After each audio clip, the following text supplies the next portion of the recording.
Well, hello, good morning, and welcome to the 80th Goode Waterski National Championships. I'm Tony Lightfoot. He's Zane Nicholson. He'll be joining us very, very soon with the coverage of the slalom event. Just to tell you why we are a little bit behind schedule with the start. Well, it's because of the rain. Quite simply, a rain squall. The rain squall just come through. And as it soaked us for a little bit, there was even a little bit of a possibility of some thunder showers as well. But a lot of that is starting to dissipate right now, if I can get my words right. And I'm looking out towards the east, and I'm seeing clear skies on their way into the facility. And there you can see the line. You can see the American flag flying there off the trick island, so to speak.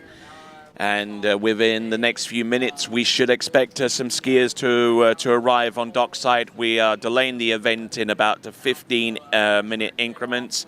So once we get a decent clearing and we've got the green light from the chief judge and the appropriate ACJs for each lake, then once we got that, then we will continue on with the 80th Goode Waterski National Championships. I suspect that our first competitor is already on dockside for the start of Days 2 action with the tricking. And we got a Nautique, we got a Mastercraft, and I'm sure somewhat nearby is a Malibu. They are the official towboats of the American Waterski Association, a sports discipline of USA Waterski and Wake Sports. So, all right, let's have a look at the schedule so far as the tricks and jump events are concerned. There we go. Women's trick 6 to 11, women's trick 3 and 4, men's trick 3, and then we go into jumping for the women from 6 to 11, and there you see the remainder of the schedule. You can find out the full schedule by going to waterskinationals.com. Waterskinationals.com is the place to go to find out all of the things in regards to the schedule, and I even believe that they've got a link there that takes you to the results. But if you want the direct URL, then you go to waterskiresults.com, waterskiresults.com. Now, we were scheduled to go on around about now, as a matter of fact, but we are delaying in 15-minute increments until we get a safe and long-lasting clearing in the weather. But whilst you're watching us, why don't you subscribe? Yes, indeed. Hit that subscribe button, hit that bell icon, and with that, you can stay informed as to when the latest webcast comes online, such as this one, and the many more that we'll have between now and the end of the season. So you can keep an eye on that, and we'll keep an eye on the weather and make sure that we return just in time for the next division of tricks, which is going to be Women's 6. We will take a break. Why don't you take it with us? We'll be back on the flip side of these.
All right then, looks like we are about to go with the green light for the day 2 of action with the tricks and the jump lake. A little bit of activity going on. We've got at least a couple of Nautiques in that general area, along with a Mastercraft and a Malibu.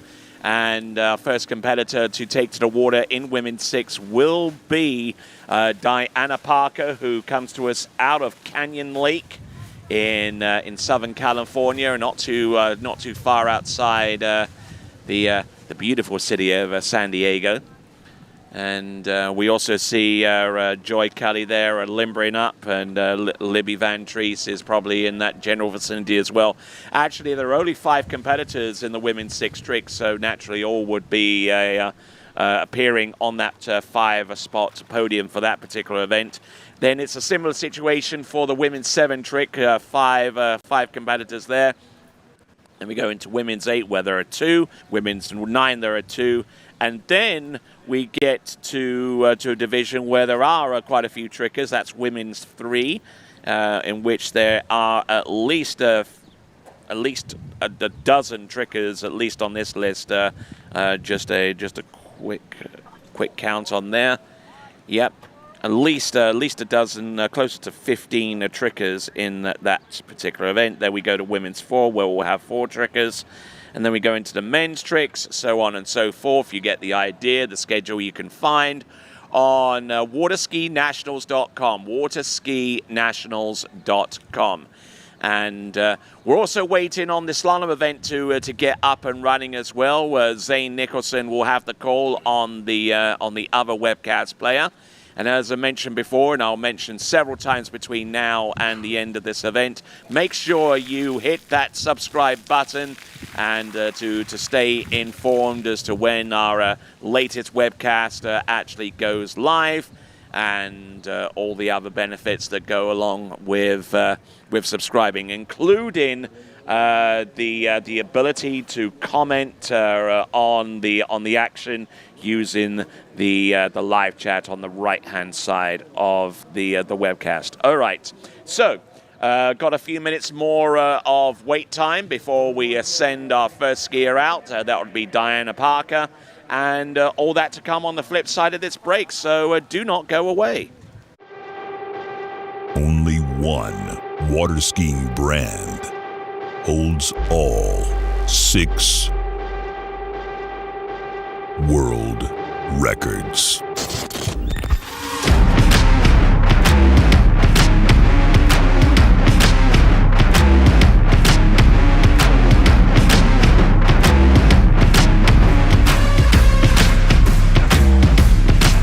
Masterline, made in the USA.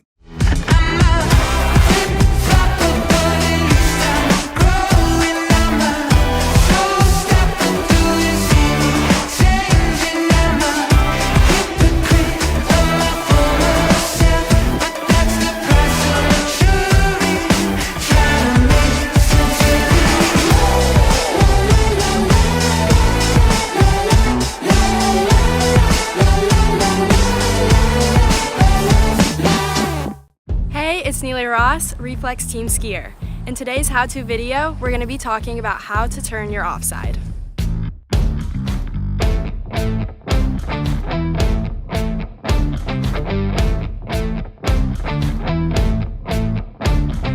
The offside for left-footed skiers are balls 2, 4, and 6. The offside for right-footed skiers, such as myself, are 1, 3, and 5. Today, I will be talking about the offside for right-footed skiers for balls 1, 3, and 5.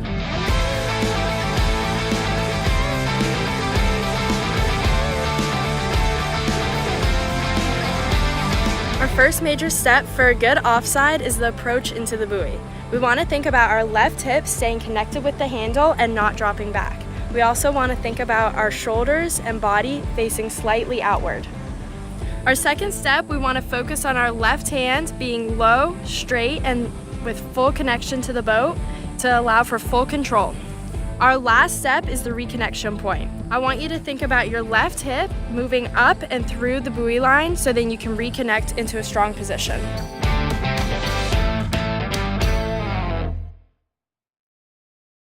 Hi, My name is Brantley Hawkins. I'm one of the co-founders here at New Dimensions Wellness. My partner and I have over 20 plus years of sports medicine and exercise experience working with the most elite athletes in the world. Together we have developed a proven system that has been sought out by these professional athletes and is now available to you. You will move your body and loosen your joints in ways that you haven't before. It's not your typical weight training, it's not CrossFit, and it's not crunch fitness. Once I got in here, it was a big eye-opener how much different that they go about everything.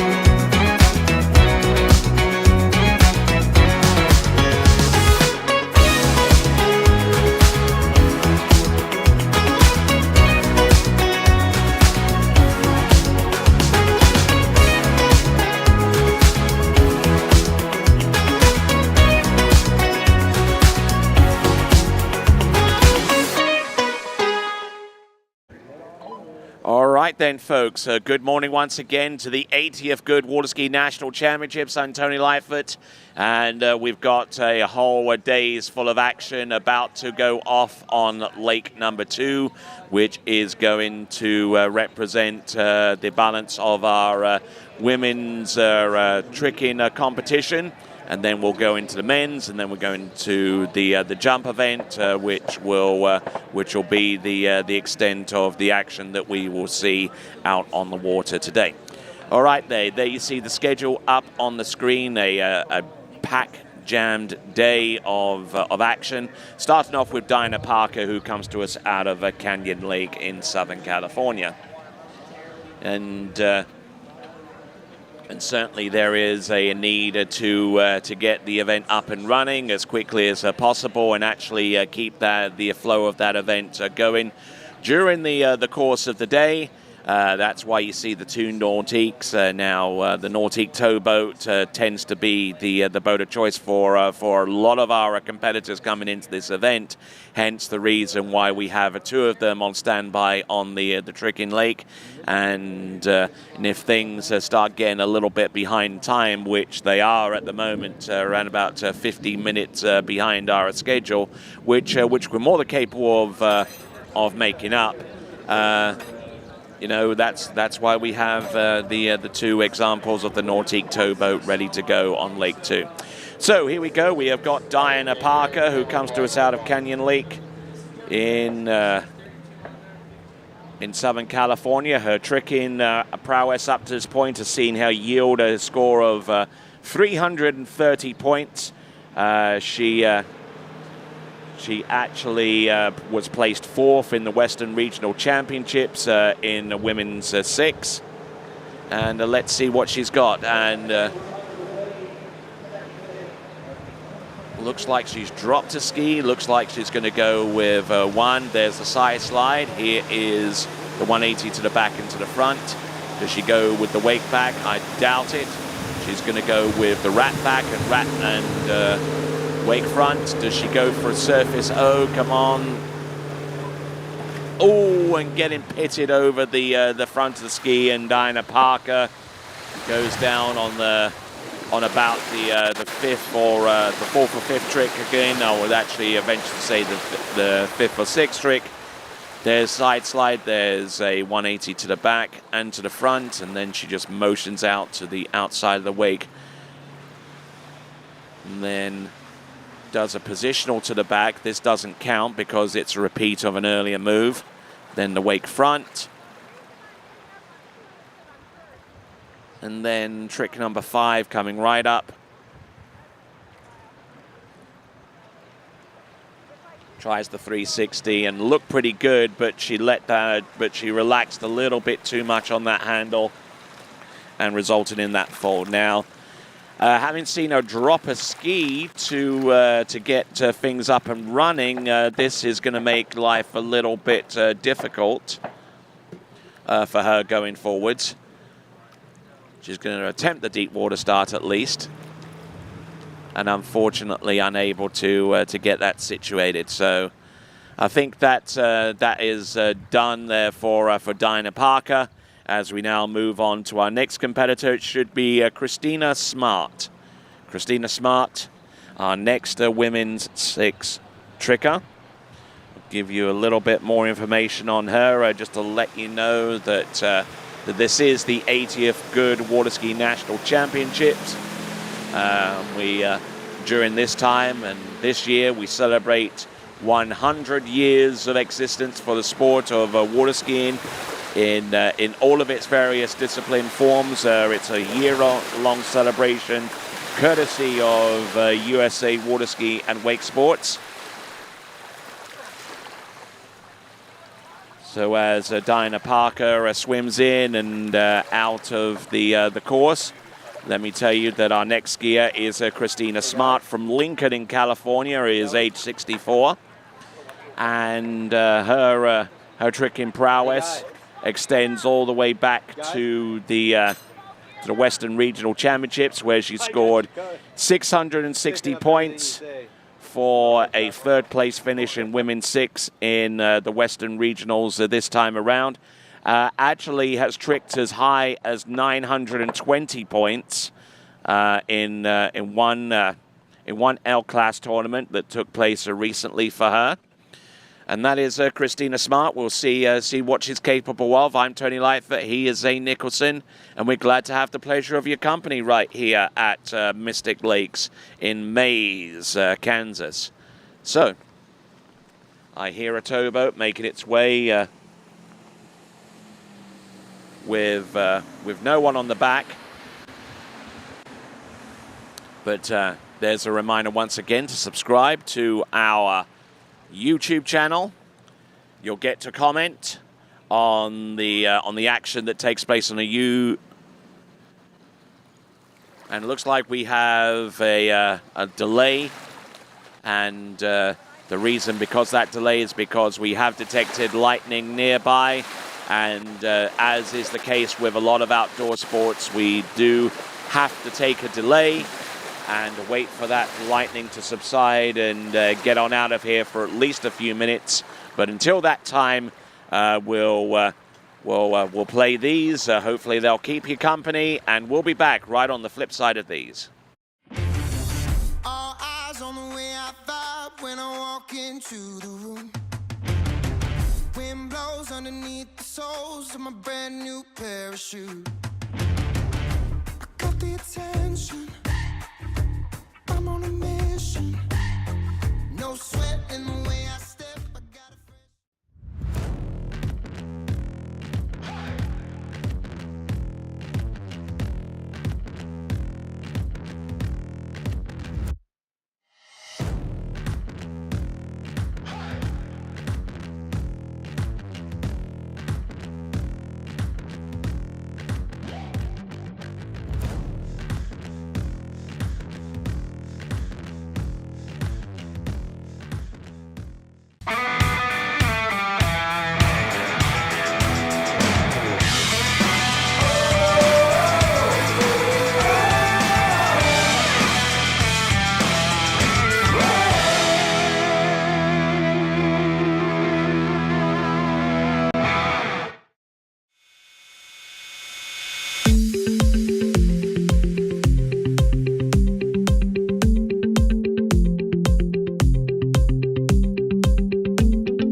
Try Match Play at bplayfield.com.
For skiers and water enthusiasts, Florida lakes are what dreams are made of.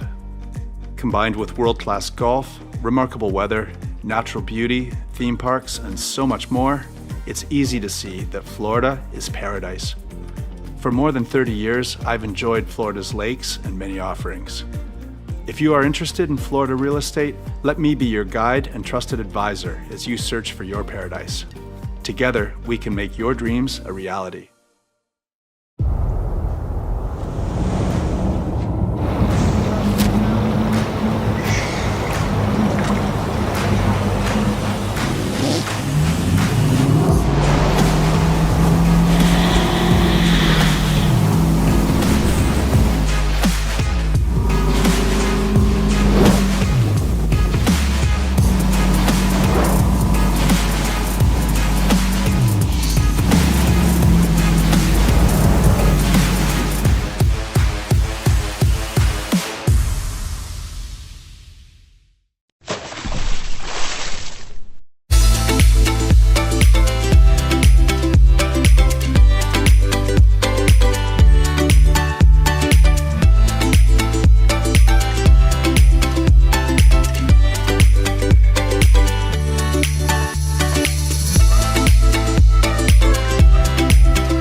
Hi, my name is Brantley Hawkins. I'm one of the co-founders here at New Dimensions Wellness.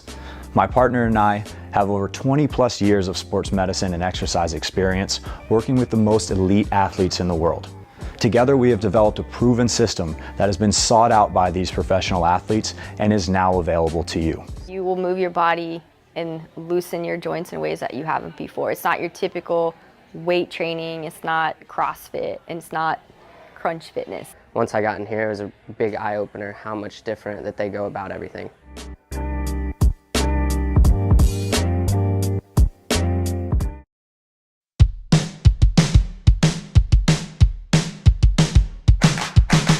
Today is gonna be a little something more. I've got a plan in mind, a special thing in store. The light bulb inside my head says, get out and play, 'cause you never feel this way.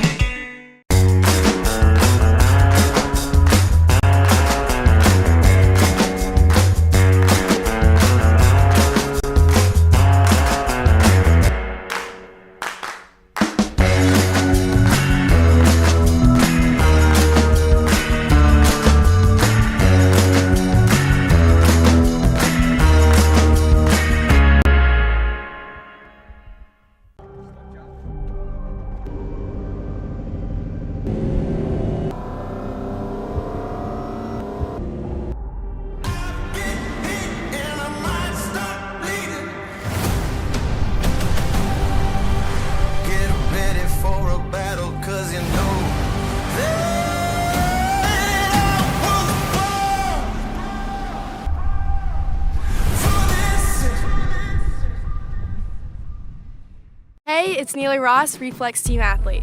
Today we'll be talking about one of my favorite tricks, the front flip. Keep in mind I'm doing this for right foot forward skier heel side front flip, but it's the same for left foot forward, just the opposite side.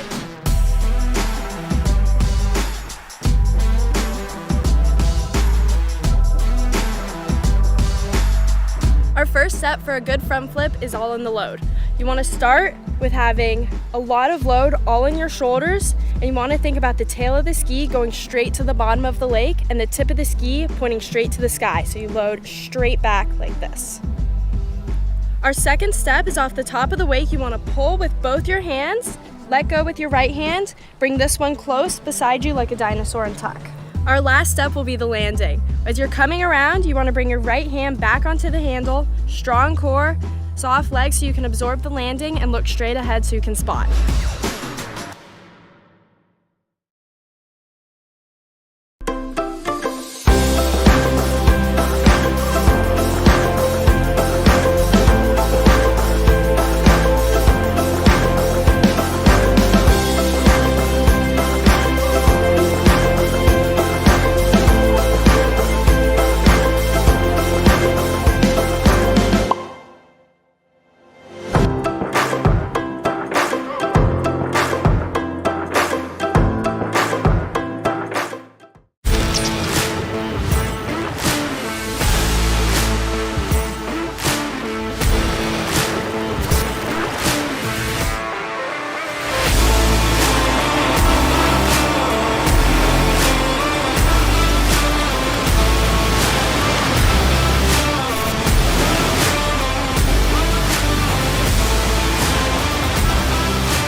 Since 1971, we've been pushing limits, dreaming up new ways to further what's possible.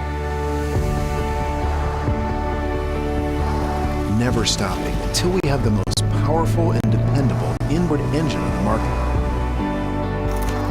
For a half century, we've powered countless wakes, endless smiles, and limitless potential. We will never stop leading, never stop pushing, and never stop dreaming.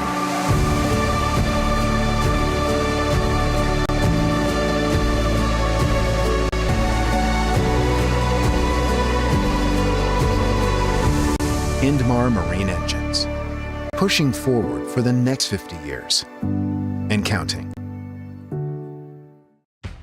On the internet nowadays and social media, there's bits and pieces about how to get better, but there was never a program that tied everything together. I was looking for something I could do mainly on the off season so that when I started skiing in the spring, I didn't feel like I was hit by a truck. My mobility is better, I'm less sore. I felt like I was a 50-year-old that was closer to 60. Now I feel like I'm a 50-year-old that's kind of closer to 40.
Morning, Brian.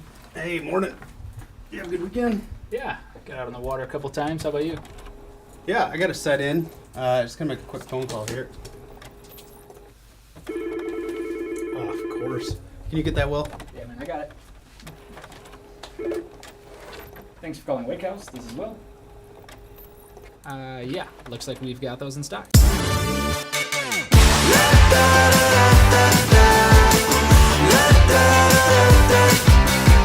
Get down to business, tell everyone, nothing's off limits. You can have anything you want.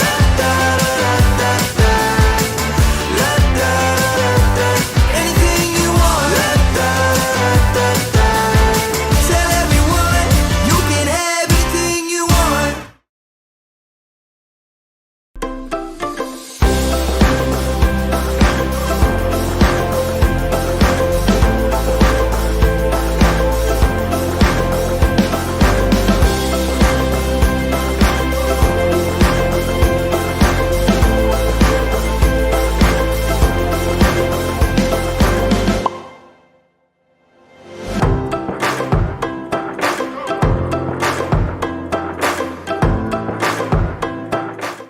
For skiers and water enthusiasts, Florida lakes are what dreams are made of. Combined with world-class golf, remarkable weather, natural beauty, theme parks, and so much more, it's easy to see that Florida is paradise. For more than 30 years, I've enjoyed Florida's lakes and many offerings. If you are interested in Florida real estate, let me be your guide and trusted advisor as you search for your paradise. Together, we can make your dreams a reality. All right then, folks. We've been delayed for a few minutes before we go into the continuation of women's six tricks.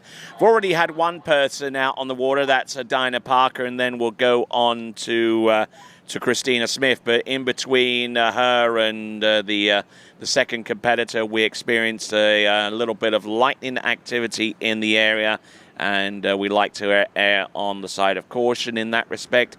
So we're taking the delay, just waiting for the skies to clear and for there to be not so much of that lightning activity in the area. And so that's what we got going on. We'll try and keep you informed the best we can. One of the best ways to stay informed is with our live chat, which is on the right side of the YouTube player. If you go to our YouTube channel and subscribe, you'll be able to chat with us on that same facility on the right-hand side of the YouTube player on our YouTube channel, and also get informed as to when new live broadcasts come on stream, such as the next one, the next webcast that we have after this event, which is going to be Hilltop in about 2 weeks' time after we get done with the Nationals. Looks like we are seeing some activity around the dock area on Lake 2 so far as the women's six competition is concerned. Christina Smart will be our next competitor out, and we will see we will see if she will make it out on top of the water and perform some tricks for us. All right, so a little bit dark and dismal out there, but the sun will shine a little bit later on, no doubt. Of that, I have absolutely no doubt whatsoever. There is our trick lake.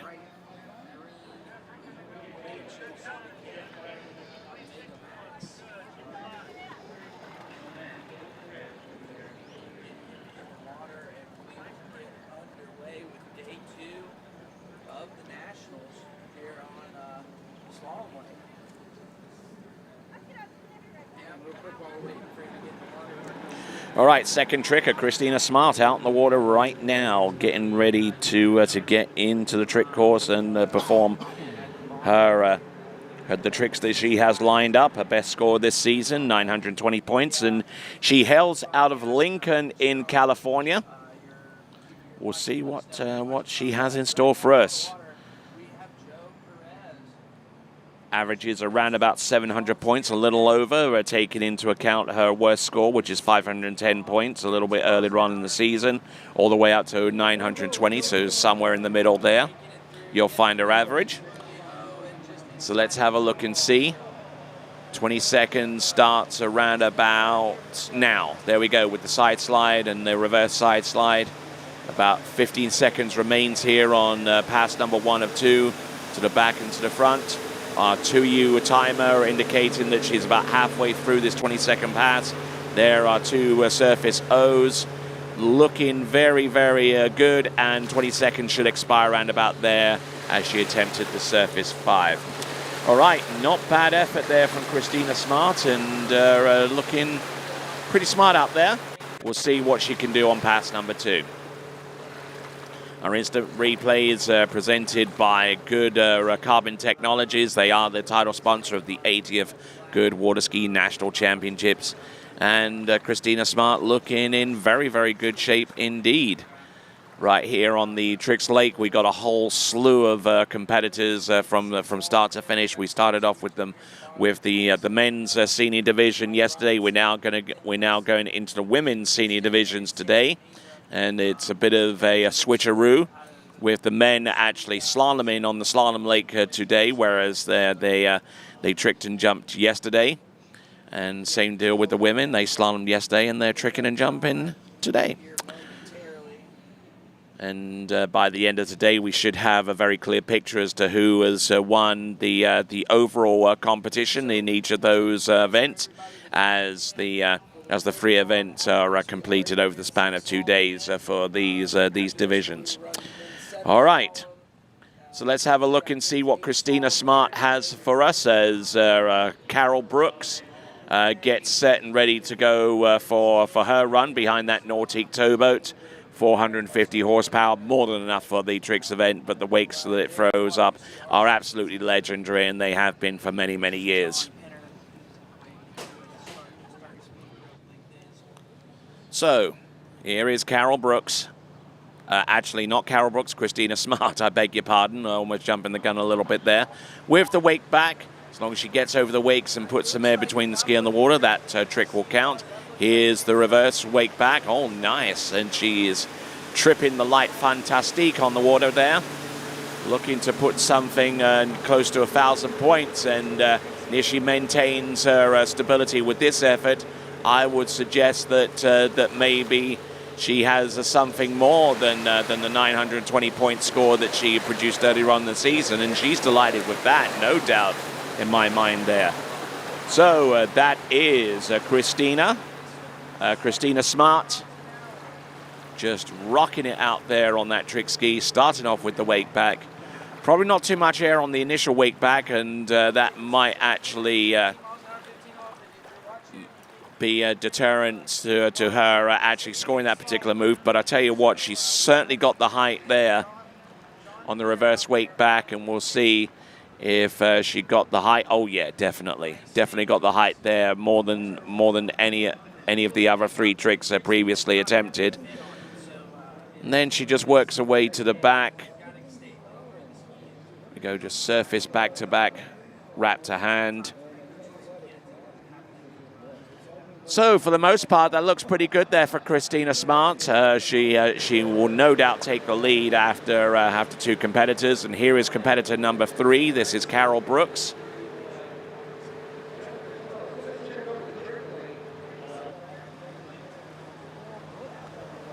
Let's see her set up. There we go. That's the toe O to get things up and running. She's got some toe tricks, guys. There we go. Toe wake front, just trying to stabilize herself. This is good stuff there for Carol Brooks.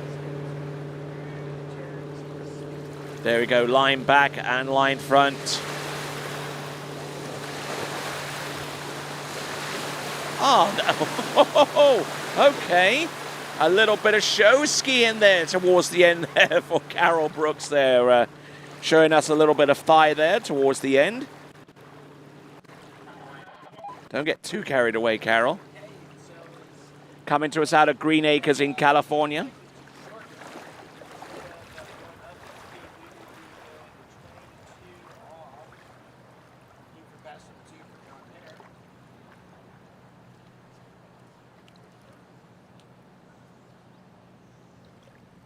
So Carol Brooks doing a fine job out there with toe tricks. Back up on the water. This is 22 off. And so far as her scores this season, just to give you an indication there, now that I have access to the database of her scores, scored a 22.40 at the Ski West Cajun Fried a little bit earlier on in the season, and in the AWSA Southern Regionals, she placed in second, and those are the 2 scores that she tallied that were in excess of over 2,000 points. As we see Libby Van Treese coming to us out of Ohio, getting ready for her turn out there. But with the most difficult of the 2 passes under her belt, Carol Brooks attacks the handle pass now. Keeping the handle down. Nice edge in there. Good going there for Carol Brooks. Out of Green Acres in Florida, look at this. There's the line back. There's the wake line front. Does she have anything more? A couple of side slides. Yeah, there you go. A little bit of showmanship there. A little bit of Weller Maguire action there going on. Weller Maguire, one of the AWSA Hall of Famers that you can find out a little bit more about by going to waterskihalloffame.com. And you can check out the Hall of Fame Museum by visiting the Visit Central Florida Tourism Office in Davenport in Polk County in Central Florida. And you'll see pictures and artifacts of many of the sport's greatest athletes of the past. And with that little bit of showmanship towards the end, you can definitely see the comparisons between her and one of the pioneers of the sport in the 50s and the early part of the 1960s. So, all right then. So continuing on, we got Libby Van Treese.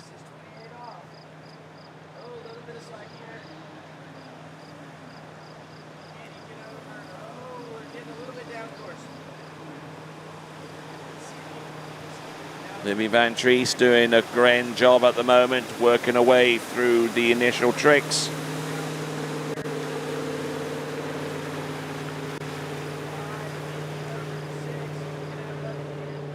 Libby Van Treese from Maria Stein in Ohio, working away with the toes, and are very consistent with those tricks. Let me give you an indication of where she's what she's been doing over the past season or so. Her best trick score within the last calendar year was actually at the Goode Waterski Nationals last season that took place over at the water's edge in near Wilmington in Illinois with a 3,040 point total.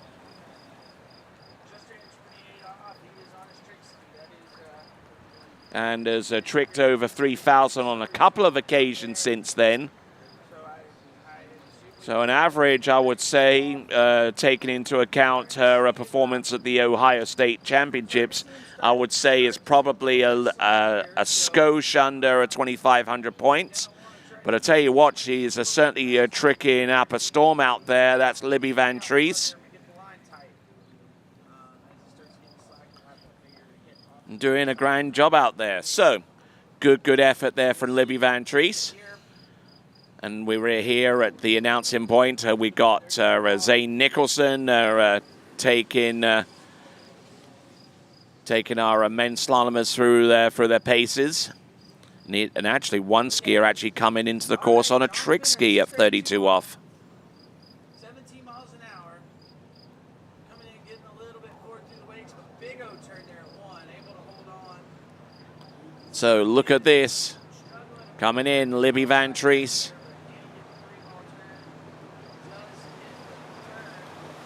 There we go. There's the wake back-to-back. Oh, and goes for the reverse. A little bit, about 80% stable on that one, but actually used that edge to execute the second wake back-to-back very quickly indeed.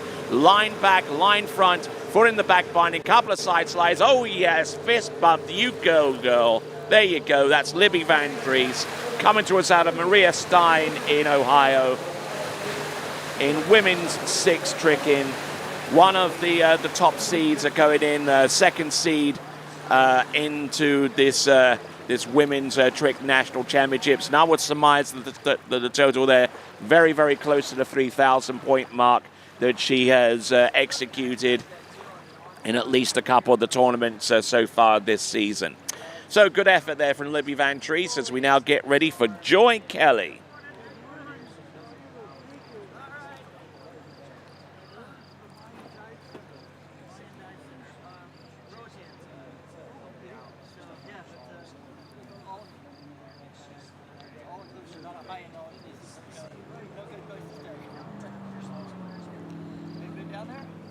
So I hear the towboat, and I believe it's a Malibu that will be pulling our next competitor into the course as we look at Libby Van Treese with the remaining tricks that she has on that particular run. So from Loudon in Tennessee,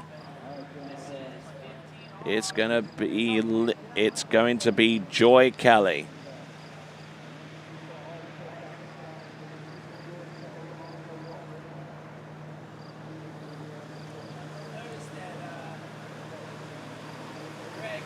All right. Oh, and getting in rather aggressively there with that wake line O. Going in for the remaining tricks now. Oh, and just a little unstable on the outside of the wake now.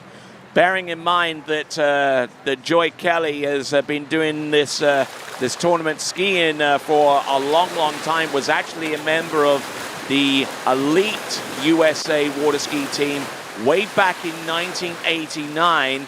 Where she skied alongside the likes of the Larson twins and Carl Roberge and a lot of those other contemporary skiers that were kicking it large towards the late 1980s, and Joy Kelly was very much in the thick of it there, and is still all smiles out there, even though she fell on that step maneuver towards the 1/3 part of that run, but we'll see what she can do with the second and final 22nd patch. She has a decision to make whether she wants to continue on with the schedule, which would feature toe tricks, or she can repeat her handle pass and try and get more points that way. So in the previous national championships, she scored 25.80. She placed second in the women's 6 competition last season at the Goode Waterskiing National Championships, the 79th edition. We're at the 80th edition right now here at Mystic Lakes, just outside of Wichita in Kansas. And a funny little fact, a funny little tidbit of information that I found out this morning on my way here. I was curious enough to know why the Wichita State University Athletics are called the Shockers. Well, It's shocking is actually not only associated with electricity, but it's also a euphemism for harvesting wheat as well in this area. So very, very prominent agricultural hub here in Wichita. And back in the days when Wichita State was originally called Fairmount College, the original athletic students were called Shockers, and the name has stood the test of time. So that is why the athletics of Wichita State University are called the Shockers. Here we go. This is Joy Kelly, toe 5 back, toe pass. Decided to go with that schedule, almost falling out the back though. Oh, and falling completely out the back this time, unfortunately for her. Going down on that one, which could have implications going forward so far as her overall competitiveness is concerned. We will see her jump later on. So the native out of Loudon in Tennessee, coming up a little ways short with her trick in this time around, and that will represent the conclusion of women's 6 tricks. We will go into women's 7, and Rochelle Mulaitner will be our first competitor out, and we see her there behind that Nautique towboat. Really good out of 1. You'll see kind of gets stood up a little bit there going into 2, but gets in good position and then lets his hands get away.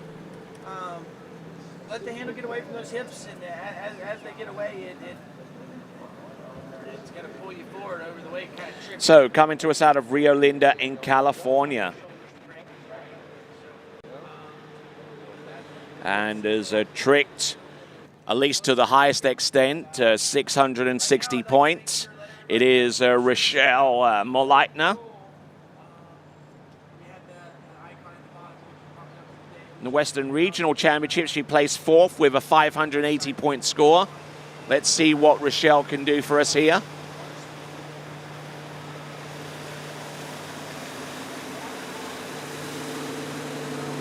We're on women's 7 now. Surface O. Good rotation there. Surface 3 and its reverse. There's the wake back away. Yeah, all right. She's pleased about that. She may not have the most stacked run of tricks, but the tricks that she has in her bag, she was able to get them done. And I think the boat's not going to drop her in at the end. They'll just turn straight around and come back into the course. That should be a Rochelle Mulaitner, at least according to the list. We'll try and get confirmation of that. We've got our next skier. Going to be Bob Magnus. We have Chris Kosek at the wheel of that silver bulletin. Okay, for those of you that are watching on our webcast, still trying to get confirmation on the identity of the skier. I'm waiting to hear start speed here for Bob. We are tightening him up.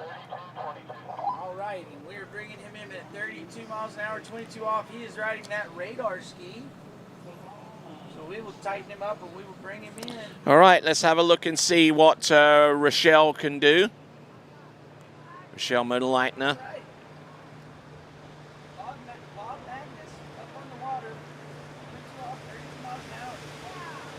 Okay, a little bit of a turn to the side there. That would be a side slide. Let's see as she sets herself up outside the wake. The skier whom we believe is Rochelle Mulaitner. Now getting set up for the wake-o. Let's see if she can attack the wakes with about 6 seconds remaining on this second run. Oh, and takes a dive there towards the end. And that represents the extent of her effort in the tricks event. That is a skier whom we believe to be Rochelle Mulaitner. As we continue right along with women's 7 tricks.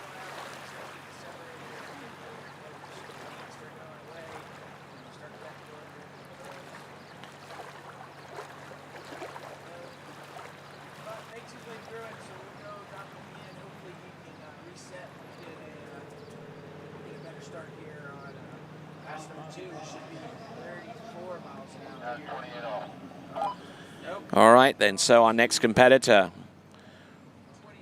we believe, is Janet Madden.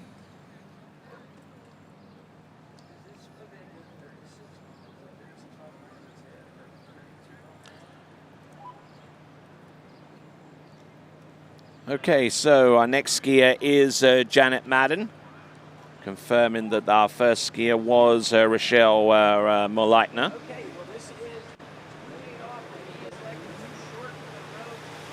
Coming to us out of Homer Glen in Illinois. Head down a little bit for the majority of the tricks that she has out there. Her best score is 1,370 points from last year's Waterski Nationals at Water's Edge in Wilmington, Illinois, and scored a second place finish in women's 7 tricks with 1,250 points. Just some basic information there to keep you informed as to what our skiers are doing. So from Homer Glen in Illinois, which I would assume is relatively close to Joliet and Wilmington.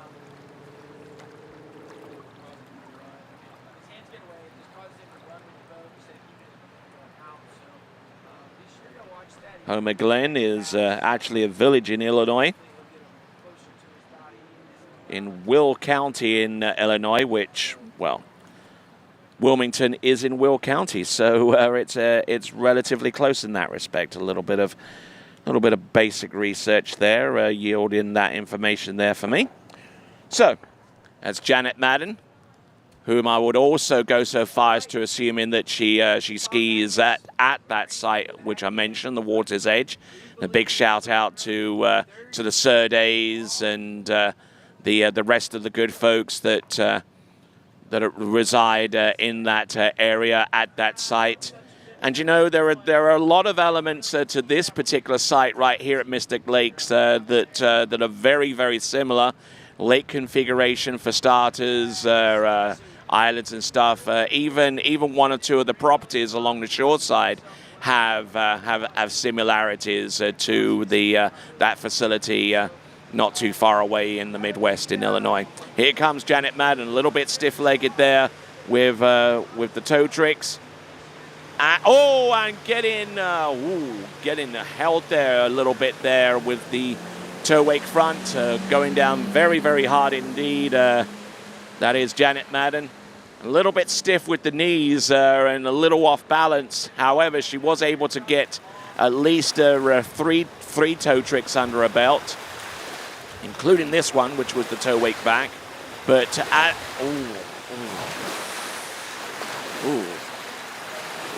felt that one too. All right then, that was Janet Madden. We'll go on with Lisa Eastman in women's 7 tricks. Lisa Eastman. That's why you have a rope release, to prevent injury from occurring.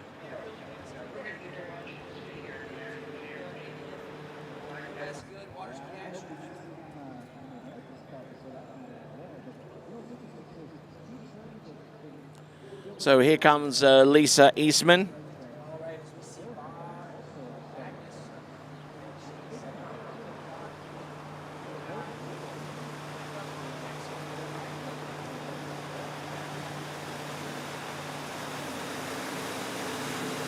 All right, let's see what she's got from Alberta in California.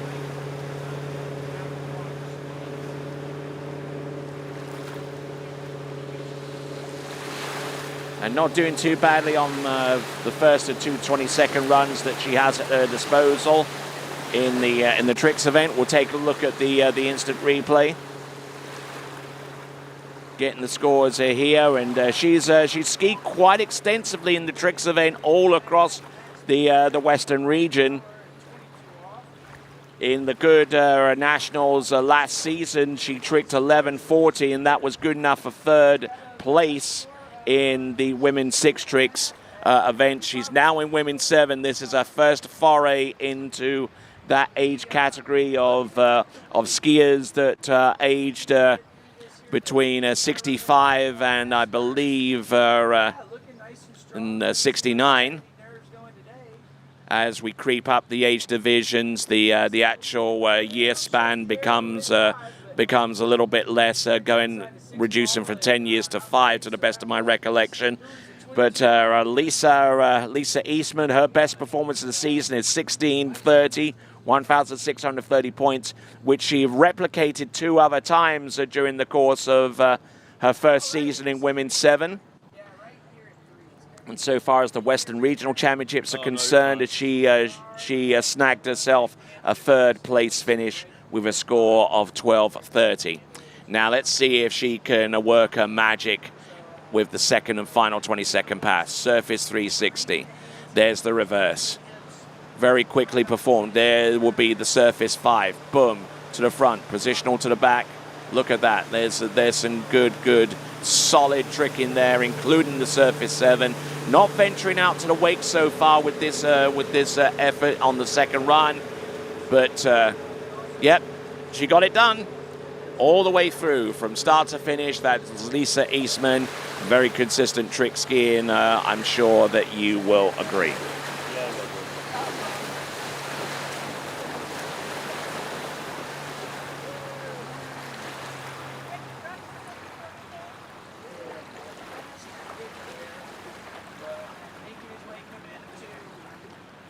All right, so good solid effort there from Lisa Eastman. Certainly doesn't have much in the way of wake tricks to work with, but the surface tricks seem to be well practiced and well executed for her, and definitely a high premium paid towards consistency in this tricks event, especially in the Women's 7, as we work our way down the list and find that Beth Pasick, a skier out of Lake Milton in Ohio, is making her way into the course. And just to kind of correct myself a little bit, Women's 7 is a division that starts at 65 and ends at 69.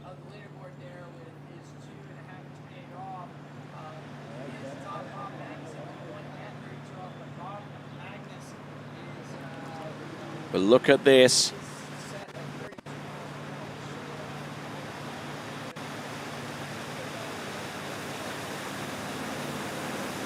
Oh, getting in a little bit deep there. That is Beth Pasick. Trying to throw some high-intensity stuff there. 20 points. She produced at the Ohio State BVT stop number 3 earlier on this season. And in the Midwest Regional Championships scored a win in Women's 7 with 1,270 points in that winning effort a little bit earlier on in the season. For her part in Women's 7 last season, she scored 5th place with 1,100 points, and will be looking for something a little bit more substantial going forwards here, because she knows that the last skier to go, Janie Fushold, is more than capable of outstripping that particular total. Looks like he's got a personal best this year of 3 at 32 off. So we're looking to get there right this. We'll be looking to get there now as we bring him in. So looking at the records that we have under Women's 7. You've got Thelma Salmas among the record holders in this particular division, but the trick national record, Amy Healy with 3,860, and that was set at the West Palm Beach Nationals in 2004. So that record has had some longevity attached to it, and nearly 20 years that record has stayed put.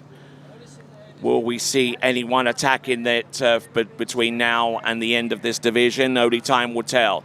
This is Beth Pasick. There we go. Starting off with a partition toe 5 back. I don't think she would have scored that opening trick if that was her intention. Continuing to go with the toe sides in both directions. 130 points for each effort. Toe O into wrap, nicely done. I like her style here. Toe O out, yes, all right, good 2 stand-up runs. I like her style.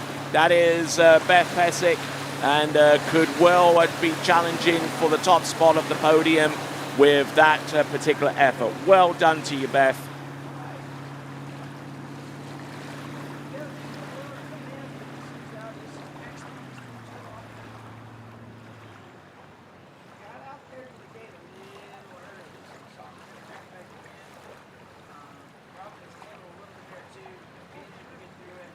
So just looking at this effort here all the way through from start to finish, it is just top drawer. Absolutely top drawer.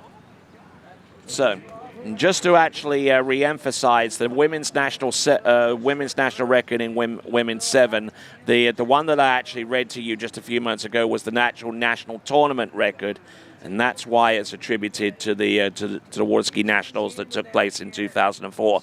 For the women's 7 part, the national record is still held by Thelma Salmas. It's held by Thelma Salmas with her score of 3,330 points, and that was done at the 2001 Goode Waterskiing Nationals there.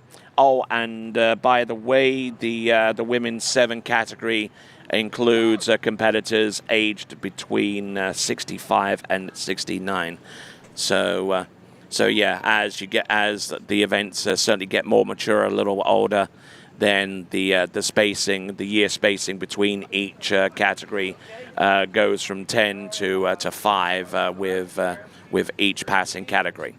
All right, then. Enough of that. We'll go on to women's 7.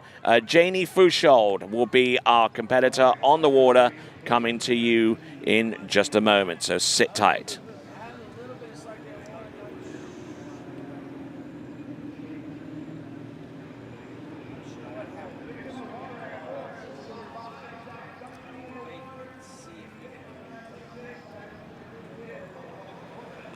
So coming to us out of Pleasant Grove in California.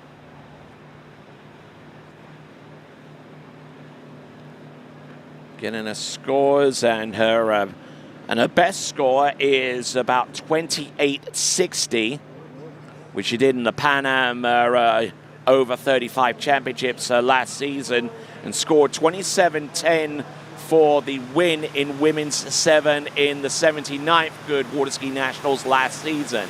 So she is well experienced. She knows exactly what's going on. And look at her perfectly executed line tricks, just keeping everything on an even keel. That's Janie Fushold. Nice side slide outside the wakes. Good, clean looking opening pass. And the point score should reflect that at least halfway through her effort. So look at this from Janie, keeping just trying to keep that handle from getting away from her hip, and just working her way through each of the tricks here in women's 7, especially that wake back to back, good elevation and good spin all the way through, and just trying to work that knee over with the wake line back. Good knee compression there. Well done with that wake line back. Couldn't have been performed any better than that. Keeping the handle down nice and low on the exit of that wake line front, and had enough time to put the foot in the back binding and do a couple of side slides on the outside the wake. All right, that's Janie Fushold, and that is. She is the last skier to go out in women's 7 tricks. All right, we have our next skier. This is Joel Hutchings.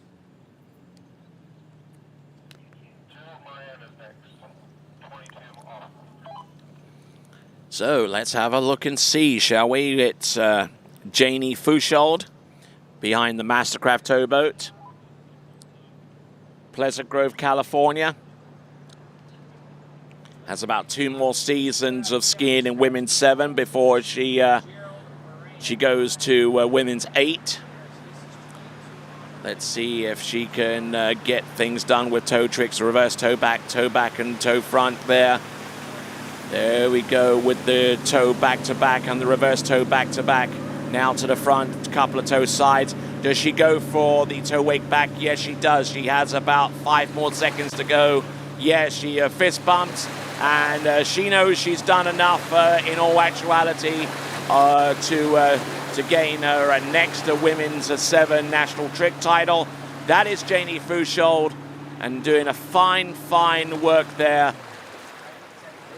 Didn't go too fast, didn't go too slow, just found a good happy medium and just got everything situated on an even keel, going from one trick to the next. So that is Janie Fushold working her way through women's 7, and so now we're going to go into women's 8, and women's 8 will start with Brenda Kavanagh.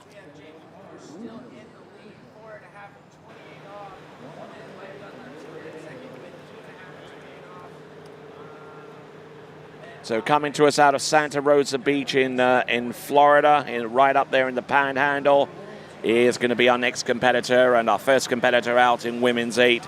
It is Brenda Kavanagh. Brenda Kavanagh, no stranger to women's 8 skiing. Certainly right there in the middle of the age range for that particular category in women's 8. But I tell you what, she's working her way through each trick, and certainly has gotten plenty of practice and plenty of good performances in the last season or so. Has scored 1,300 points at the JR Junior Memorial Spring Splash Record in the southern region out of Axis in Alabama. She skied in that event. And looking good so far, certainly heading away towards 1,300 points. And just in case you're wondering about the national record in women's 8, I will endeavor to get that information to you. Women's national records. Let's see, hit the PDF document, and in women's 8. Up on our screen, Lisa Harrison has the national record with 2,580, 2,580 points. And that was actually performed in 2021. So a recently reset national record. And speaking of Lisa Harrison, she is actually our last skier out in women's 8.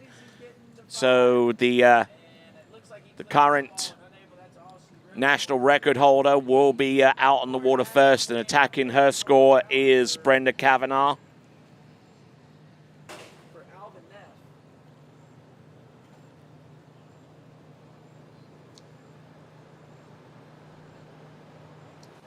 All right, let's have a look. Women's 8 tricking. Brenda Kavanagh, pass number 2. Back and front. There you go. There's the toe side reverse. About halfway through this run now with the 2U timer. There's 5 seconds remaining. It's got surface O. Does she have anything left? Does she go for the line back? I don't think that one will have counted had she have ridden it out, which she didn't at that point.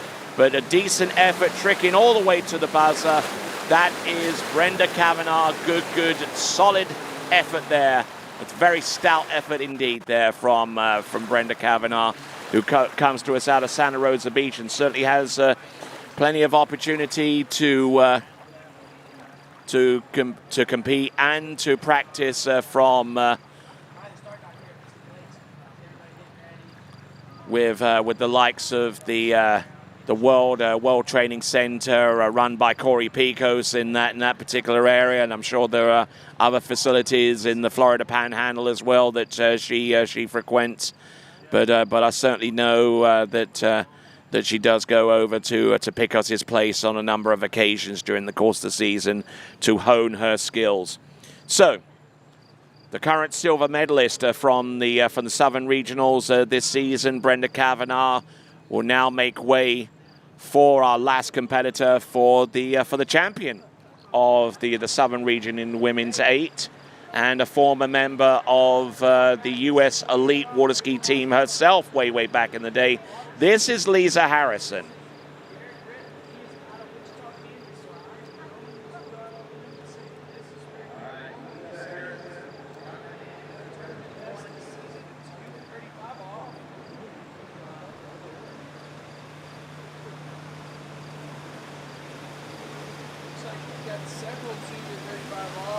Coming to us out of Chilota in Florida. Oh, look at these. Look at these very quickly executed tricks. Going from one to the other. Wake back to back. And here's the reverse. Nicely done. Shoulders a little crunch forward. But there you go. She is tricking at a rapid pace. Absolutely tricking like someone possessed out there. And Lisa Harrison, who has scored... her best score this season is 2780 points, and has followed it up with scores in the 2700s, 2500s. In the Southern Regionals, she is the champion of that region in women's 8 with 2290. Last year in the Goode Water Ski National Championships in women's 7, she actually scored a silver medal finish with 2,000 points even. So now this is her first foray at the national championship level in women's 8, and looking to dominate in this deal as well. So let's have a quick glance at the national record again.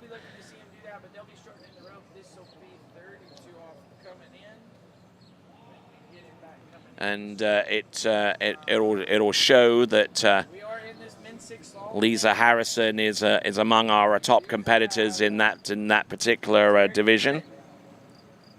From Wichita, Kansas, one of those skiers that likes to do that one-handed gate. We haven't seen too many of them yet today. Dropping in on 2-ball and not able to hold on. Didn't have too bad of a start. Well, look what happens here, but looks like it's a pretty good 1-ball. But all right, so Lisa Harrison. We'll look at the national record, 2580 points in women's 8.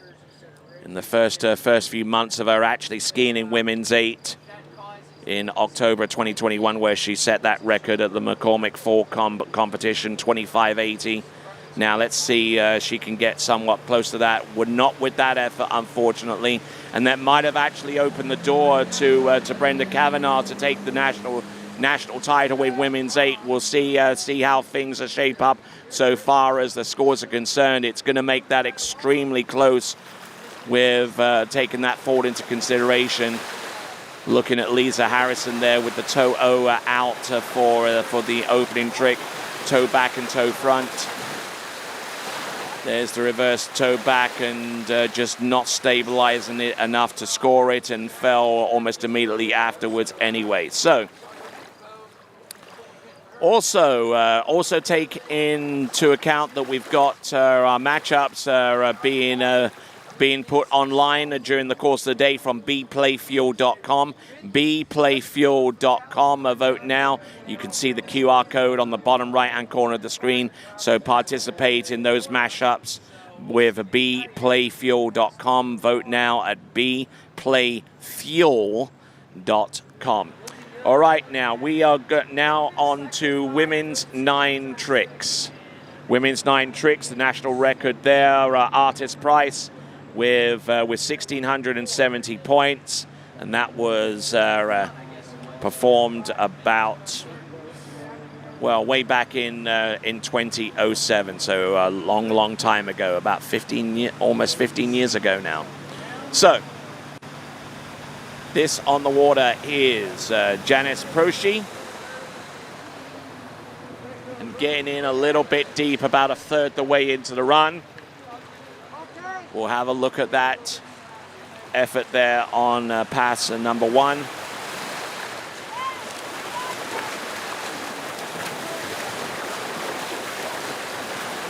All right, so looking at her once again, going for the wake back, and just slipping out, and handle coming up a little bit high, so down she goes.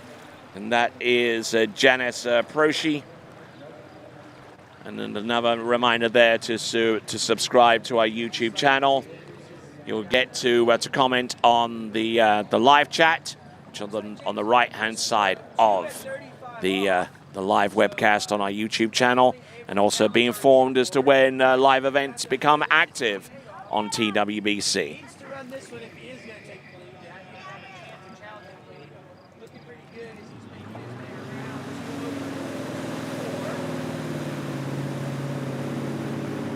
And over to 6 there, that should 6 buoys, 28 off for James Brooks.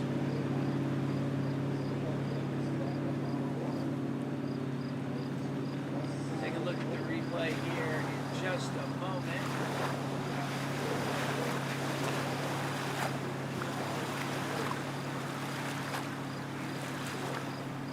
Looking good there off of 1, gets a little bit of a check, so kind of. All right, working our way towards the end of the lake. From out of Carter Lake in Iowa. Scores this season have been varied from all the way from 580 points all the way up to 920. Actually scored a second place finish last season at the Goode Waterskiing National Championships, the 79th edition of, with 910. So let's see if she can maintain her consistency. Janice Prochi.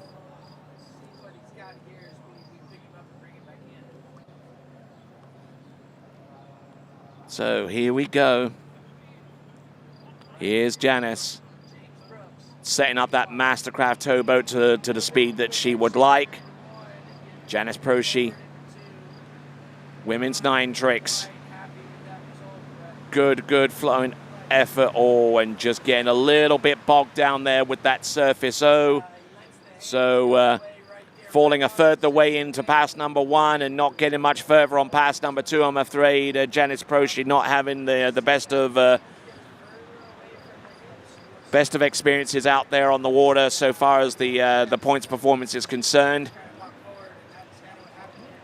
But she's not short on a smile, that much I can tell you. So that is Janice, and we're going to see Jeanette Piercy take to the water in just a few moments. Move along here with our men's 6 slalom event. We are down to, I believe our next skier is Michael Keith, as we see the leaderboard there. Conditions are really good here. You see it's a little bit of an overcast day, not a whole lot of wind, but it is a nice day. And looks like they're picking her up, because I think she actually shares some equipment with Janet Piercy, who, to the best of my recollection, is actually a sister. We'll get that situated, and then we will return in about 30 seconds. Don't go away.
Try match play at bplayfield.com.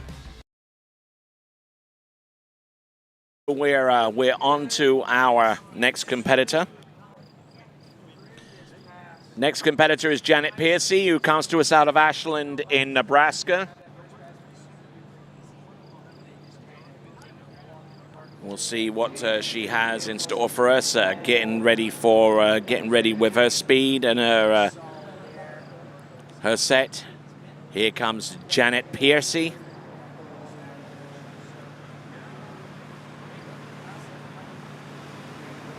Some surface turns. There's the wake back and the wake front. Keeping it going. Oh, wake back and wake front reverse. I think by about this point she's probably done enough for the National Women's 9 title.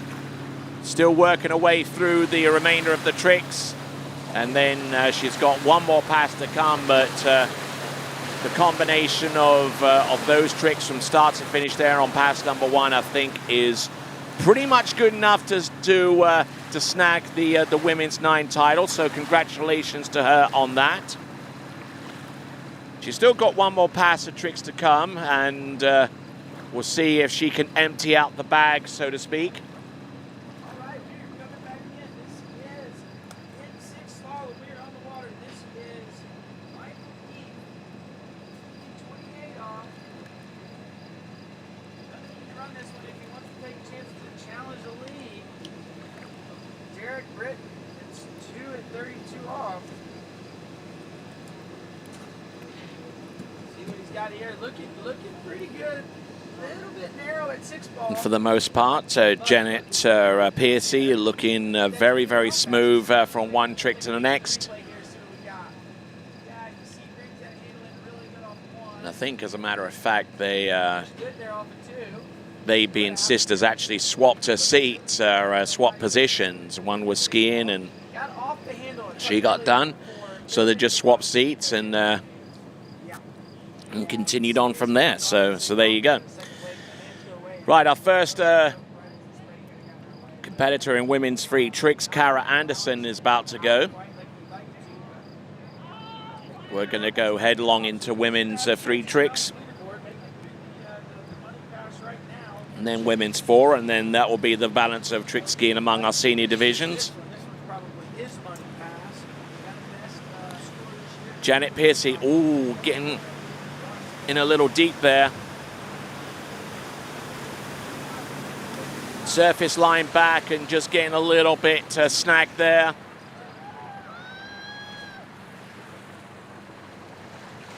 The first person to cheer is her twin sister there, Janice Frogy. Good to see that. I know there's a little bit of sibling rivalry going on between those two, but you know, it's all in good fun. And it's great to see Janice and Janet still competing at this level in the national championships. So great to see both of them competing. So just to give you an idea of what she's scored so far this season, it's been her best score this season has been 1,700 points in women's 9, and it's been fairly consistent this season, I give her that. So Janice and Janet will head back to the dock. Yeah, you go. And whilst they go to the dock, we're going to take a quick break here at the 80th Goode Waterskiing National Championships.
Only one water skiing brand holds all 6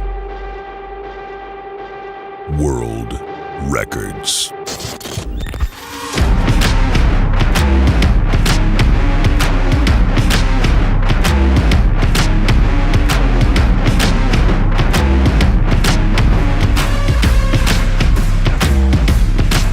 Masterline, made in the USA.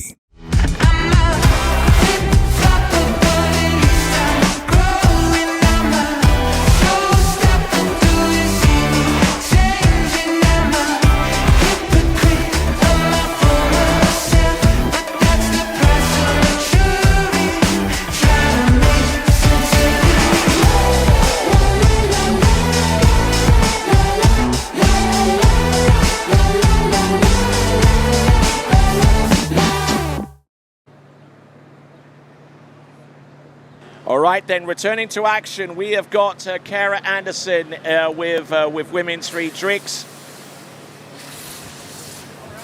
Looking okay so far. With 2 skis and going with the surface reverse 360. Kara Anderson, there we go, dropping in with the 2-skier wake back, and there's the reverse of those first 2 wake tricks. They're good air, good poise, good. Oh, and losing that left ski towards the end. She probably had maybe about 2.5 seconds remaining at the end of that opening run, but good effort there. And you can see that she's using full bindings, not loose bindings, as is typically the case whenever you buy a pair of trick skis. Probably not the best bindings that they typically provide you with when you buy skis at a pro shop or even second hand. So normally the best advice that I would give is to get some really good supportive bindings so you can actually stay fully in control of the ski, because the last thing you need is for one of those skis to get squirrely underneath you and pull a muscle, so to speak. That's always one of the dangers of skiing with 2 skis in the tricks event. Something like that, anyway. But I believe Kara's good and ready to go, and we'll bring her into the course for a second and final 20-second pass. And we'll bring that to you very soon.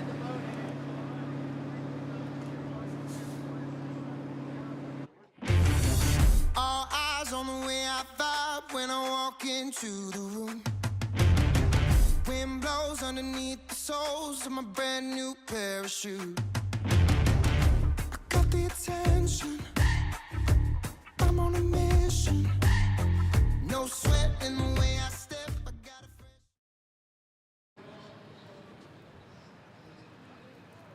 a All right then, so coming to you live from Maize, Kansas. This is the home of the 80th Goode National Waterski Championships. Great to have you on board, and actually we have a Maize, Kansas native on the water, Kara Anderson, who scored 370 points in the women's free competition, the Midwest Regionals, for a 10th place finish, and was actually second in the Kansas State Championship with 280 points in a women's free competition. The only two times that she has had excursions with the trick skiing competition this season. Here we go. This is Kara Anderson. Oh, and getting in a little bit deep there with that particular move towards the wake, and certainly needs a little bit of work and practice on one ski so she can get a little further down the pass. She got a couple of side slides under her belt,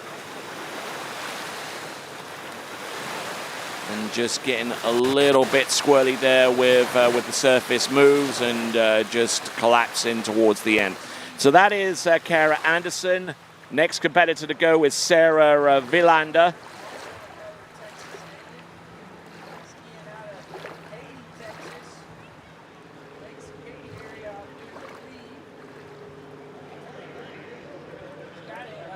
Best score this year, 3:35 off.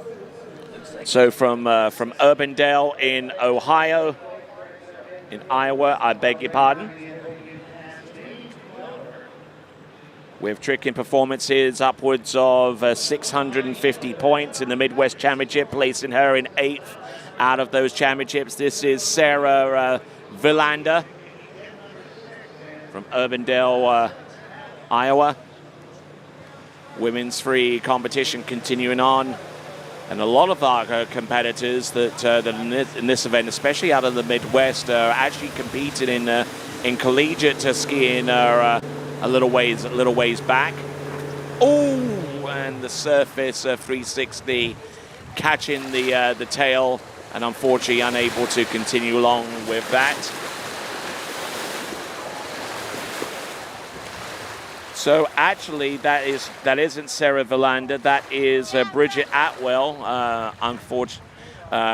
My mistake there. Should have actually twigged, because she is wearing the orange of Illinois, University of Illinois. So maybe I should have taken a more of a visual clue and visual read on that one. So the skier there is Bridget Atwell. And Bridget Atwell, yes, comes to us out of Illinois. Comes from Essex, in Illinois. Which I find rather humorous, considering that I actually come from the county of Essex in England.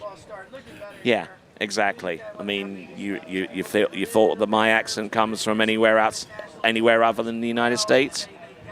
Well, there you go. There's your answer. So, from Essex in Illinois, it's Bridget Atwell, whose best score of the season is 850 points. Scored 800 points for a second place finish at the Illinois State Championships. In the Midwest Regionals, scored 730 points for a 7th place finish. That's Bridget Atwell towards the back of that Nautic towboat. I'm Tony Lightfoot. This is coverage of the tricks and the jumping event here at the 80th Goode Waterski National Championships. Vincent Stadabau with the 1s and 2s. Kelvin Kelm there doing the same job with the slalom event, which you can catch on another webcast player, the announcing there by Zane Nicholson. And right there in the foreground is one of our photographing maestros himself, John Waldron. You can see a lot of his work with TWBC, with our commercials, and another pre-recorded video coverage, as well as his expertise behind the camera during live events. And I believe he actually has a website, johnwaldronphotography.com, johnwaldronphotography.com, to check out his mastery at work. All right then, so Bridget Atwell getting ready for pass number 2.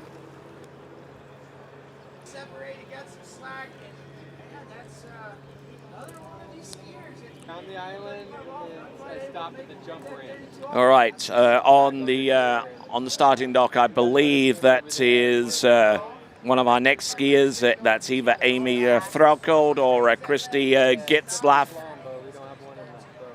We're just trying to make sure that we keep everything running. You know, we don't use the same boat with every skier. I mean, if in the case of the tricking event where the majority of the skiers actually choose to go with the Nautique towboat, we try and have at least a couple of examples of that boat ready to go. As a matter of fact, that next boat that's about to go will actually be a Malibu, the Malibu Response TXI, and they, alongside Nautique and Mastercraft, the 3 approved AWSA towboats present here at the 80th Goode National Waterski Championships. All right, look at this. This is Bridget Atwell going with 2 skis this time around. Oh, look at this. Good effort there. Keeping her eye. Oh, and losing the... And that is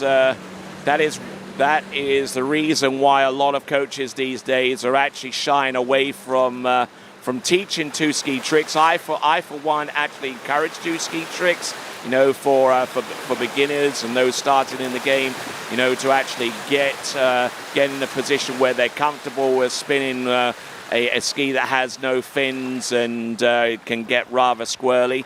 But it does come with a downside, and you just saw it, the need to actually control more than one ski whilst tricking, probably the major downside with 2-ski tricks.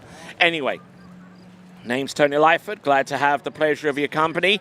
Amy Fraukold will be our next competitor to take to water, and so glad to have you watching in with the tricks event from wherever you happen to be around the world or around the country.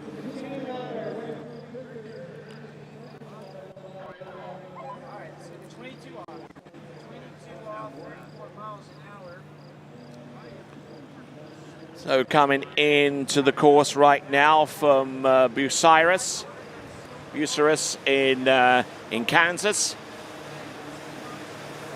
Tricking this season, and 1,040 points for a first place finish. She is the Kansas State Women's Street Trick Champion. This is Amy Fraukold.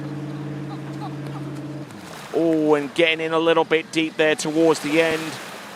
Scored a 5th place finish in the women's 3 competition at the Midwest Regionals, and a 9th place finish last season in that same category, with scores a little shy of 800 points in each instance. So Amy Fraukold looking dressed for the occasion, looking very solid there. Keeping the handle down, keeping it low, so that when a trick does call for a handle pass such as that, it's easier to make that spin and to make that trick possible. Kind of got a little bit squirrely there, letting the handle go away from her hips for an instant, and that's all it takes sometimes as she gets ready to come back in for pass number 2. All right, and we'll see if we can rejoin her in just a few seconds.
right there. Here comes Amy Goode. Welcome back to continuing action of the 80th Goode Waterskiing National Championships. This is women's 3 tricks.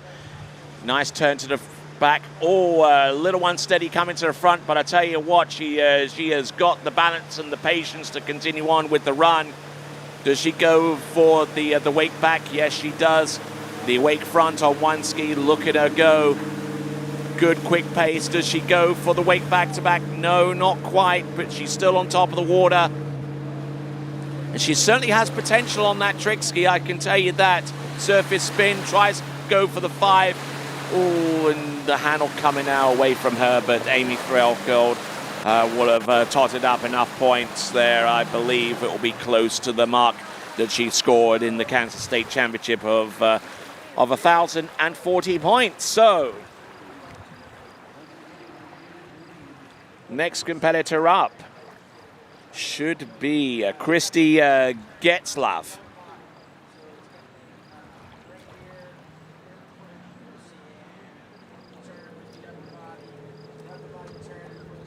Coming to us out of Barstow in California, where there is a large and hugely enthusiastic water ski community.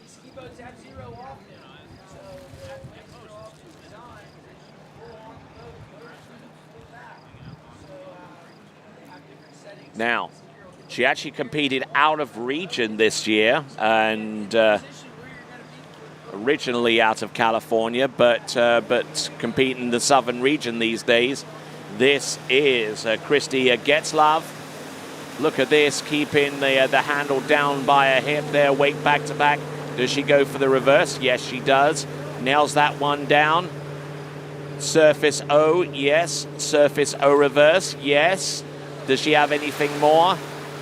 Shrugs her shoulders and say, hey, yeah, I got through this pass in 20 seconds. Yeah, I'll take that. Scoring 1,110 points at the Southern Regionals.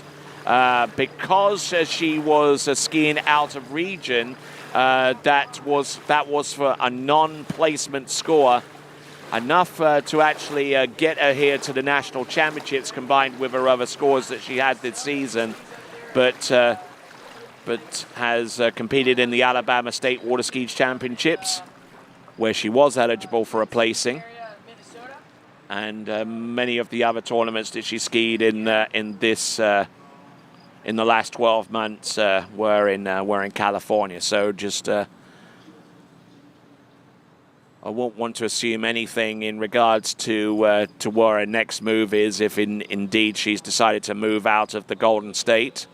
But it certainly looks like she's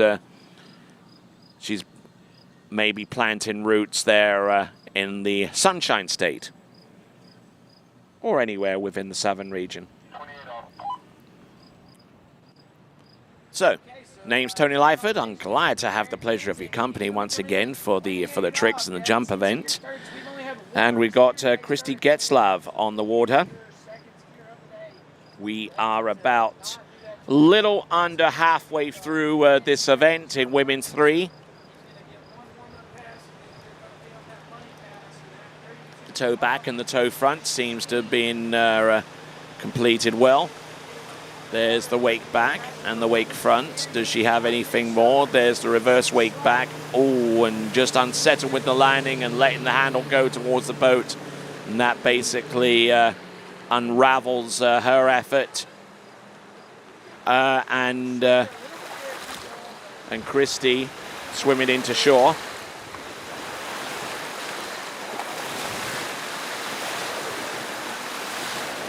Not too sure whether she left the handle.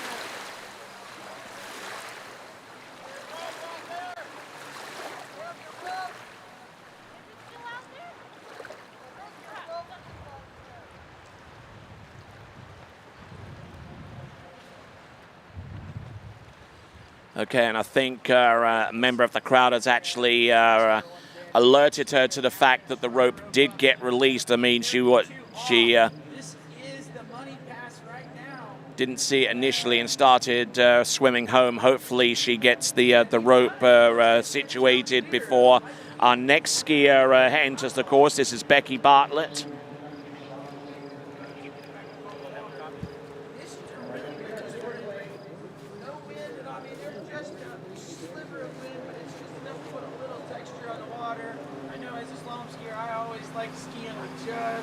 Here comes Becky Bartlett out of New Hampshire from Wolfboro.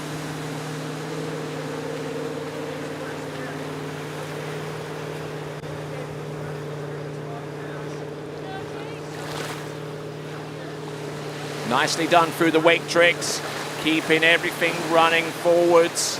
A good, solid effort there on pass number 1. That's Becky Bartlett out of the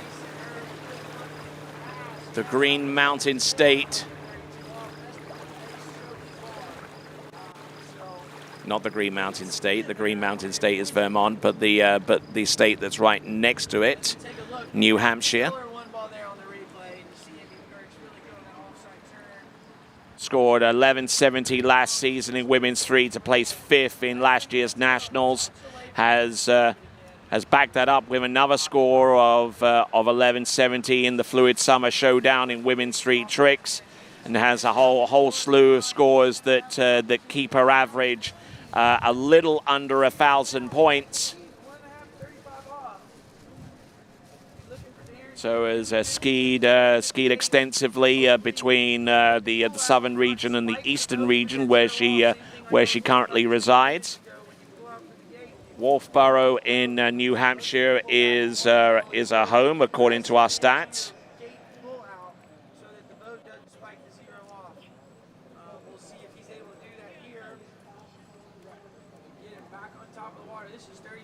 So Wolfboro, which is a little village in Carroll County.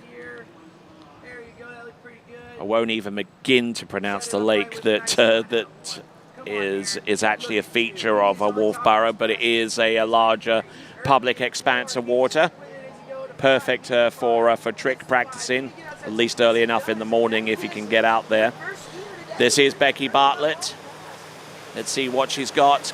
Come on in. There we go. There is the surface 5, positioned to the front. Nicely done, keeping the flow going here. Going for the surface 7. Now taking advantage of the fact that at least in the last few seasons they've removed the restriction of having surface tricks, multiple surface spins involved in a trick pass. Normally the rule was that if you performed, say, 2 surface 360s, you couldn't perform, for example, 2 surface 540s or even 1 surface 540s because they were actually within the same rotational group. Nowadays, you can do 360s, 540s, 720s. You can spin your heart out on the surface and not be penalized for doing so. So, that's Becky Bartlett we just saw. Next competitor to take to water should be Nicole Weber-Barker. All right. Here's your current leader, Derek Jansen. He's your 8th seed. He's getting ready to try to push out his score these last 17 years. Gets a pretty good looking turn in the gate. Now gets the 2. So Nicole Weber-Barker is our next competitor to take to the water. Just getting her speed set up. About the same speed as most of the other skiers that we've seen so far. This is Nicole Weber-Barker out of Lincoln in Nebraska. In the Mystic Lakes 3 event held recently, she scored 1,260 points and has been averaging somewhere between that and 980 points in recent times. Scored a 6th place finish in the Goode Waterskiing Nationals last season. And I'm sure that she is eager to get among the top 5, but she needs to do what she needs to do first, and then we'll see how things resolve themselves after she skis. That is Nicole Weber-Barker, Nebraska State Championship. She won that event in women's 3 with 1,060 points. And in the regional championships, came up a little bit short of the top three with a 4th place finish in the Midwest regionals this season with 980 points.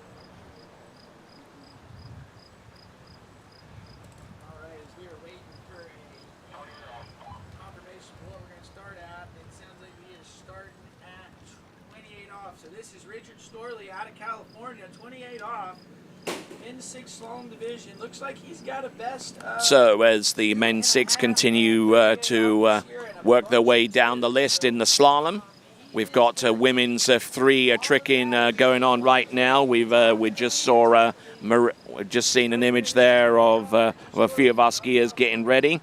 Nicole Weber-Barker is making her way into the course, as she should be momentarily.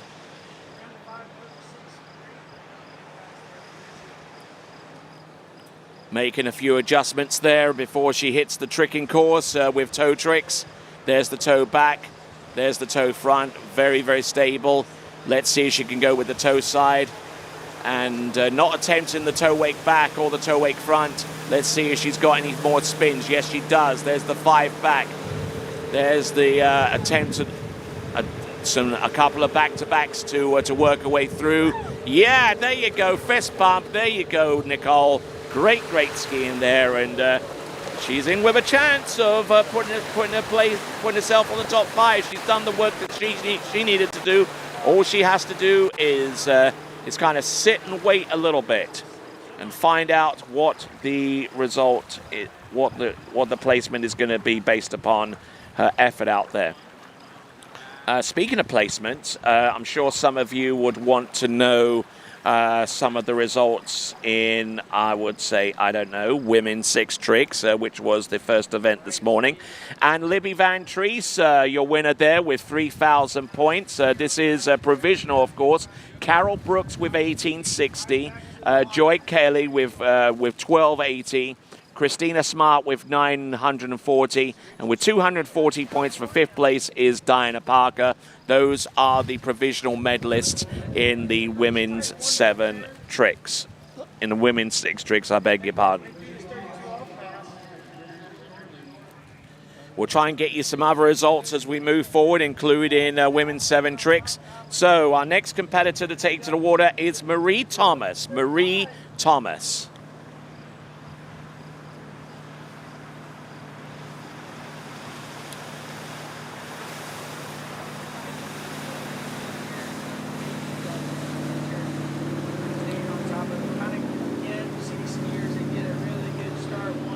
Yeah, just a little strange there with the handle there for the reverse wake back-to-back, but nicely controlled.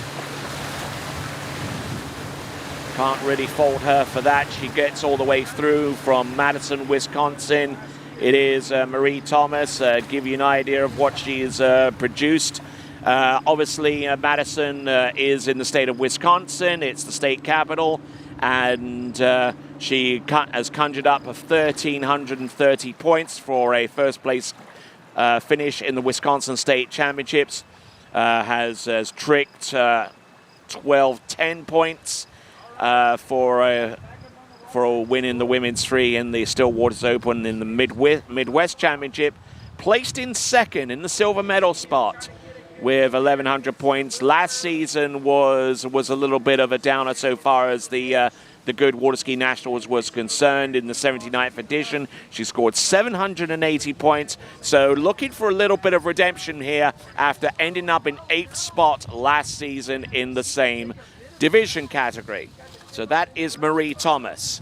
Let's see if she can conjure up something with the second and final 22nd pass. Take a look. He hits the gate really hard right here.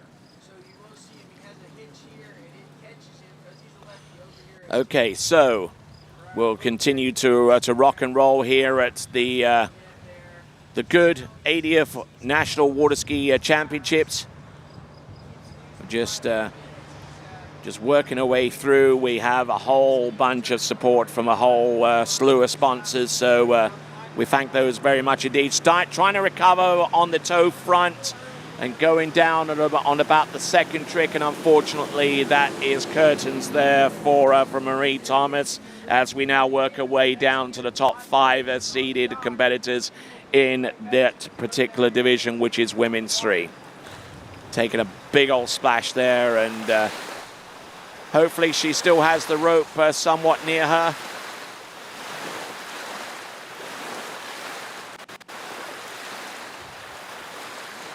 All right, continue to work our way along. We've got our next competitor, Laura Burdick. Laura Burdick, our next competitor. I believe she comes to us out of Indiana. We'll get confirmation of that in just a moment. I surmise she's from Indiana because I know Kel Burdick is for almost a dead certainty that he is from there as well. Actually, Laura Burdick is from Michigan. Scrub all of that. Okay, so coming into the course for the opening pass. And unfortunately getting into a little bit of a tricky situation. There is actually a skier in the middle of the course. Looks like the boat didn't exactly get the green light to proceed. So now we're going to bring Laura Burdick back in again. And we will see what she can produce.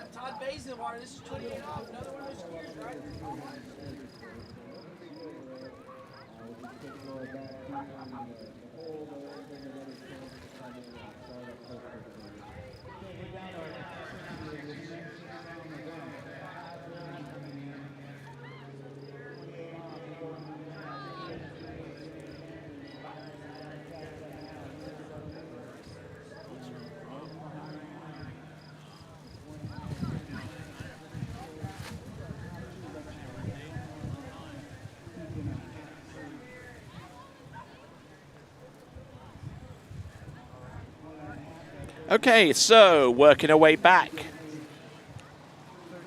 This is Laura Burdick, coming to us out of Brighton in Michigan.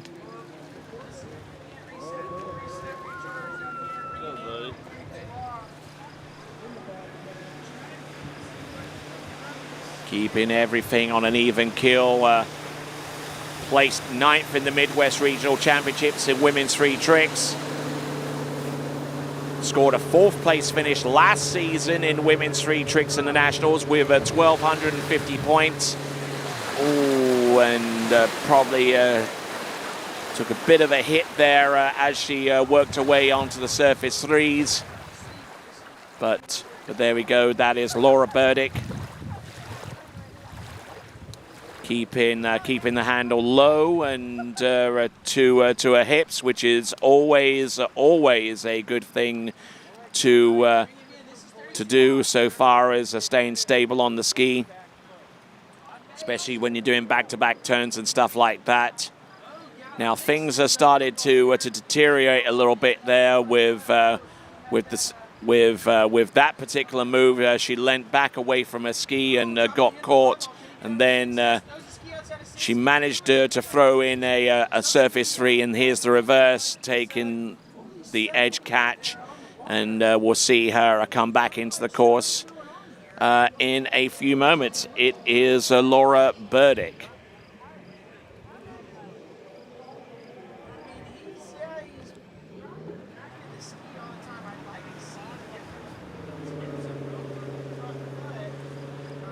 All right, so Laura Burdick getting set. She'll make a turn around the island. Just enough time to tell you about our boat providers, the Correctcraft Nautique, the Malibu Response, and the Mastercraft Pro Stars, all fantastic tournament water ski boats. And certainly appreciate their help and continued assistance during the 80th Goode Waterskiing National Championships. All right, ready, 5 off. So, kind of like we were talking about too, we want to get a good gate, got to get turned before we make that load on the boat. Hold out. All right, as slaloming continues on Lake One with Zane Nicholson providing the announcing for that. We've got women's free tricks taking place right now on Lake 2. We've got Laura Burdick. Now, toe tricks, let's see if she can hold that toe foot next to her standing leg. Nearly rolled out the back there with the toe side, but managing to get the only toe tricks that she has in her arsenal out the way. Now she's going for the more surface turns to try and pile up the points. And getting stuck there on, I believe, a 5 front on the surface, and we'll swim into shore, and that will represent the extent of Laura Burdick's effort. So well done to her there.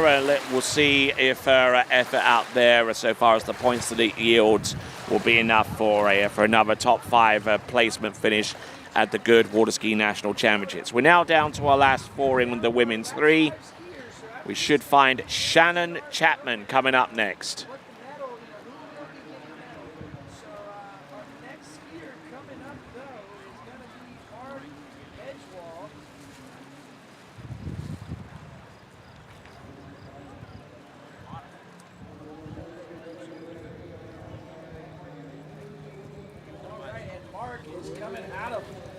State of Washington State, Lake Tapps, Washington.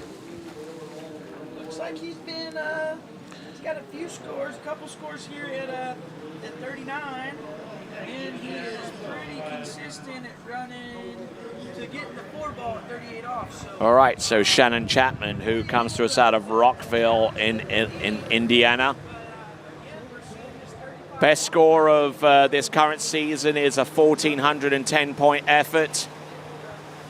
Out of the Silent Shores full competition now.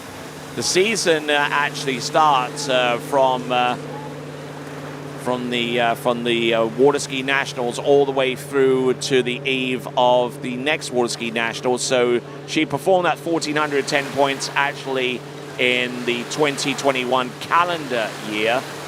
But that is technically the 2022 tournament season.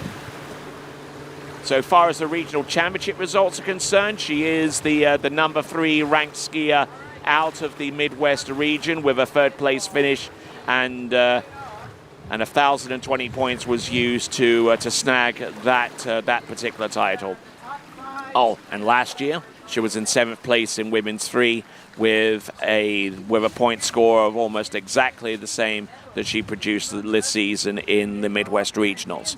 So, looking in fine shape from one trick to the next. It's looking very good so far for Shannon Chapman, our number 4 ranked skier going into this tricks event.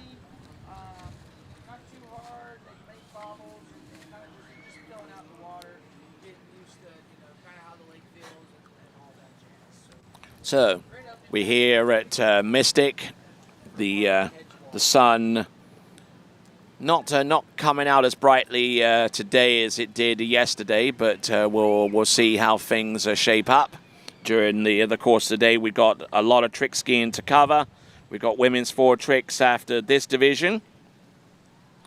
Then we got men's 3 tricks. Then we got women's 6, 7, 8 jump, followed by women's 3 and men's 3 jump. And you can check out the current matches right now by going to bplayfuel.com. bplayfuel.com, check them out. And also check out Wakehouse to shop for all of your water ski needs. Go to wakehouse.com, check them out.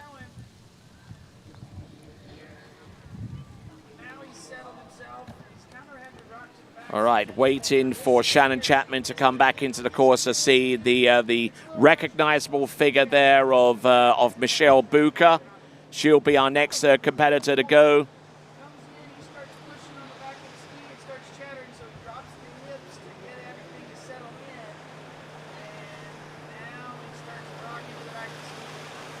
There we go, Shannon. Oh, and getting not getting much in the way of control there with the toe front. She got enough for the toe back, but fell coming back with the toe front. That is a Shannon Chapman, and I don't think that her score is going to be particularly high, not compared to some of the trick scores that she's putting in the season thus far. So, continuing to make an impact here.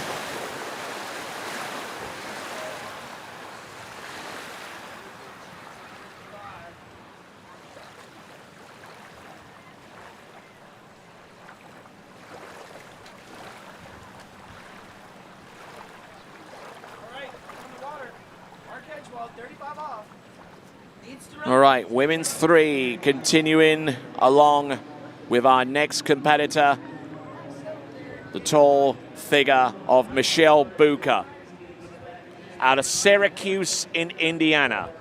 Last year in the Goode National Waterski Championship, placing in 3rd in the Midwest Regional. She scored 760 points and placed in 6th. So a little bit subpar coming into this competition. Let's see if she can redeem herself somewhat. This is Michelle Bucher in women's 3 tricks, our number 3 seed going into this competition, the 80th Goode Waterski National Championships. Keeping a good eye on things as they pan out here. Good surface turns to the back and to the front. Keeping a tight grip on that handle. There we go. Does she have anything more? Oh, there we go with a surface 5. Just throwing tricks left, right, and center, wake back and wake front. And I think time will have expired around about then. But tell you what, very, very alert and very, very focused on what she's doing out there. That is Michelle Bucher. Has tricked quite extensively through the season. It's been has visited a number of sites, including those in Indiana and Ohio, and all the way here to Maize in Kansas to see if she can get a podium finish this year as well. She was 3rd last year. We'll see if she can replicate that feat this time around.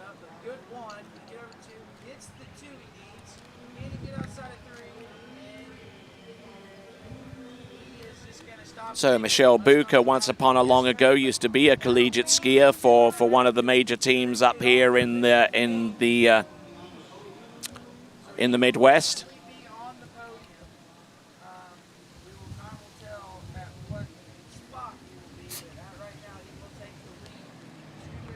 So let's see, Michelle Bucher now coming in, 2nd and final 22nd pass, working that Mastercraft towboat, setting the speed. And certainly a lot more skiers skiing behind the Mastercraft for tricks right now. They've done some extensive modifications to that towboat in that factory up in Vonore in Tennessee to improve the trick wake among many other benefits that have come through continuous R&D and work on improving on the design of an already great towboat, the Mastercraft ProStar. Oh, and getting in a little bit,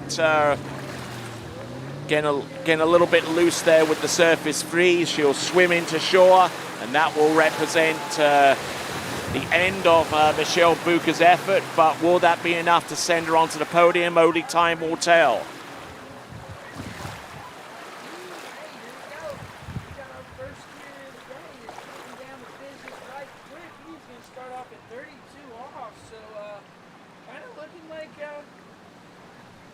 Looking like we're at a pro event now. So Mark's out of Chippewa Falls. All right, so looking at Michelle Bucher. A great effort there all the way around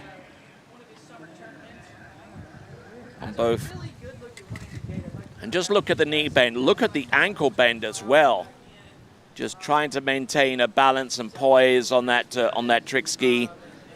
Safe for that surface 3 and got lent back a little bit on that line and just a little bit out of sorts there. All right. Tricking event right here at Mystic Lakes. Women's 3 tricks. Next competitor, our second to last competitor.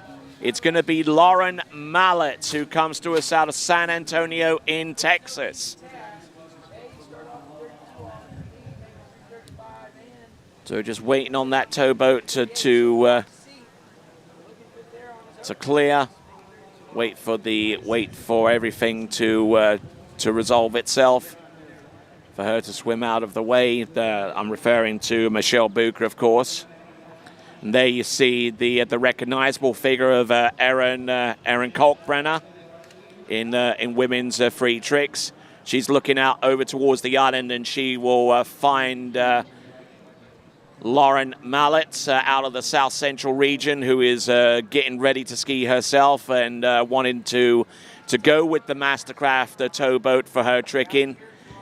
Now, while there are a couple of Nautic towboats in around the facility, and due to popular demand for that boat as a boat to trick behind, there is just one Mastercraft in that area, so that precipitated the long pause between the end of Michelle Bucher's performance and the start of Lauren Mallett's performance, which will occur within about the next 15 seconds.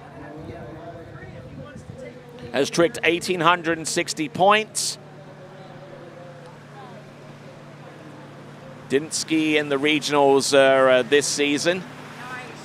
Has spent a lot of her time coaching and taking care of her kids and the family who ski in these national championships as well as Ryan Mallett, who will see compete, no doubt, during the course of the competition here. There's the Wake 5 front. Yeah, all right, nicely done. A big beaming smile there from Lauren Mallett, and I'm sure that there is a little quiet satisfaction in the towboat as well, where Ryan is sitting down and checking out the performance here from Lauren. Good start with the Waco. Probably didn't get too much in the way of elevation. The judges will pick up on that and score appropriately. Handle coming up a little bit high, throwing her towards the back, which delays the start of these surface turns. But however, she looked pretty good with the wake back-to-back and the wake back-to-back reverse, as she continues to just wind it on, including with the side slides for a few extra points. The wake back sets itself up for a 310-point trick. That is the Wake 5 front. Almost getting pitted over the ski, almost losing it completely. And Laura Mallett's getting ready for her toe tricks, which will represent the balance of her effort via the toe pass. I'm Tony Lightfoot. Over there on the opposite side of the disc is Zane Nicholson. He's calling the slalom. And I'm calling tricks. And jump a little bit later on. Make sure that you click on that subscribe button to be informed of the next live event, and also participate in the live chat, which I'll take a quick look at now just to see if there's much in the way of activity in that respect. Yes, actually quite a bit of activity from a good few of my friends from the Midwest. So here we go. Nicely done there for Lauren Mallett there with the opening trick, which was the toe 360. There's the reverse toe side. Look at her go with the tricks that she has remaining, trying to keep that toe foot next to a standing leg. Important that she does that. Reverse toe back, reverse toe front, skittish outside the wake, and a little bit of a wry smile towards the end there from Lauren Mallett, but and even a little shrug of the shoulders just to emphasize that point that while she may not have tricked her best out there, she at least gets the job done in terms of standing up on 2 20-second runs. So,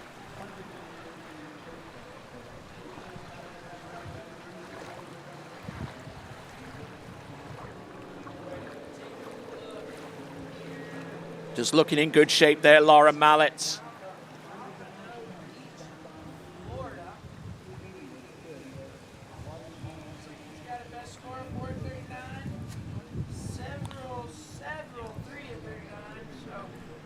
So looking in good shape there for the most part. Lauren Mallett's there, especially with that reverse toe back, and kind of got stretched a little bit towards the toe front, realizing that the gig was up, that she probably didn't have an awful lot of tricks to follow on afterwards anyway.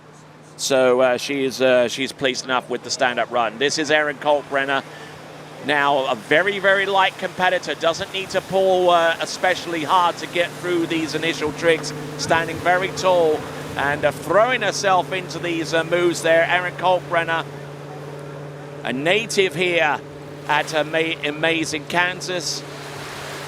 Getting through that run, probably didn't feel 100% there with that effort, but less than 100% and still standing up. I will take that any day of the week. Erin Kalkbrenner.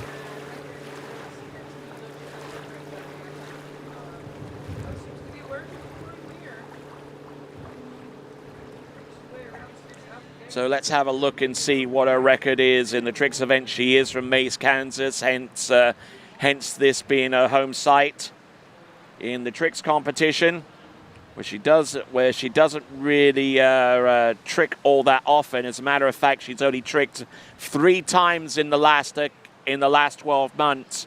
One of those was the Midwest Regional Championship, where she scored a first-place finish in the women's 3 tricks with 35.90.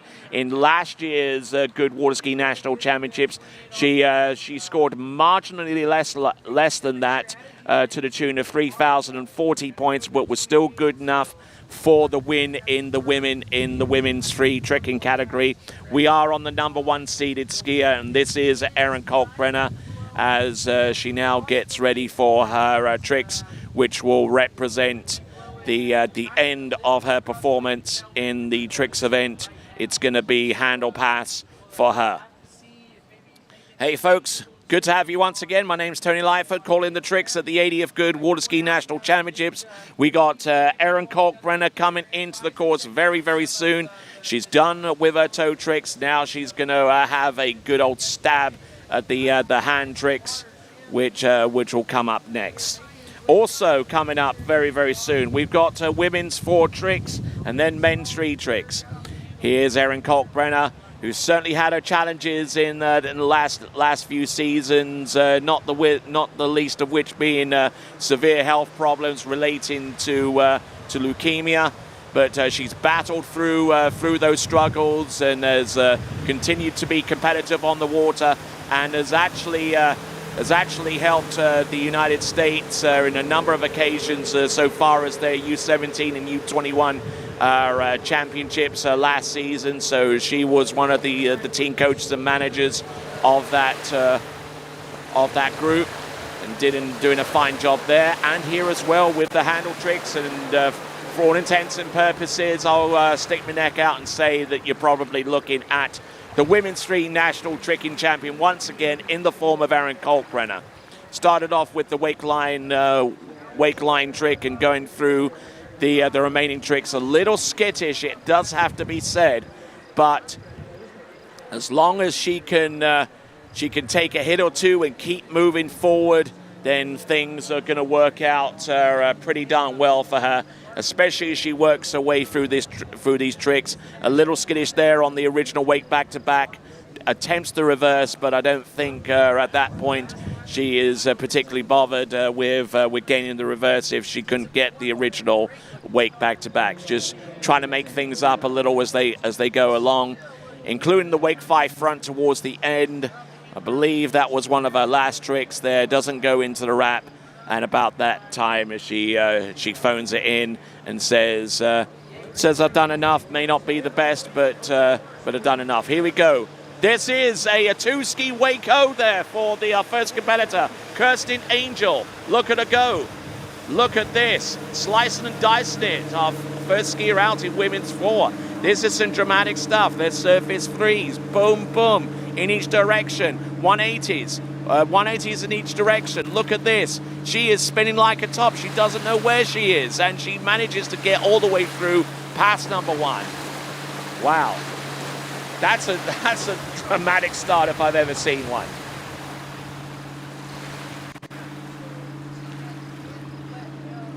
There you go. That's how you spin a wake-o.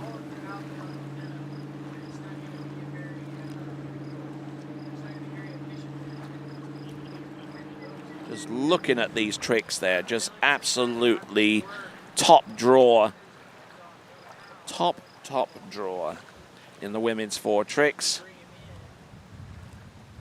For Kirsten Angel, who comes to us from Gove in Kansas. This is now women's 4 tricks. We only have 4 competitors in this, so it's basically it's a competition to see who would place higher than each other on the podium. And we certainly get a good indication of what Kirsten Angel can do. Has tricked 1,180 points in the past. Kansas State Women's 4 trick champion as well. 3rd place in the Midwest Regional Championship with 870 points. So obviously has the competition going forwards.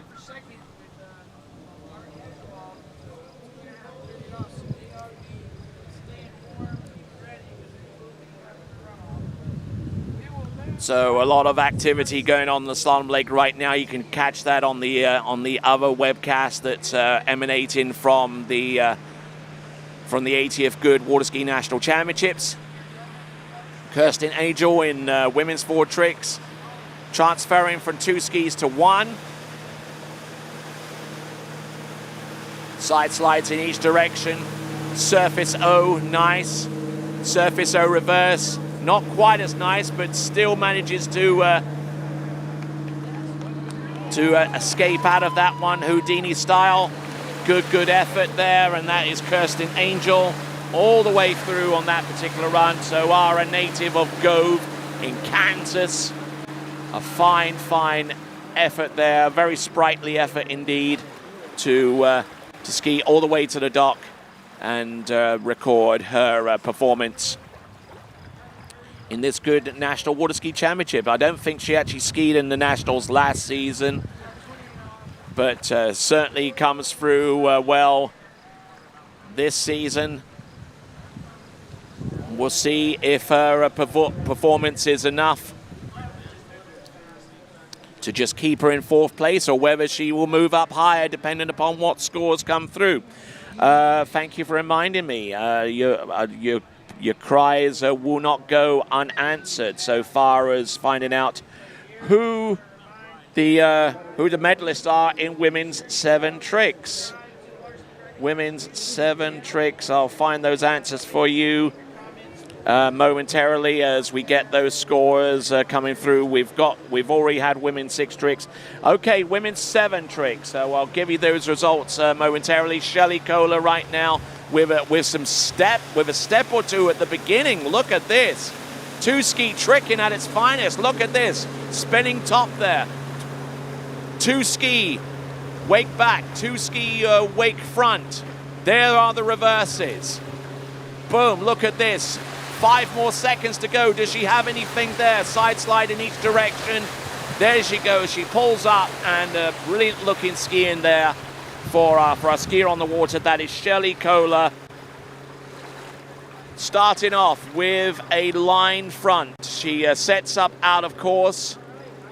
Waits for that buoy to go past. Boom, slaps that ski down like she knew what she was doing. Shelley Kohler.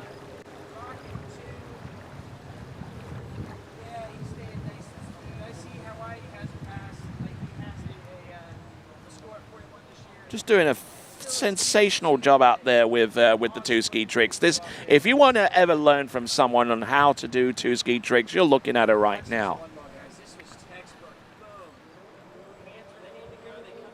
Scored 1,160 points in the Midwest Regional Championships. Is the silver medalist in those championships in women's 4. Has tricked sparingly a little bit over the last 12 months, but has only scored less than 1,000 points on one occasion in the last 12 months of tricking.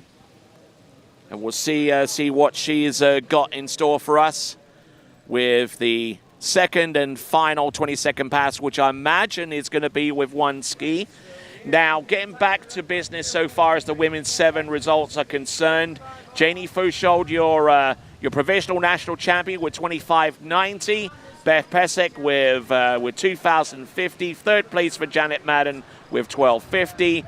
Lisa Eastman with 11.50. And Rochelle Molaitner with 540 points. Those are the provisional results for Women's 7, an event that we had a few minutes ago. Shirley Kohler right now going on with one ski. There's the 360 and the reverse. There's the wake back, nailing that one down. Oh, look, losing control, and ultimately the ski going out from underneath her and slipping into the water.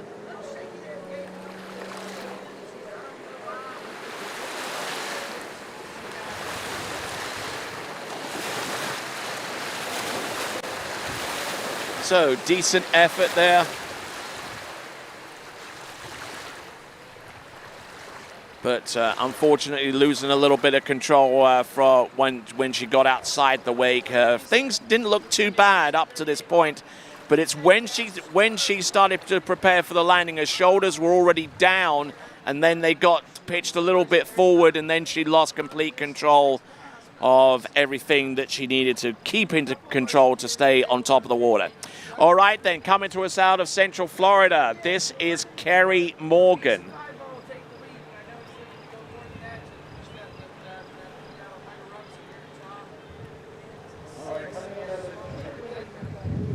Coming to us out of Odessa in Florida, this is Kerry Morgan, who tricks quite extensively during the tournament season. Has been to a number of tournaments within the last 12 months. Look at Kerry Morgan going through one trick to the next on that single ski with handle moves. There we go. That's a surface O. That's the back. That's the back reverse. Has a couple more. Throws the odd throwaway trick, but they still score points, and it's still vital that she does so if she wants to replicate the podium finish which she got last season. Now, last season she scored 1,330 points for a 5th place finish in last year's Good Waterskiing National Championships. In the Florida States this year, she scored 1,690 points and won the title there. And in the Southern Regionals this year, she was the silver medalist with a score of 1,430 points.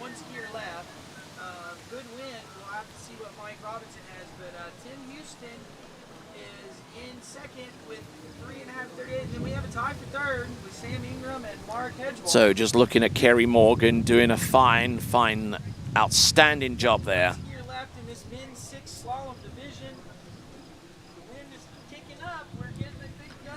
All right, so providing the tools for you to ski your best, why not check out flowpointmethod.com. Flowpointmethod.com, brought to you by Jenny Labar and Marcus Brown. And also check out bplayfuel.com. Vote now for the matches that are currently online. bplayfuel.com. All right, then. So we got Kerry Morgan now, out of Odessa in Florida. Toe back and toe front, toe side.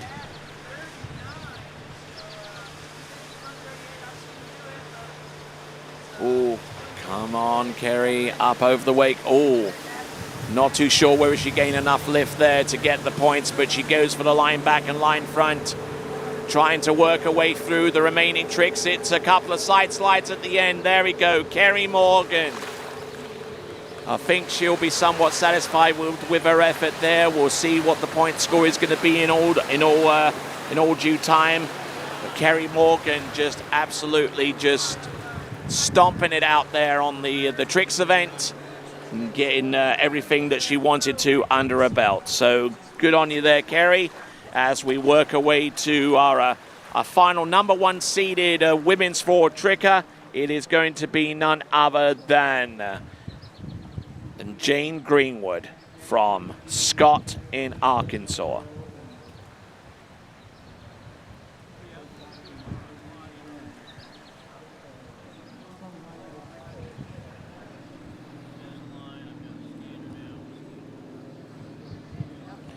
All right, so as we see the tail end of Kerry Morgan's performance, we'll go live and check out the performance from Jane Greenwood in just a moment. Here she comes into the course. And some of the fashions that our female skiers are conjuring up in these competitions. Yeah, they're certainly eye-opening, I can tell you that. In the women's four-tricking competition, we see Jane Greenwood just trying to stay warm out there and trying to warm up with the first trick, which is the Waco into wrap. There's the Waco out of wrap. 2 spins there off the wake. Look at this. Keeping the rope tied to her hip. Now she goes in for a step sequence. She started that off with a wake line back-to-back. There is the wake line back. Wake 5 front. Does she have anything more? Beautifully sequenced tricks there, especially with the 5 back from inside to out, and losing no time there in gaining all of the tricks that she wanted to from start to finish, and the sequencing was absolutely sublime there from Jane Greenwood, especially with the opening 3 or 4 moves. And then just look at this, lands. Then surface back-to-backs, just winding it on through. Wake line back-to-back, boom. Beautifully executed. Now, normally whenever you start a step sequence, you go with the wake line back to start. But she ends off with the wake line back. Then she goes to the front, foot in the back binding, back there, and now goes into the 540-degree spin in one direction and the 540-degree spin going in the opposite direction. Each of those are tricks, 310 points apiece, 620 for both. That kind of gives you an idea of how she's pacing herself so far as the point score is concerned. She is the women's 4 South Central Regional Champion and the current #1 seed coming into this competition. Her point score from the South Central Regionals was 38.40. And last year was runner-up in the 79th Goode Waterskiing National Championships with her score of 35.30. We're looking to redeem herself right here in the women's 4 tricking competition. Now, getting herself wound up here. This is going to be what I suspect to be a toe 5 back, getting the boat speed set up, looking in good shape right now. There we go. There's the well-rotated toe 5 back, toe back-to-backs. Here she goes, toe wake back-to-back, almost catching the top of the wake, but she manages to recover.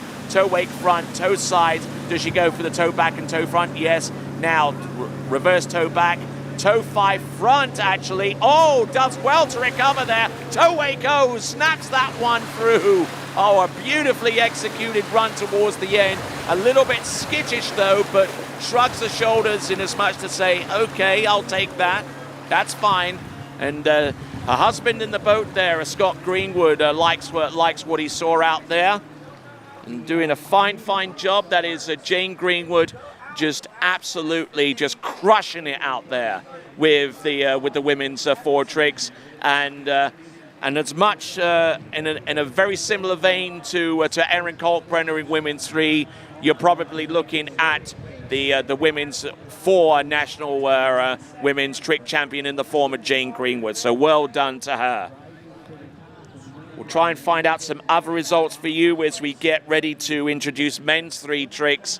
But just look at this. She was in all kinds of trouble there. But I tell you what, nice little bit of improvisation here. She was looking to go with the toe wake-o from inside to out, but does it from outside to in. And good skiing there from Jane Greenwood all the way through. Men's 3 tricking is going to be coming up next. I think there'll be a little bit of a pause before we change out from women's 4 to men's 3, but you are watching the continuing coverage of the tricking competition here at the 80th Goode National Waterski Championships, and we will be back on the flip side of these.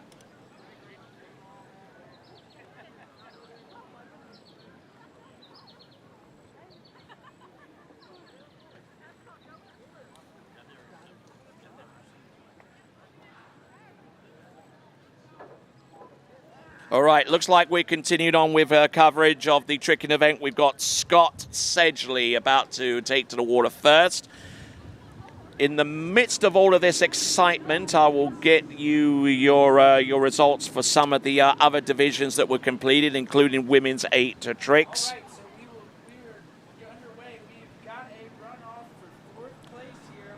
So trick round 1, women's 8 and submit. Lisa Harrison, your provisionally your women's 8 national champion, barely though, with 1,540 points ahead of Brendan Kavanagh with 1,460. All right, Scott Sedgley, the first of our male trickers of the day in men's 3 tricks. This is Scott.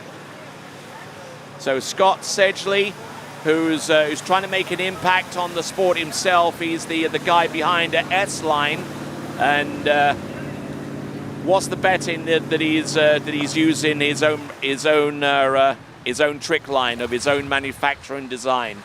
Certainly looks pretty clean, I know that.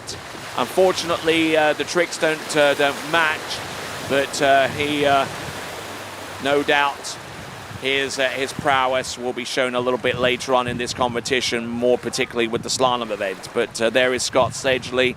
We certainly had a nice conversation with him over at Lake 38, where he provided the slalom lines for that competition, and interesting to hear his philosophy and how he intends to go forward with S-Line. And good to see, actually tried to do the wake back and unfortunately came up a little bit short. So that's Scott Sedgley. Right, let's go with a few more tricking results, shall we? Let's try women's 9. Women's 9 tricks here in the national championships. We should get results for that. Yes, only 2 competitors were present there, and Janet Piercy, your national champion provisionally, with 980 points ahead of her sister, Janice Prochi, with 320 points. Now, it's probably going to take a while before we get the scores for women's 3. I'm going to at least attempt to get those scores anyway. We'll see how quick our officials are working. This is the national championship, so here we go. We've got some scores. We've got 1 score remaining. And Lauren Mallets is in the lead with 1910. I believe we got 1 more remaining score from Erin Kalkbrenner in women's 3 in the tricks competition. So this is the unofficial ranking right now, with Lauren Mallets in the lead with 1910.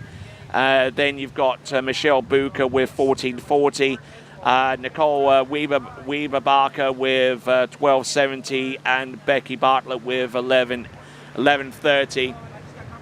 Those are the top 4 right now. I'm saving a place for Erin Kalkbrenner, who is probably more than likely going to outstrip that score of 1910. You just never know, though, but we're keeping an eye on it nonetheless.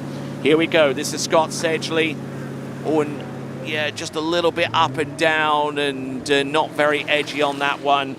But there's Scott Sedgley trying his best out there, and a decent effort there. Scott Sedgley, the first of our men's 3 trickers.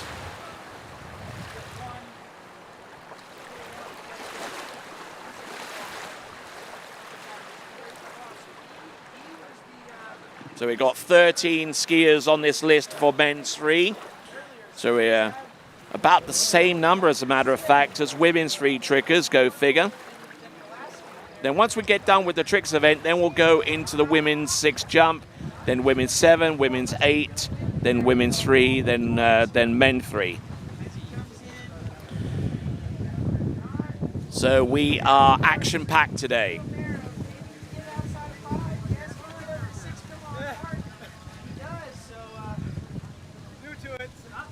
So, great to have you on board. The name's Tony Lightfoot. Glad to be here, an honor to be here at Mystic Lakes for the continuing action of the 80th Goode National Waterski Championships. Curtis Frökild will be our next competitor.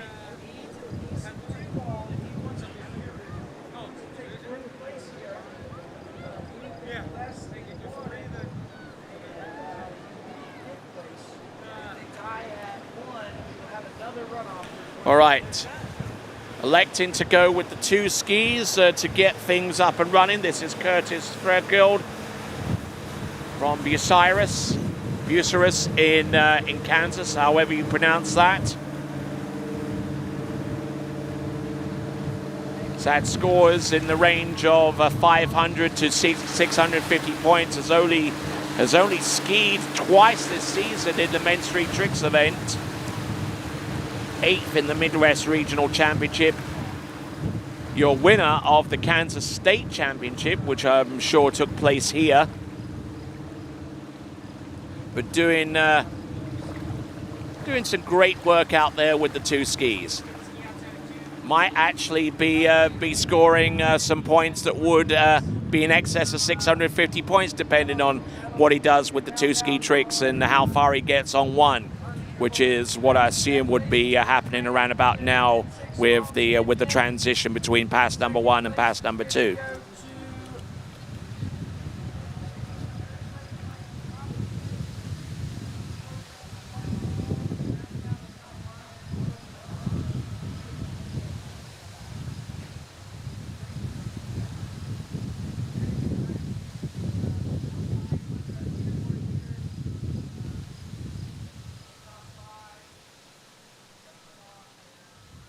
Certainly performed the Houdini act towards the end. A little bit of slippage there with the skis. Skiing with a relatively slow boat speed, but managing to continue to run.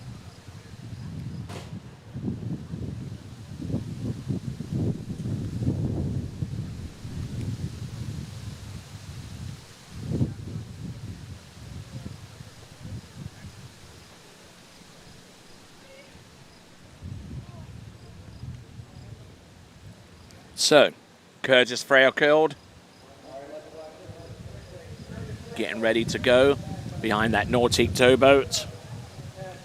Actually, that might actually be Scott LaMarche, as a matter of fact. We'll get confirmation of that in a moment.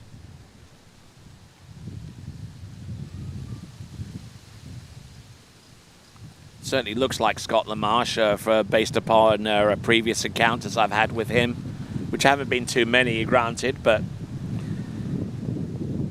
you try and press forward your advantage whenever you can. All right, so let's have a look and see Scott Sedgley. Oh, actually, it's a Curtis Fairfield. I do beg your pardon. So Curtis Fairfield is on the water right now. He has tricked upwards of about 650 points.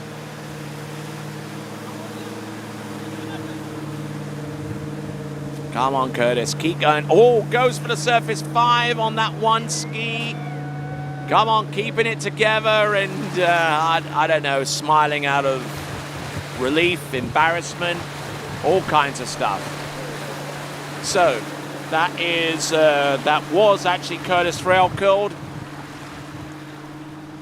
out of Bucyrus in Kansas.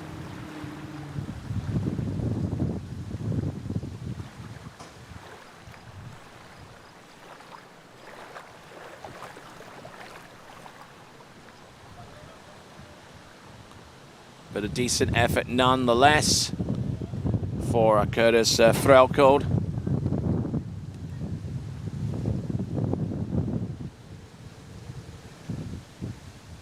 So now Scott LaMarche is our next competitor to go.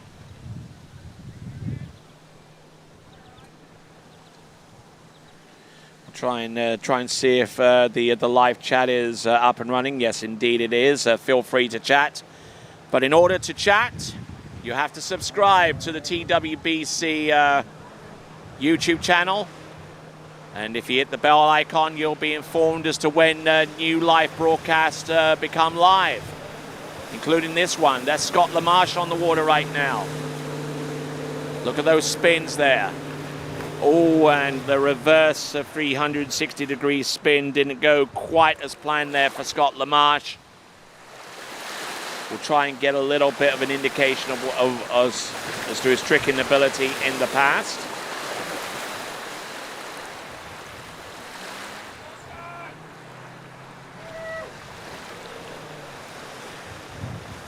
So Scott LaMarche, he resides these days in Orlando, in Florida. I was about to say Orlando, California there for a moment. Ugh.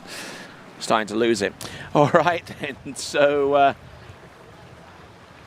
yeah, residents these days in the Sunshine State. Scott LaMarche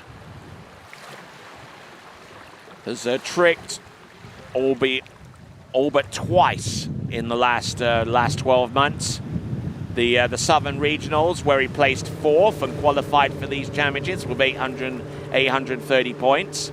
And in last year's Goode Waterski National Championships, he tricked 630 points and placed 14th.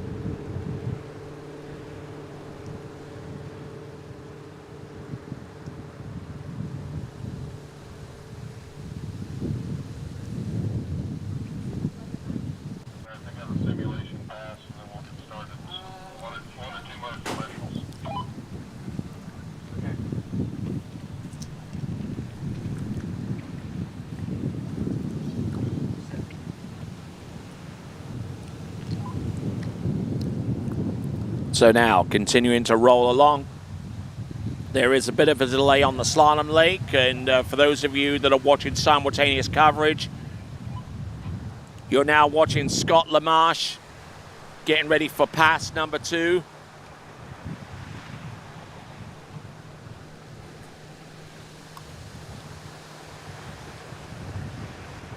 Going with the surface 5 to get things up and running. Some wake tricks there. Oh, a little bit jumpy there. Could have benefited with a little bit of edge to gain elevation rather than being all happy feet out there. Unfortunately, the happiness doesn't last for too long. He's in the water and he's swimming to the shore.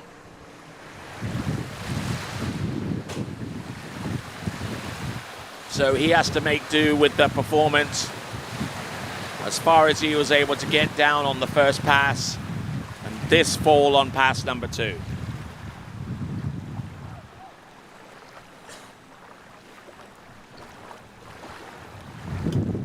So now, moving away from the southern region to the south central region, it is Ryan Mallett.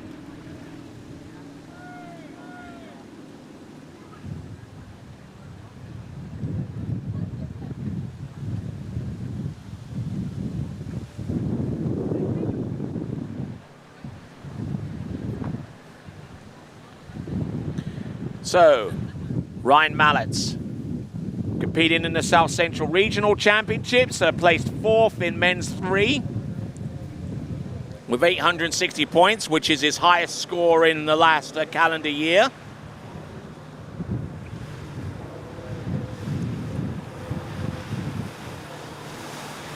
He's had varying degrees of success on his trick ski in the last 12 months, including a 13th place finish with a 660 point total in last year's Nationals.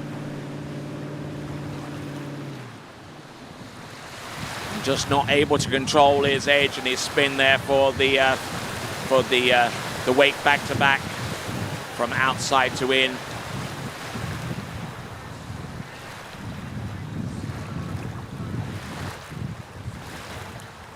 But for the most part, not looking too bad there for his effort.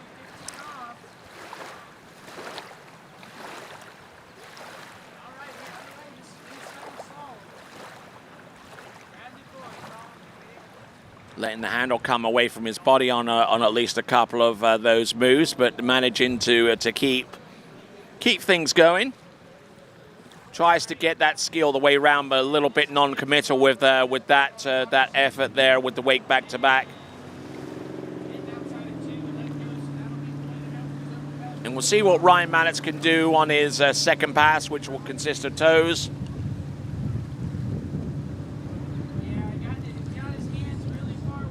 So here we are at announcing Central for the webcast, slalom webcast. You'll have Zane Nicholson announced for that, and the tricks and eventually the jump event will be announced by yours truly on this webcast. While we're waiting to pick up our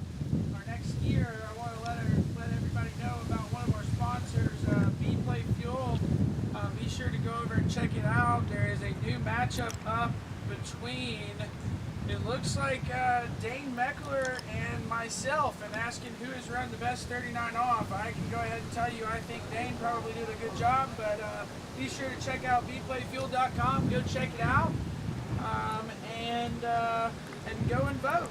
All right, here we go. Continuation of men's 3 trick. We got Ryan Mallett.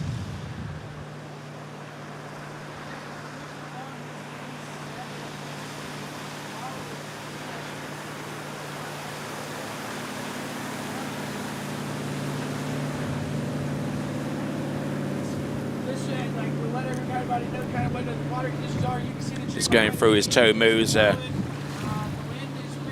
Not feeling particularly safe out there, and tries to tow back and unfortunately leans away.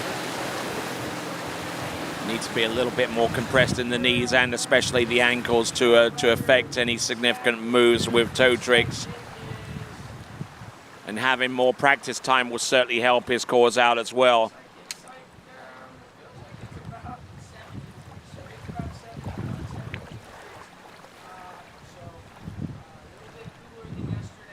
So out of San Marcos River Ranch.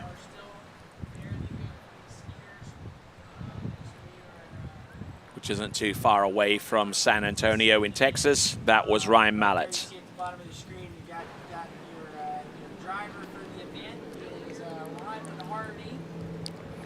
So let's continue along. We have got John Mama. John Mama is on the water right now.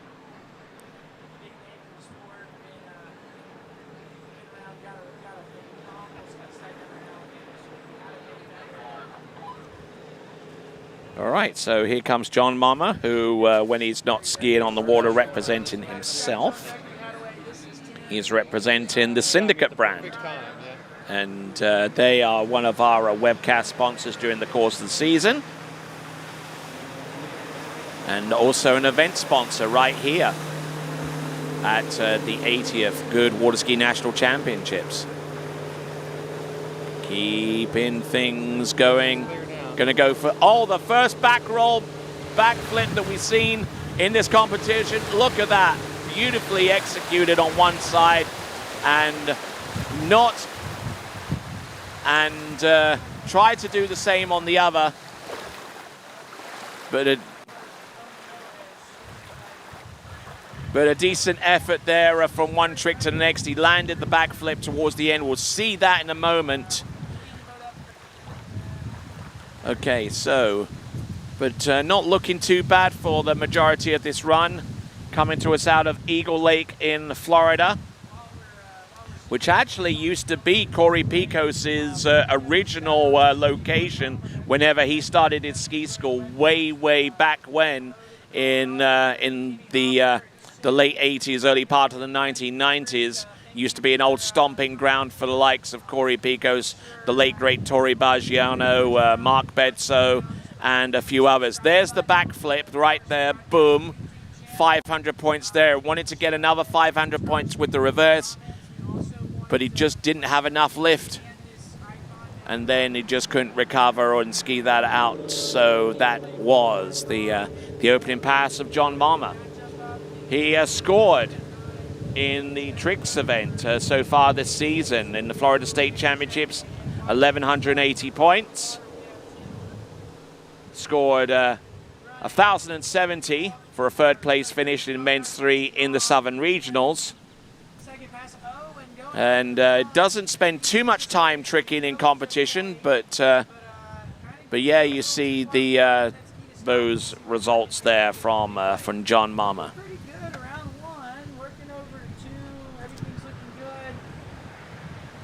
His brother is about to ski, and that's going to be Brett Mama in just a moment. We'll see him.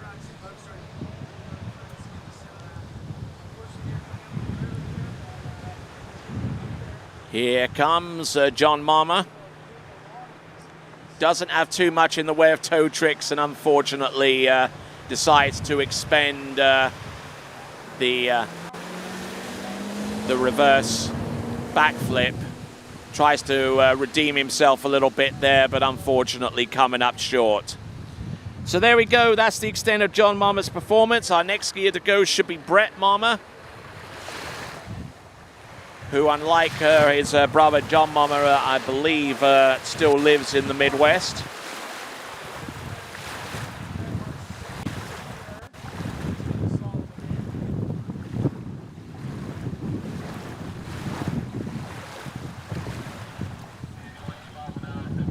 All right, and our next skier, back home, it should be 28 miles an hour, 15 off.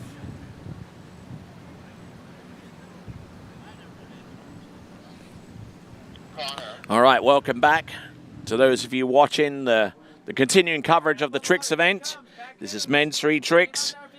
Our skier scheduled to hit the water should be Brett Marmer. Yep, indeed it is Brett Marmer. Coming to us out of Dyke in Iowa. Skied in the Goode Waterski National Championships last season and placed 9th in the tricks event. Placed 6th in the Midwest Regional.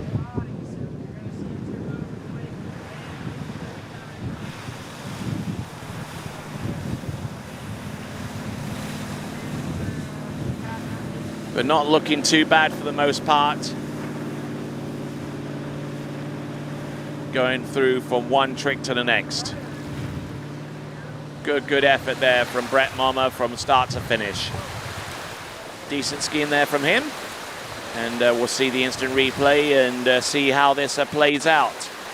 Has scored 1,410 points on a couple of occasions this season. And as I mentioned, 6th place in the Midwest Regional Championships with 860. So trick skiing running a little hot and cold for Brett Marmer, but we'll see if he can round off his effort for trick skiing for this season with a flurry. The native from Dyke in Iowa. We'll see what he can do.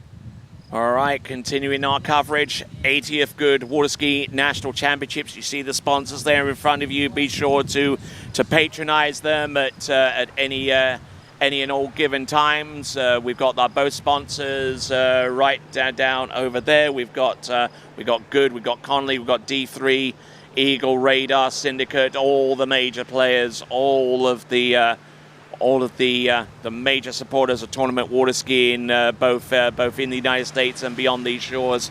We've got Brett Marmer on the water right here and now. Continuing on with some surface spins. Ooh, and getting in a little deep there with reverse spin. He'll swim into the shore, and that will be his lot for his performance there in men's 3 tricks. We'll take a look at the instant replay and see where things are starting to go pear-shaped for him. Yeah, the handle getting up a little bit high on a couple of occasions, although on that particular move he was able to stabilize himself for the sheer fact that his handle was close to his hip. Tries to reverse spin the surface 360 and just the handle started to creep up, and then he lent away to compound that mistake. And in the drink he was.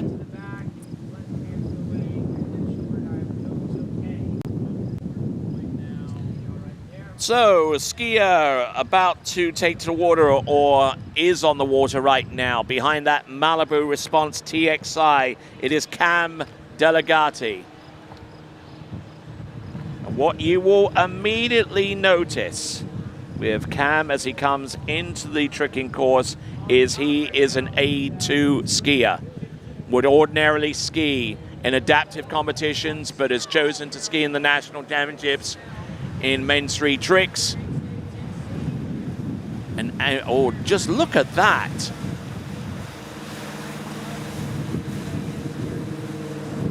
Look at, wow. May not be able to spin too easily from front to front or anything like that, but I tell you what, he still throws down some decent moves, including this Rat Surface O. You don't get to see the Surface O from Rat very often, but I tell you what, he performs it about as well as anybody. And can you imagine the Herculean strength that it takes just to recover from that trick and continue to roll? Look at that. Cam Delegati will try and get some read on his tricking scores in the past calendar year. From Chattanooga in Tennessee, the home of the Choo Choo. And in the Tennessee State Championships, he actually scored remarkably 1,510 points. He is the Tennessee State men's free tricking champion in the regionals. Second place in men's free tricks with 1,160 points. Last year's Goode National Championships was an 11th spot with 870.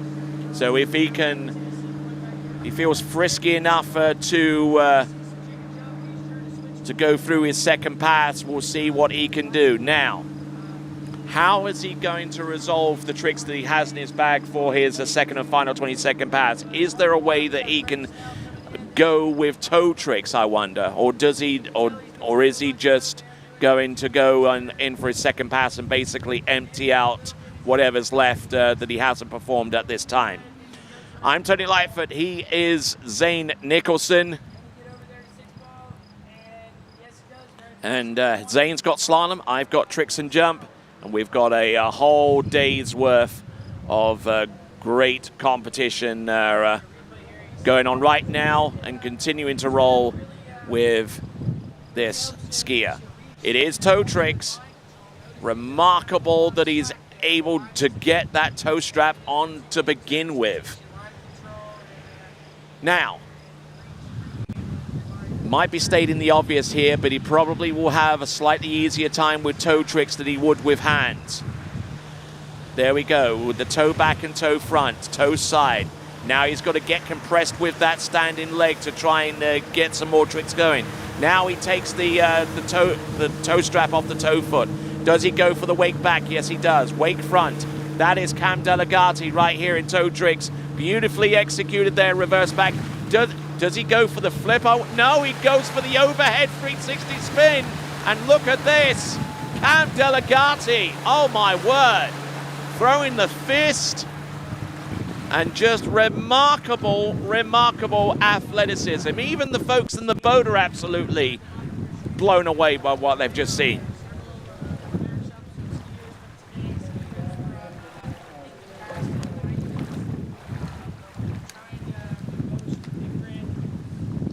And Cam Delegati, we're down to less than 10 skiers to go in the men's street tricks. And I tell you what, at this rate, we could see Cam on the five-spot podium. Actually, he was in 11th spot last year in the Goode Waterskiing National Championship, so looking for a serious upgrade. And he scored 870 points last season. So if he can get a skosh higher than that, then he's in with a chance. Aaron Weeks, skier on the water right here and now.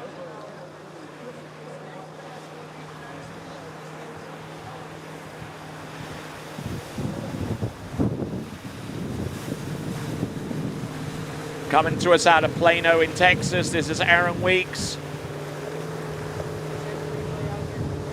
Oh, and going down at about 3/4 of the way into his performance there. The current silver medalist in the South Central Regional Championship with 1,610 points. and in 8th spot last season in the 79th Goode Waterskiing National Championships that were held at Water's Edge in Wilmington, Illinois, with a score of 14.30. Hasn't tricked much in the last 12 months, save for a performance in the North Texas State Championship and last year in Princeton's fall finale, where in each instance he came up short of 1,000 points. So looking to kind of get back on track and get towards the top totals in tricking. So there we go. That was Aaron Weeks. All right, so we'll be back right after this.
All right, then, here we go, Aaron Weeks approaching the course right here and now.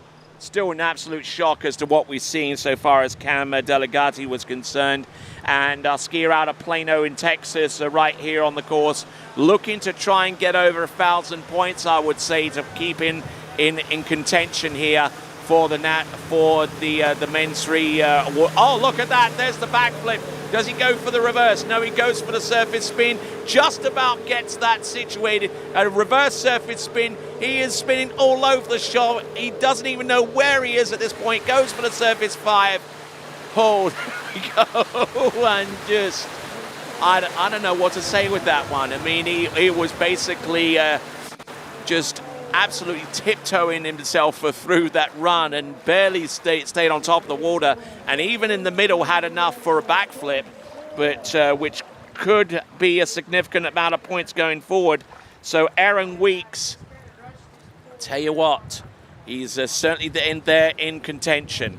Now, some scores, I hear you cry. Okay, so let's go to women's 3. Erin Kalkbrenner is your provisional national champion with 32.60 ahead of Lauren Mallett with 19.10. Michelle Bucher with 14.40. Nicole Weaverbacher with 12.70. And in 5th place provisionally with 11.30 points is Becky Bartlett. All right, on the water is Chris Sylvie.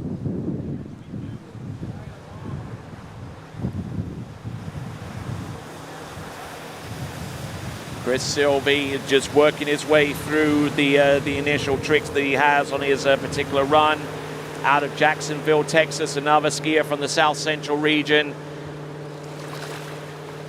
Nice, keeping good pace. There's the surface O, another surface O in men's street tricking. Good skiing there from Chris Sylvie out of Jacksonville, Texas. Has tricked as high as 23.70 in the past, and in the South Central Regional Championships a little off the boil, but still was able to get the title with 1,940 points this season. So after Chris Sylvie, we've got about 4 competitors remaining in men's 3 tricks, and then we will transition to the jumping event. I'm sure you've enjoyed the trick coverage, and if you enjoy watching live water ski coverage from any number of events during the course of the season, whether it's domestically in the United States or abroad in places such as Italy, Greece, Chile, and a whole slew of other nations that we would visit between now and the end of the season. The only way you can stay in touch is to go to the YouTube channel for TWBC and click on the subscribe button, and also hit that bell icon to be informed as to when new live events are active. So, what are you waiting for? Go to the YouTube channel, subscribe, hit the bell icon. That was Brian Mercer, just ran his opening pass, 15 off, so they should be starting through 22, bringing in. It's going to be All right, here we go. Skier on the water, Chris Silvey. Number 5 ranked skier in men's 3, approaching the course here and now. He's going to do toe tricks. It looks like he's going to be inserting that toe foot in the wrapped fashion. So, looks like he's going to do something along the lines of a toe wake-o. Yes, he does. Yes, he manages to just about nail that one. Toe back and toe front, toe wake back. Let's see if he can maintain enough of his balance to stay on top of the water for the balance of this run. Foot in the back, has to work quickly here. Wrap in, wake-o, boom, hits that one. Does he go for the reverse, hand to hand? Yes, he does. Just about 2 or 3 seconds left. That should do it. Wake back, and does he go for the backflip or just edge on out? Well, phones that one in towards the end, but a good, solid effort there from Chris Silvey. So great skiing there from him as we turn the page, so to speak, both figuratively and literally towards our top 4 competitors in the men's 3 tricking competition. We just saw Chris Silvey there. That might be enough to send him onto the podium. At least if it's anything above what we've seen so far, that would definitely be the case, because he's the 5th ranked skier and we've got 4 more to go. Cody Sharkey is our next competitor up in men's 3 tricking.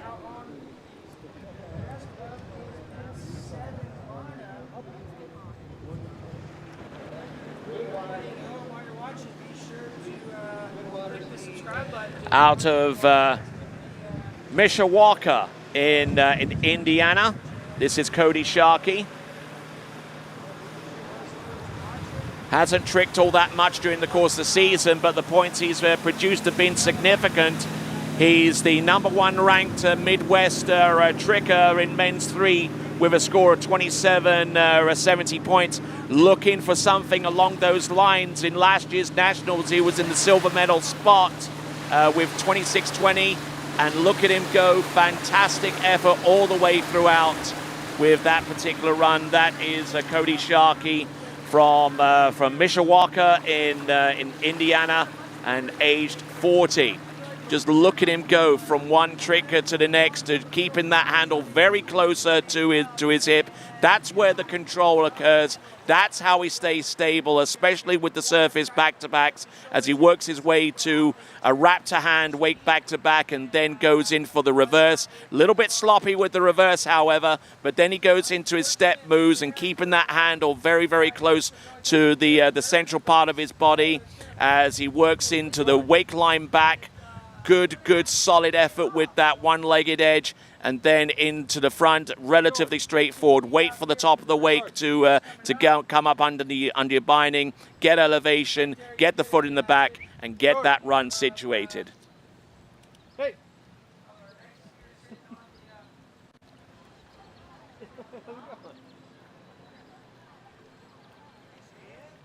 Yeah. Thursday. Yep. Thanks, man. Good to see you. Move right along to our next gear. That'll be Robert Wiltshire. He's waiting on the boat to come in. All right, so we got Cody Sharkey, successful in the first pass. Now the toe tricks are a little bit skittish here. Now he's got to try and settle them down and make his way through. He's got to survive this pass to stay in contention. He's the 4th ranked competitor going into these national championships in this season. He's tricked as high as 34.70, and with the amount of time that he's expending towards the end, I very much doubt whether the score that he'll produce here will be anywhere close. So there we go. That is Cody Sharkey.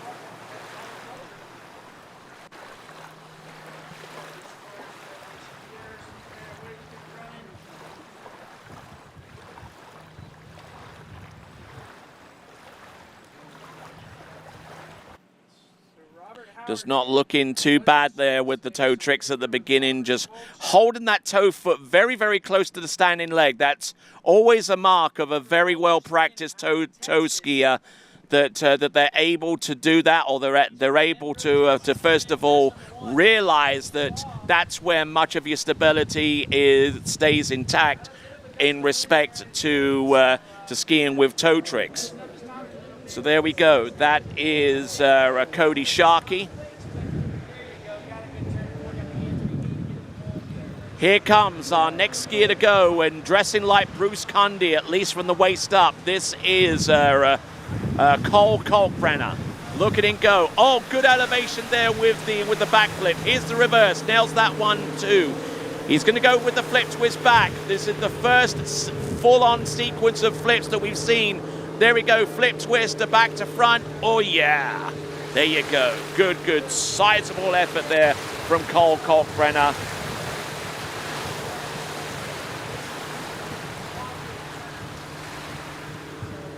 Just absolutely on fire out there. Cole Kalkbrenner will get a little bit of an indication of how he's tricked in recent times.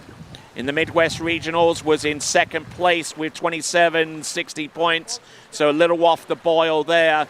In last year's Nationals, he scored a bronze medal finish with 26.10, and he's looking for something a little bit more substantial than that this time around to at least keep him on the podium in the top three, and may climb a rung or two towards the national title in men's three tricks. But a lot of that is going to be determined by our last two competitors in men's three trick. That's Graham Pfizer and Benny Lohr. So glad to have the pleasure of your company. We've still got a whole slew of jumpers to come. We got women's 6, women's 7, women's 8, women's 3, and then men's 3 jumpers. And got a sizable contingent of competitors. About 22 jumpers in all. Here we go.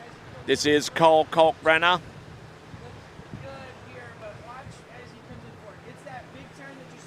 Let's see what he's got. Electing not to go with hand tricks. Doesn't have an awful lot to work with. Certainly has expended his flips for the most part. Does he have anything else? He's got some surface tricks. Irked away from toe tricks, unlike his wife. And managing to get his all the way through with whatever surface tricks he has remaining for the most part. That is Cole Kalkbrenner out of Maize in Kansas. He lives here over at Mystic Lakes. One of the good folks, one of the driving forces behind tournament water skiing right here just outside Wichita in Kansas. And it's just remarkable to see him perform out there, given how much work he's had to put in and how busy he stays during the course of these national championships. He also contributes a lot of his time towards the international activities that the AWSA is involved in on an annual basis, with coaching and team management and that kind of thing. You know, so he's certainly very, very busy and very, very involved within the sport of tournament water skiing, and we certainly appreciate his efforts going forward. All right, then, Graham Pfizer, who comes to us out of the southern region. We'll get a read on him in just a moment, so far as his performance have been during the season. Graham Pfizer out of Morrisville in North Carolina. Skied previously for UNC Chapel Hill during his collegiate days. and doing a grand job out there on the water in this day and age right here. Now, he has traveled extensively throughout the southern region. He skied in the Ski Fluid Classic not too long ago and tricked 36.20 points. He also performed at the Sunset Lakes Cup MLCQ, not with the intention of qualifying for the Masters. He's way off the boil there, but scored 36.20 points in men's three competition in that particular effort. So far as his southern regional performance is concerned, was the number one skier out of the men's three in the southern region with 31.20 points so far as his best score was concerned. And I don't think he actually skied nationals last season for one free another. That his result doesn't appear amongst those within the last 12 months.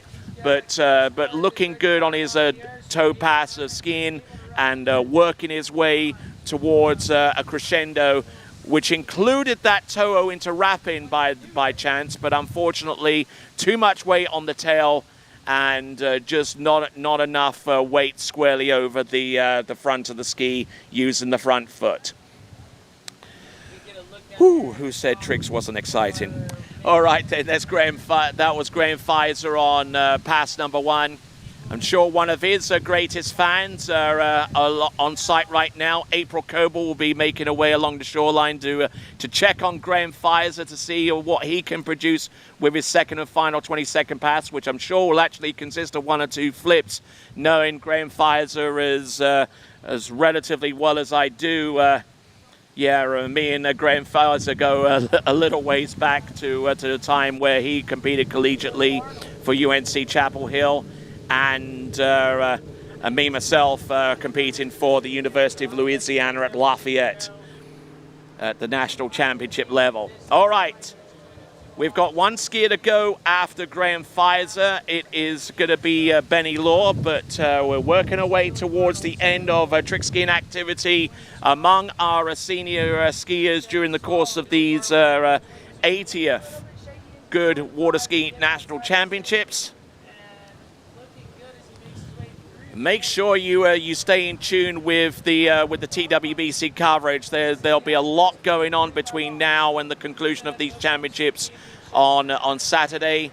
Make sure you are subscribed to the YouTube channel, and also stay in touch with the live chat as well. If there's any breaking news or messages that we feel that you need to be cognizant of, we will try to put it there and keep you informed.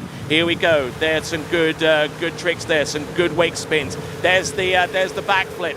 Here he comes with the reverse. Gets a little bit pitted and comes up short. And Graham Pfizer taking a big old hit there, and he'll swim into shore. But I'm sure the points that he would have gotten up to that point could well have kept him on the podium. That is Graham Pfizer. His surface tricks didn't look too bad, keeping the handle very, very closer to his hip as he goes from one trick to the next. Good elevation. Don't see too much wrong, don't see too much in the way of faults, and has the hand-to-hand 360, and then using the momentum generated to get him a little bit further outside the wake, and then get the elevation necessary to do the back roll. And then just didn't quite have a full elevation there, landed short and cased the top of the wake and goes down in a heap. All right then, so now we have got Benjamin Law.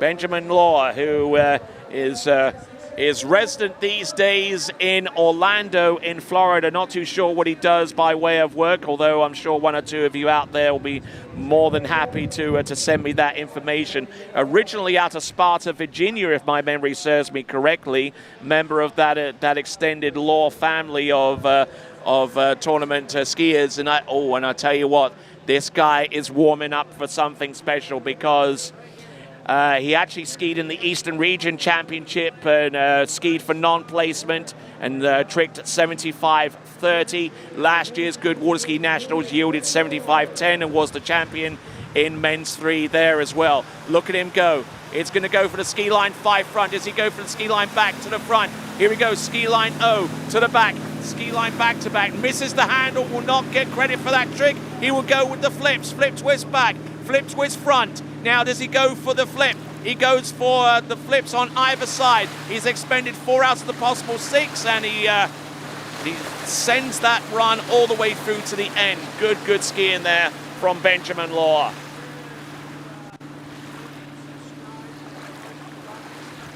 So Benjamin Law, for the majority of the season, has skied a lot over at Fluid, which is just outside of Polk City in Polk County in Central Florida.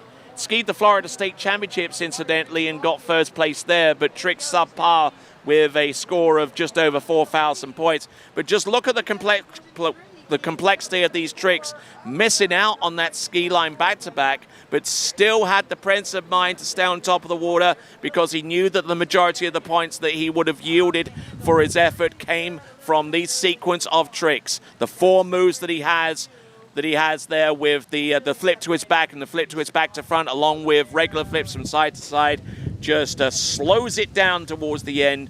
And with 1,000 points for the last 2 tricks, he should be quite confident and absolutely stoked with the prospect of actually coming through and needing to stand up with his final pass of the toe tricks coming up next. That is Benjamin Law, and we'll see what he's got for us coming up with a toe tricks second 20-second pass. And from the reaction that I've been getting from a lot of skiers, they don't really notice the wind that much. Although we do see a lot of leaves blowing around, a lot of trees, you know, and stuff of that nature. But the weight, the water sits low enough compared to the berms and compared to the homes, to where it still receives a good amount of shelter from that land elevation. So it's a testament to how they've designed these lakes. They knew pretty much right from the outset that this part of the country does get more than its fair share of wind. You know, one city in the Midwest is called the Windy City for good reason, and that extends into the central Midwest, where we find the city of Wichita, and outside it the town of Maize, where Mystic Lakes currently stands.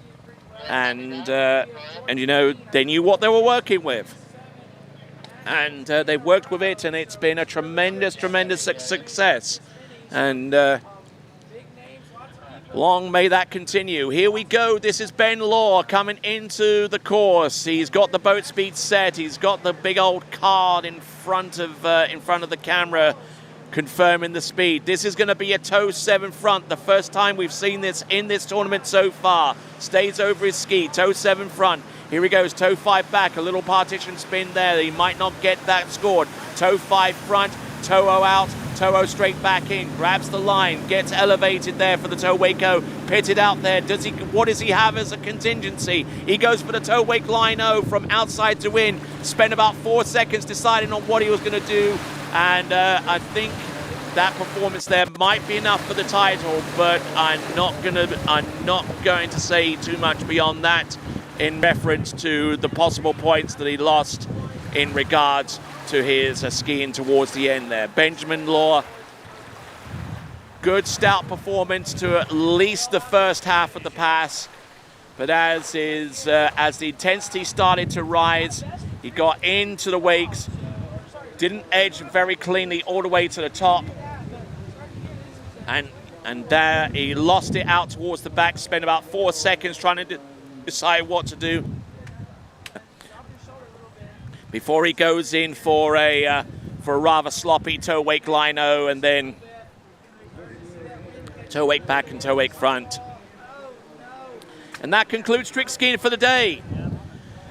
Next events are jump, women's 6, women's 7, women's 8, then women's 3, and then men's 3. We got 22 jumpers in all, and the jump events will take place with the continuation of the 80th Goode Waterski National Championships, and we will take a break. Why don't you take a break with us? At the same time, why don't you subscribe to the TWBC YouTube channel, hit the bell icon, be informed and be engaged with our webcasts on either the slalom lake or on the trick and jump lake. We'll be back on the flip side of these messages. Do not go away.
Try match play at bplayfield.com.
For skiers and water enthusiasts, Florida lakes are what dreams are made of. Combined with world-class golf, remarkable weather, natural beauty, theme parks, and so much more, it's easy to see that Florida is paradise. For more than 30 years, I've enjoyed Florida's lakes and many offerings. If you are interested in Florida real estate, let me be your guide and trusted advisor as you search for your paradise. Together, we can make your dreams a reality.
My name is Brantley Hawkins. I'm one of the co-founders here at New Dimensions Wellness.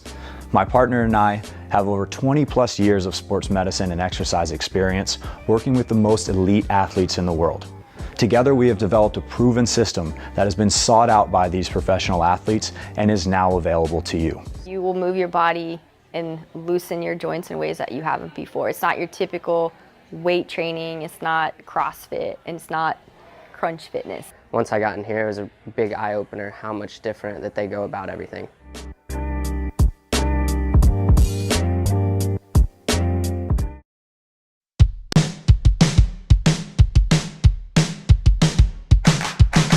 Today is gonna be a little something more. I've got a plan in mind, a special thing in store. The light bulb inside my head says, get out and play, 'cause you never feel this way.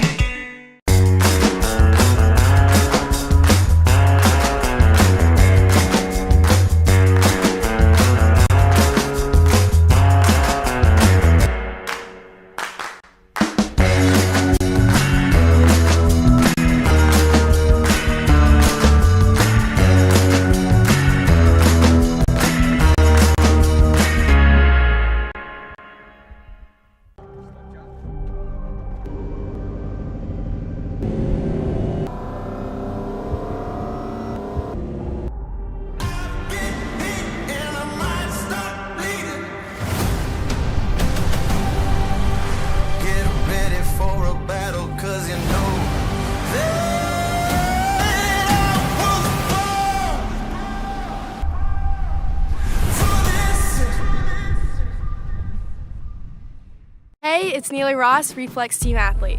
Today we'll be talking about one of my favorite tricks, the front flip. Keep in mind I'm doing this for right foot forward skier heel side front flip, but it's the same for left foot forward, just the opposite side.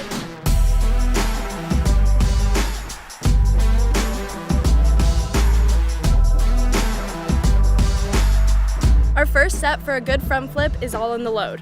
You want to start with having a lot of load all in your shoulders, and you want to think about the tail of the ski going straight to the bottom of the lake and the tip of the ski pointing straight to the sky, so you load straight back like this.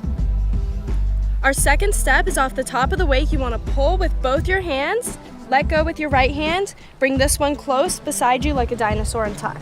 Our last step will be the landing. As you're coming around, you want to bring your right hand back onto the handle, strong core, soft legs so you can absorb the landing, and look straight ahead so you can spot.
Since 1971, we've been pushing limits, dreaming up new ways to further what's possible.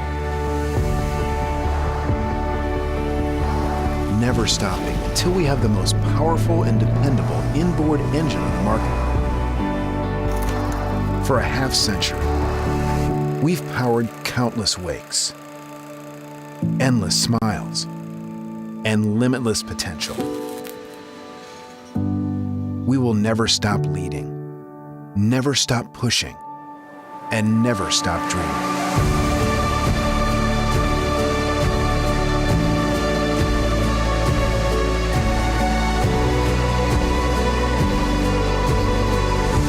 Indmar Marine Engines, pushing forward for the next 50 years and counting. On the internet nowadays and social media, there's bits and pieces about how to get better, but there was never a program that like tied everything together. I was looking for something I could do mainly on the off seasons so that when I started skiing in the spring, I didn't feel like I was hit by a truck. My mobility is better, I'm less sore. You know, I felt like I was a 50-year-old that was closer to 60. Now I feel like I'm a 50-year-old that's kind of closer to 40.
Morning, Brian.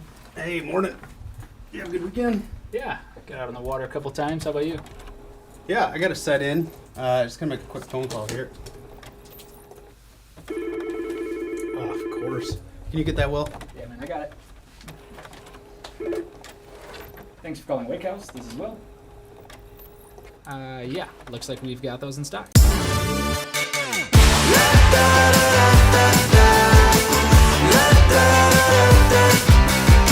Get down to business. Tell everyone nothing's off limits. You can have anything you want.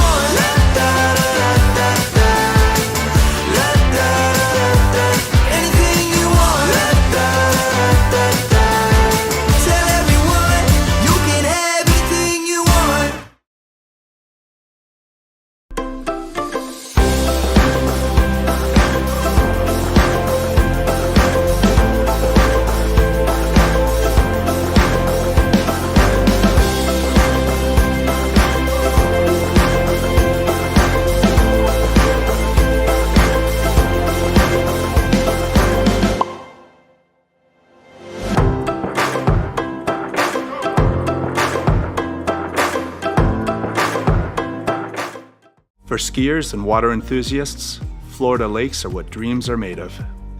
Combined with world-class golf, remarkable weather, natural beauty, theme parks, and so much more, it's easy to see that Florida is paradise. For more than 30 years, I've enjoyed Florida's lakes and many offerings. If you are interested in Florida real estate, let me be your guide and trusted advisor as you search for your paradise. Together, we can make your dreams a reality.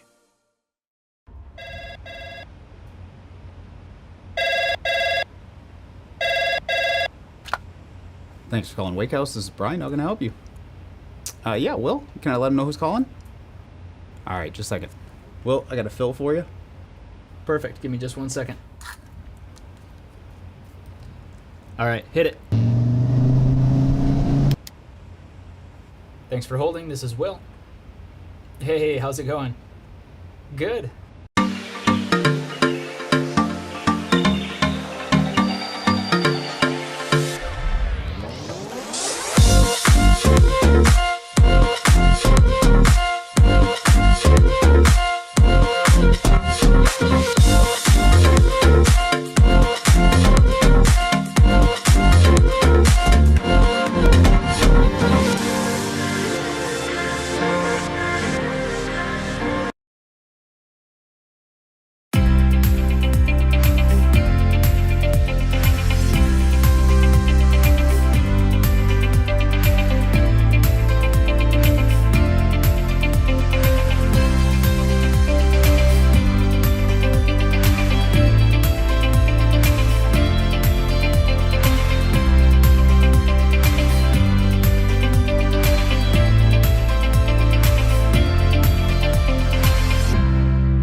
Try match play at bplayfield.com.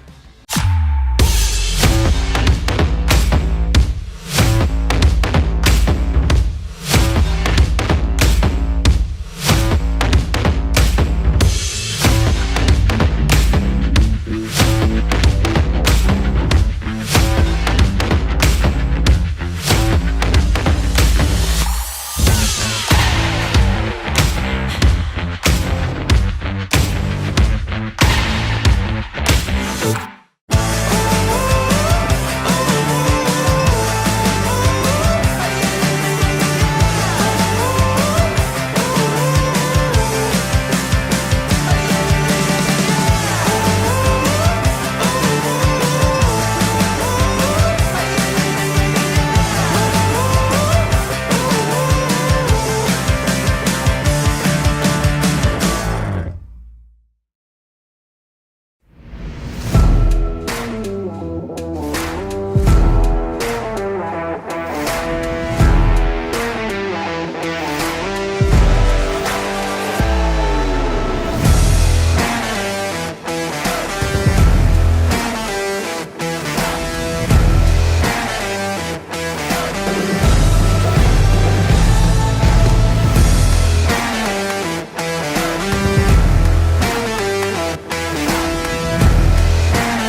Only one waterskiing brand holds all 6 world records.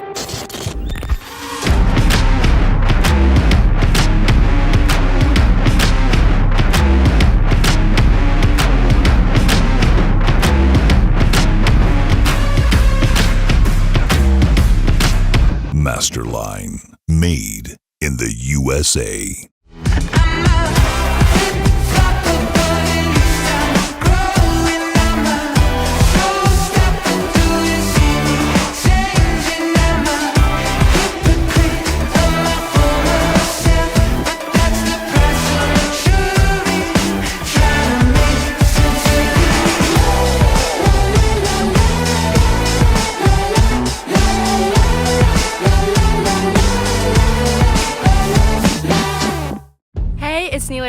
Reflex Team Skier. In today's how-to video, we're going to be talking about how to turn your offside.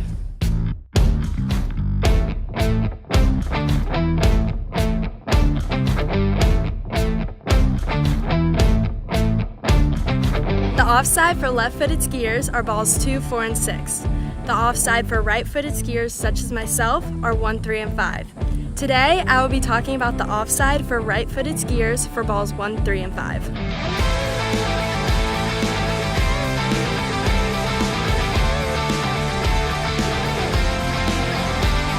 Our first major step for a good offside is the approach into the buoy. We want to think about our left hip staying connected with the handle and not dropping back. We also want to think about our shoulders and body facing slightly outward.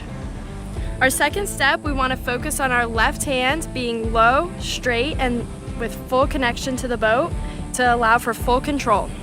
Our last step is the reconnection point. I want you to think about your left hip moving up and through the buoy line so then you can reconnect into a strong position.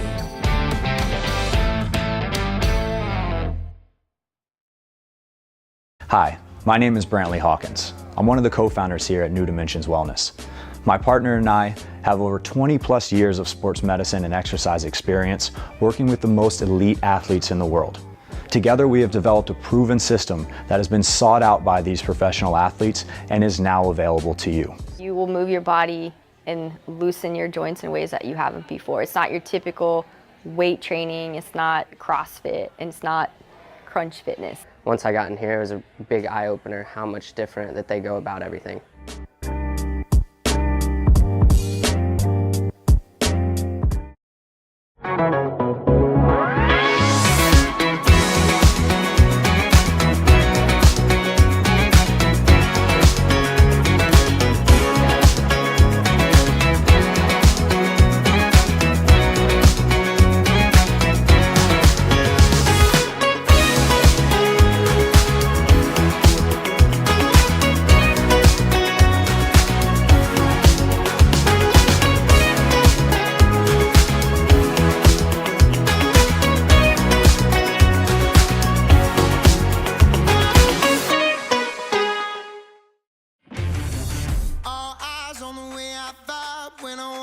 into the room. Wind blows underneath the soles of my brand new pair of shoes. I got the attention, I'm on a mission. No sweat in the way I step, I got a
Try match play at bplayfield.com.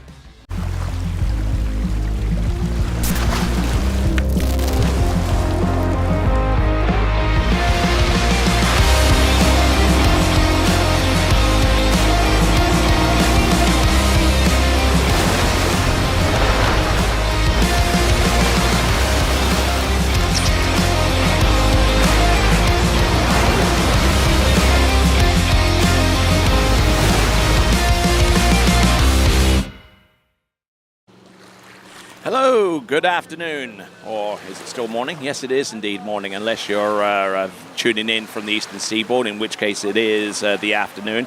But right now it is 11:15 in the morning here on Monday, August the 8th, and this is day 2 of action of the 80th Goode Waterski National Championships. Weather temperature here is a nice 78 degrees. Wind blowing towards the south at 12 mile an hour, which is going to make life quite interesting for our jumpers. Starting with women's 6, we got 2 competitors in women's 6 jump, 2 competitors in women's 7 jump, and then we've got 1 competitor in women's 8, and then we've got about half a dozen competitors in women's 3 jump. So a lot of great jumping to come. And then we've also got men's 3 jumping, if I haven't already mentioned those cats.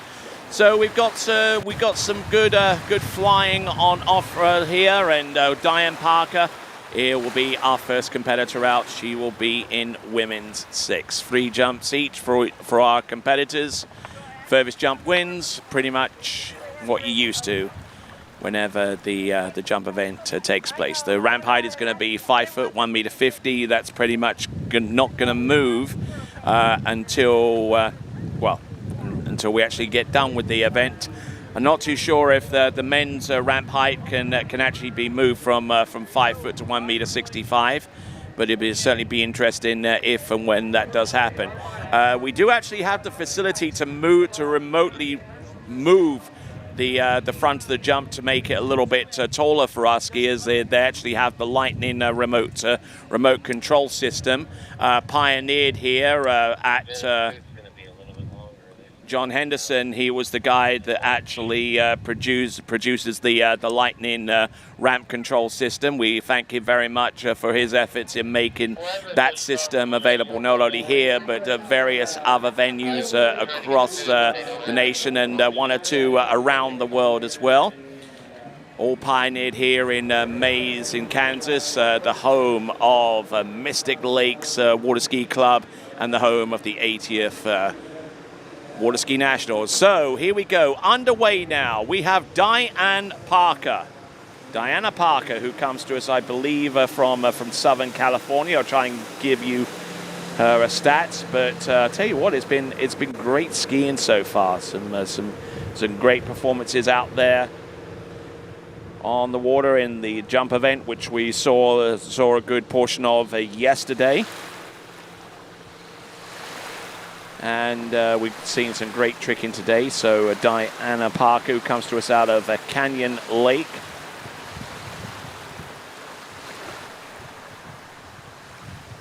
Try and get you up to speed so far as Diana Parker's results are concerned going forwards.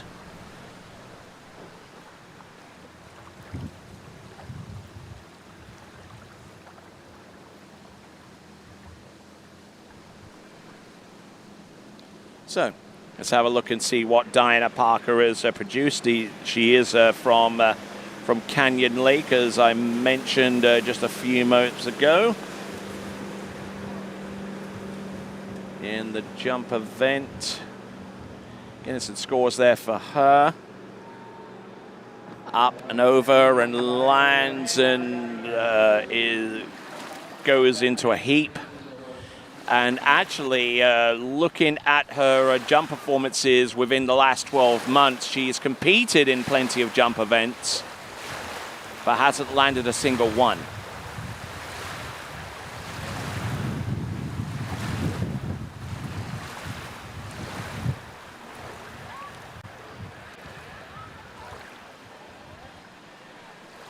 So let's see if we can encourage her along a little bit. She almost as soon as she lands, her skis come up from underneath her, and she falls out towards the back. Now, if she comes into land with a little bit more commitment and actually lands on her feet rather than on the backs of her skis, then she'll actually stand a far, far better chance of riding out that distance. So let me see if I can expand the search parameters here and find out if Diane Parker has actually recorded distances within about the last 2 to 3 seasons. Let's have a look. So Diana Parker has jumped to distances according to my records here way back in 2019, and I mean she produced a distance of 77 feet in the 2018 IWWF over 35 World Championship, and actually got 4th place for that effort.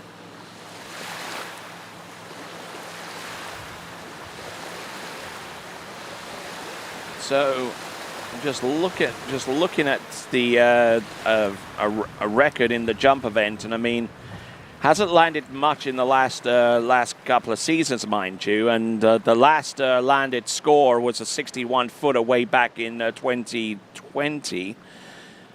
Let's have a look at the ski year for 2021. Nothing much to show for on that one. So let's see if she can get back to scoring ways so far as her jumping is concerned. She was the only jumper in the in women's 6 jumping in the Western region, and because she competed in the Western region in this event and placed. Oh, whoa, and almost rode that one out. Now she's going to have to spend a little bit of time getting those bindings on if she has the intention of continuing to ski. Let's have a look. Let's take a little bit of a slower roll here up. Handle a little bit high. Now that's the deal. That's the deal that she's got to try and correct. She's just got to hit that jump and not move backwards so much, and just try and keep those skis directly under her body mass. If she can do that, then she'll stand a far better chance of landing and riding it out. So with that, and she's going to get on the back of the boat, whether or not it's going to be to put on her skis or to exit stage left, we'll find out in a moment, and we'll be back right after these.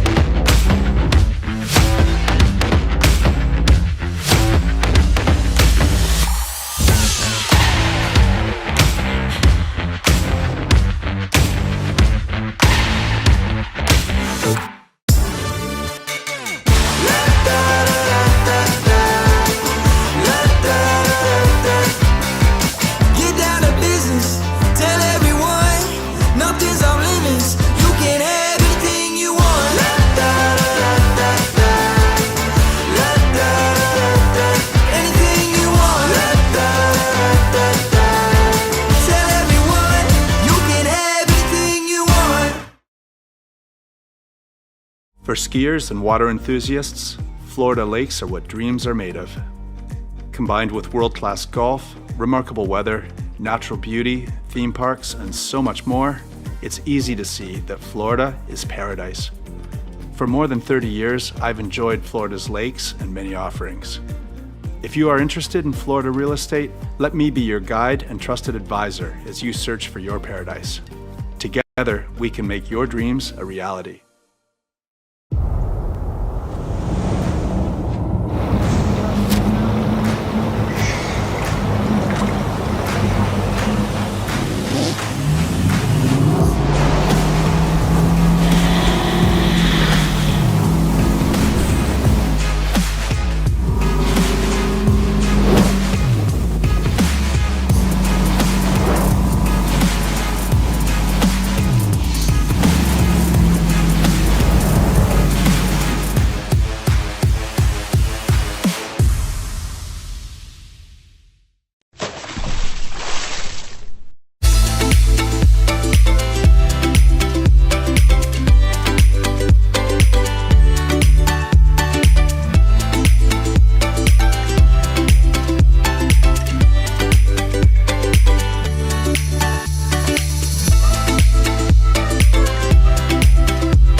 right then, now it comes down to the third and last attempt, our first competitor out in women's 6 jumping. This is Diana Parker. Now, she's failed to land her opening 2 jumps.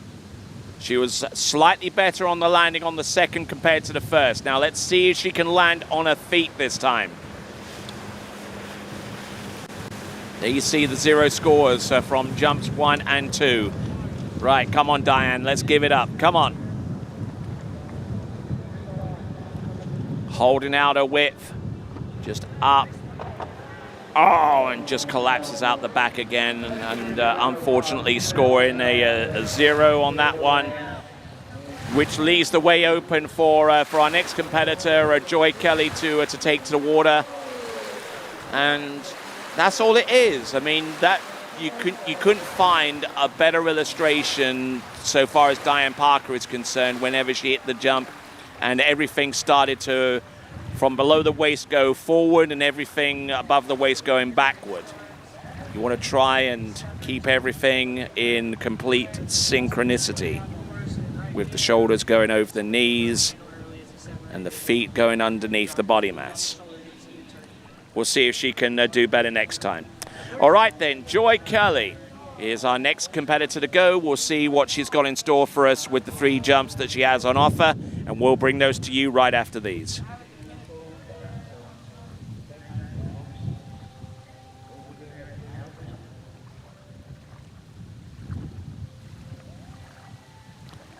All right, just a quick opportunity to tell you about our boats. Nautique, Malibu, and Mastercraft. They are the official towboats of the American Waterski Association, and we thank them very much for allowing us to use their finest examples here at Mystic Lakes, the home of the 80th Goode Waterski National Championships. So, Joy Kelly, a highly decorated competitor, and skied in the 89 World Waterski Championships in West Palm Beach at Okeechobee Park, representing the United States elite team at that time.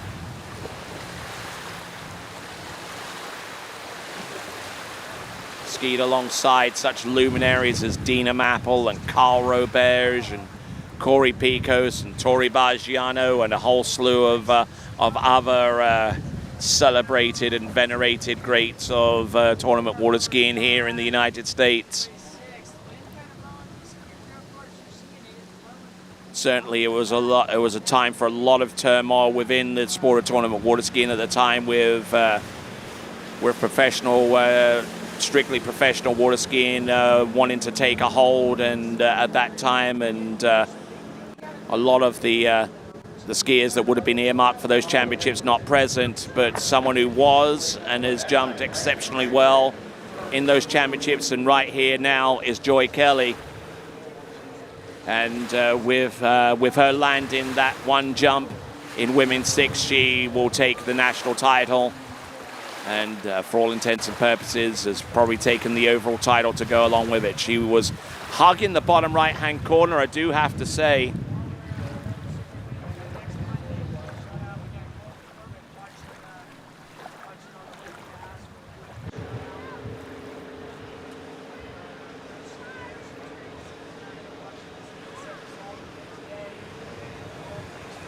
So Joy Kelly, we're going to get the distance for her on the first attempt, coming to us out of Loudon in Tennessee. Okay, so based upon what we've seen of her in the past, the best jumper so far this season is 105, which is the equivalent of 32 meters exactly. Jumped that distance, actually 10 centimeters behind that distance in the fluid fall record.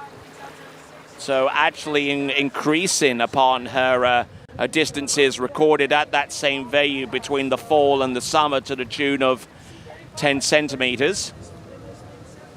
And is the champion of women's 6 in the Southern Regional Southern Regionals and jumped 72 feet on the opener with 2 jumps remaining. So that confirms that Joy Kelly has won this title. Now she's going to do the 3/4 cut. Went with just a straight up single to get things up and running. But a competitor of Joy Kelly's caliber will not abide by just taking a jump with a straight single cut if she has the opportunity to do something like that, if that opportunity avails itself. So 72 feet on jump number 1. I suspect this jump number 2 is going to be significantly further. The question is by how much. Good rise, good position over the skis. You can definitely imagine her with that kind of technique back in the day. If she had the kind of skis that she has now, she had those way back in 1989, she would have been unstoppable against the likes of Dina Maple and the like.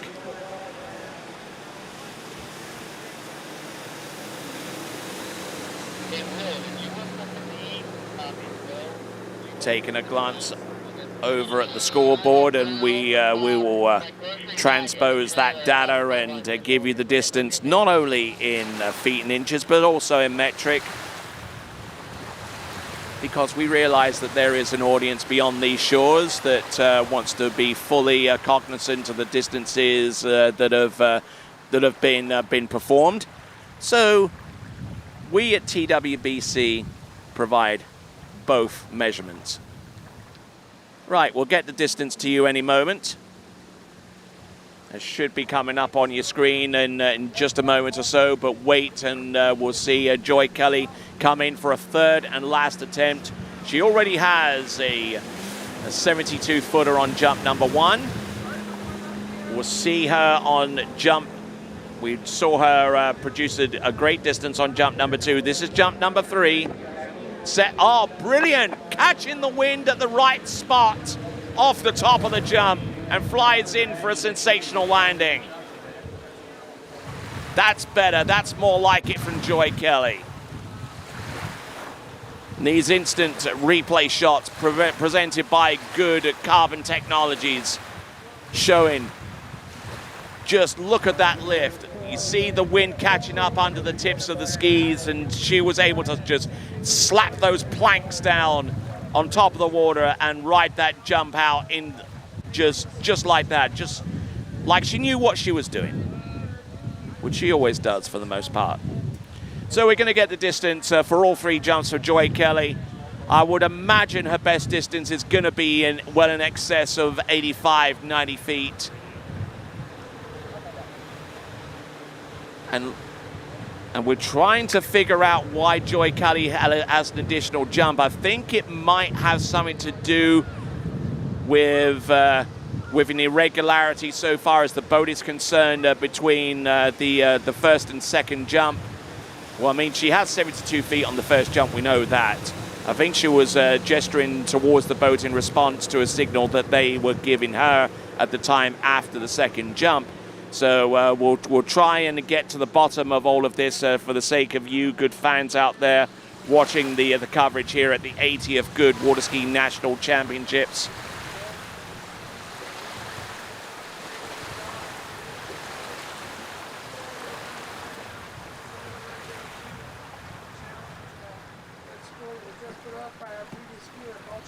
So we got 72 feet. Okay, so we got a 99-footer on jump number 3. She is taking a re-jump.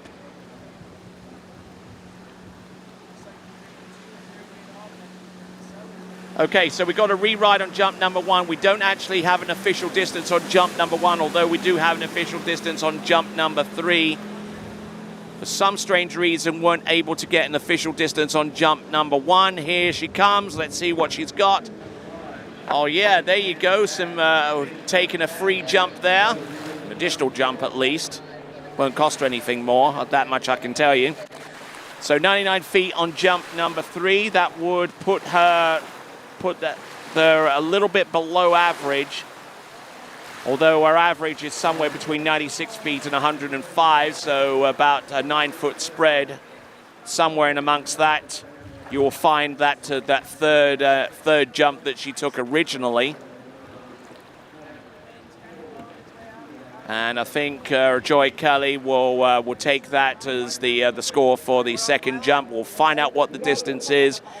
That may actually turn out to be over 100 feet. Indeed, if it is, that will put her in range of a distance that she produced in the Southern Regionals this season, with a jump of 102 feet. Naturally, the Southern Region jump champion.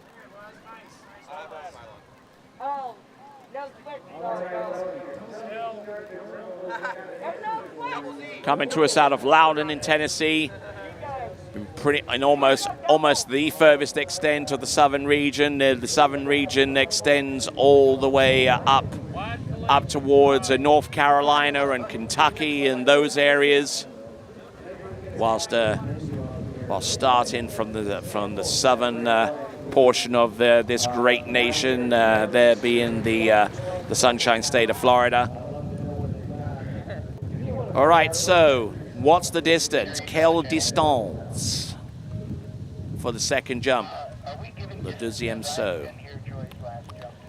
So,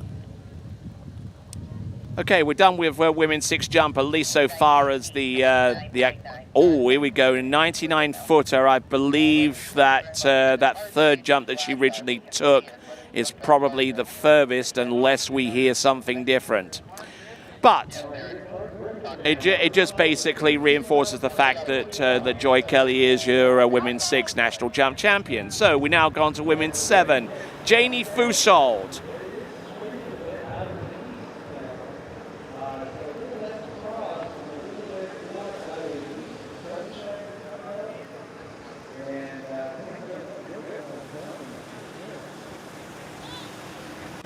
Janie Fusold, who comes to us from Pleasant Grove in California.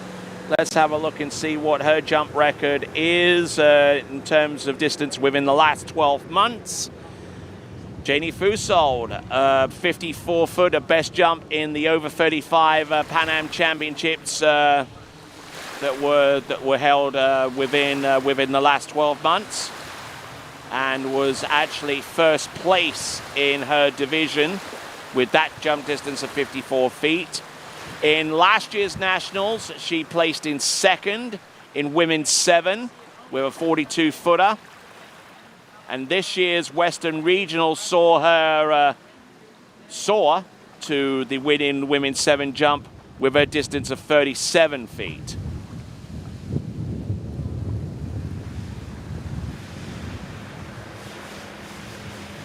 Let's see what Janie has in store for us.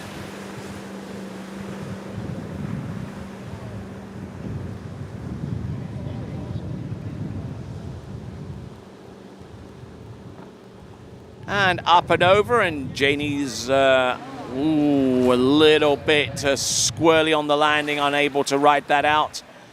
So jump number one will yield no distance, but she has two more attempts. And just looks really, really uncomfortable. It doesn't look like she's hitting that ramp with an awful lot of confidence. Maybe she's carrying an injury or something like that, or has been over the last few months.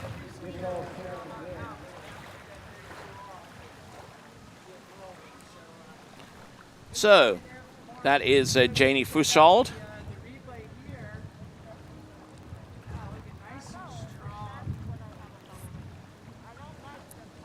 Going to pick her up and take her back into the course.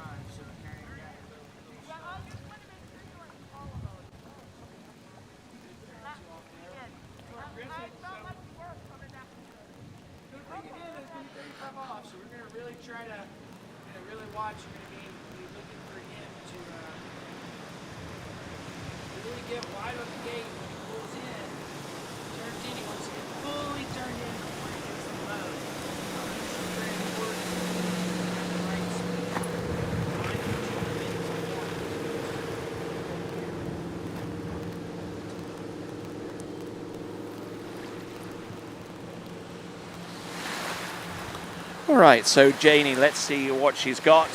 Janie, who comes to us out of Pleasant Grove in California.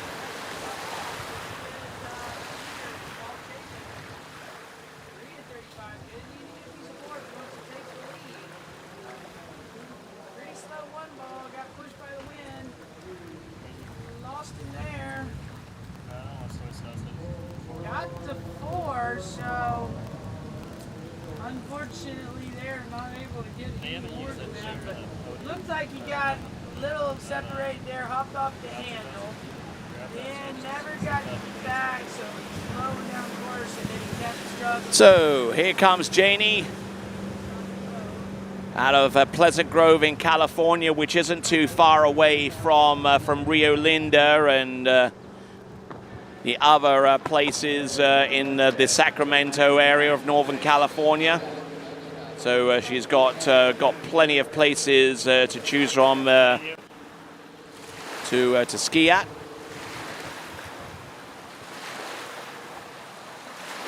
There she goes, up and over. We'll land and we'll ride that one out. Certainly like where she's going with that jump. We'll get the distance momentarily. I think she might actually be asking for the boat to go a little bit wider, that to give her just a little bit more width to push from.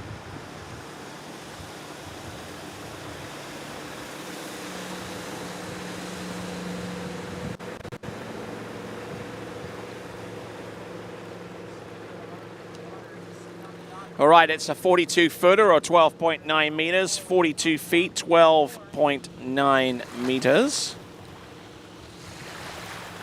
So, there we go. And 42 feet would actually tie in feet and meters with the jump that she produced last year of 42 feet, 12.9 meters. Go figure. All right, so Janie Fushold. Let's see if she can conjure up something better than what she did last year in the Nationals then. She has jumped as far as 54 feet. And that was probably due to a higher boat speed that she would have used in the L4 division in the Pan American Championships. Up, up, and away. Does she land? Oh, and so she's going to have to end up with 42 feet for her only scoring jump, and she'll swim into shore and leave the way open for Janet Madden, who will be our next competitor to hit that ramp. Janie Fushold leaning up, gone over the skis a little bit, then released her hand, and there was in a little bit of two minds as to what she wanted to do with that. Now, releasing with the one hand off the top of the jump or a little bit further into the jump, it does work for some jumps, but you need to darn well make sure that when you start edging off that left wake into the ramp, that you keep that direction and you keep everything consistently going away from the boat. Because if you do release that hand and you get pulled towards the boat, then you get thrown off balance, and then a whole chain reaction starts, and in the vast majority of cases, you end up losing that jump because you're unable to land it. Looks like they're doing some stuff to the boat right now, and we'll find out what in just a moment. But in the meantime, we'll take a break. Why don't you take a break with us?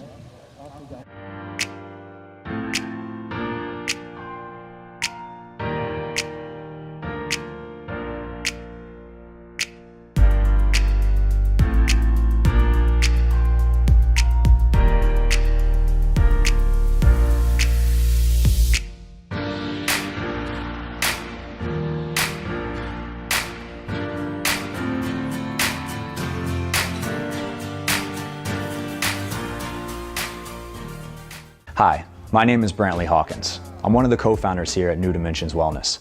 My partner and I have over 20 plus years of sports medicine and exercise experience working with the most elite athletes in the world. Together we have developed a proven system that has been sought out by these professional athletes and is now available to you. You will move your body and loosen your joints in ways that you haven't before. It's not your typical weight training, it's not CrossFit, and it's not crunch fitness. Once I got in here, it was a big eye-opener how much different that they go about everything.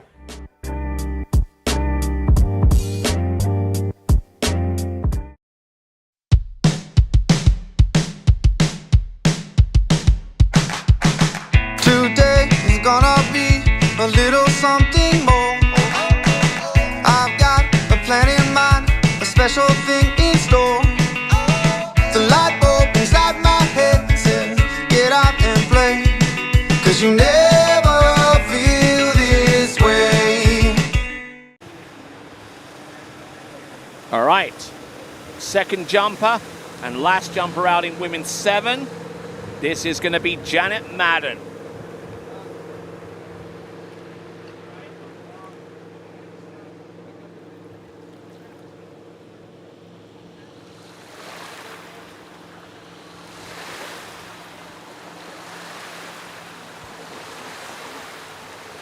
So let's have a look at Janet Madden's record then. From Homer Glen in Illinois.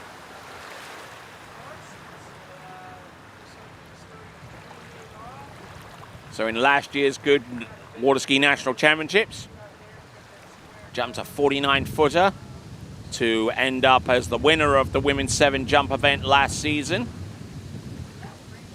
Jumped in the Midwest Regionals and placed first there as well with a 46-footer. And in the Illinois State Championship, she also won that with a 44-footer. Let's see if she can bust one out over 50 feet. Let's see what she's got.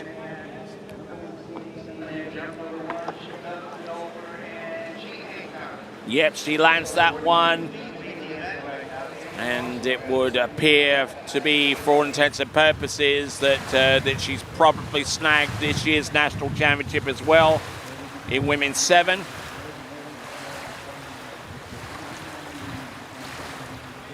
But there are certain things that I wouldn't hesitate to tell her in regards to her position off the top of the jump. 40 feet. Whoa, this is actually going to get rather exciting because it's a 40-foot opening jump, which means that she's 2 foot shy of Janie Foucault at this point.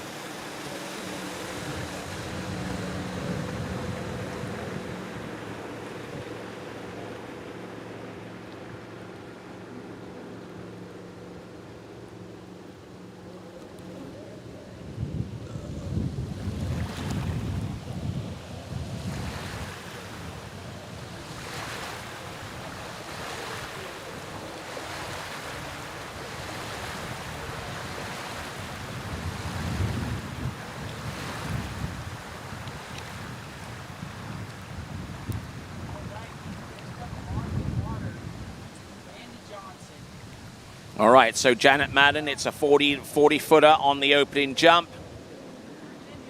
A little over 12.1 meters if I'm correct with that distance. Here she comes. Let's see if she can keep her edge all the way through the jump and just try and get elevation that way up and over. And there she goes. She lands and rides that one out.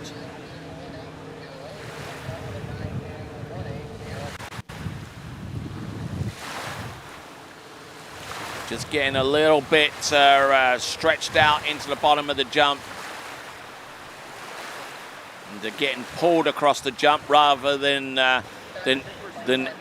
leveraging her technique and going across it from bottom right to top left. And she is your winner with a 44-foot jump. It's 13.4 meters. So Janet Madden is your national champion also for this year. But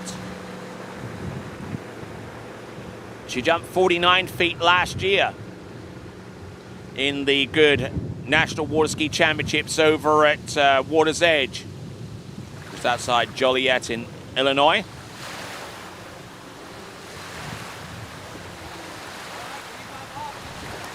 Let's see if she can breach that 5-foot gap.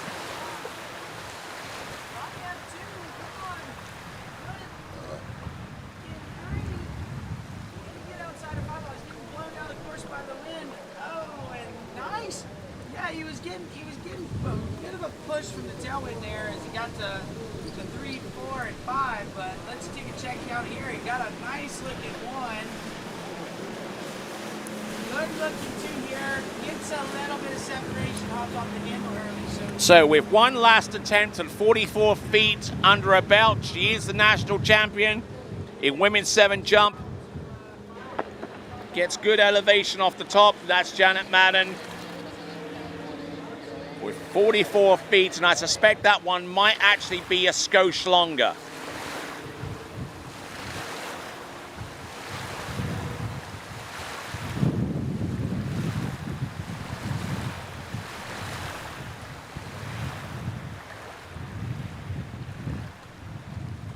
So, we're going to see what that distance is for Janet Madden. Suspect it'll be 47 feet. So 47 feet. It is longer.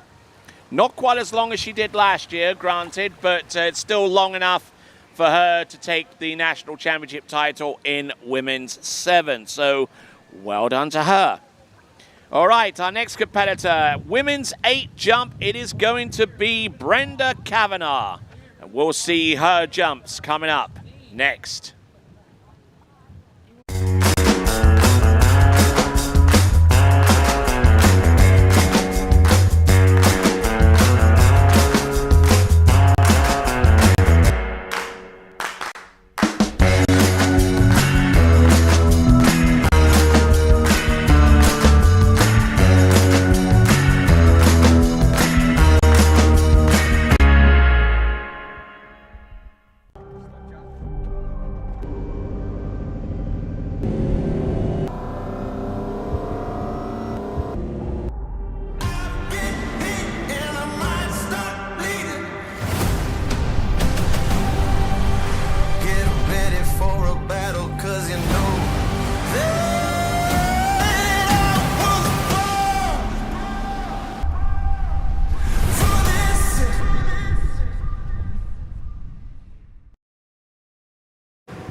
All right, Brenda Kavanagh on the water, who comes to us from Santa Rosa Beach in Florida.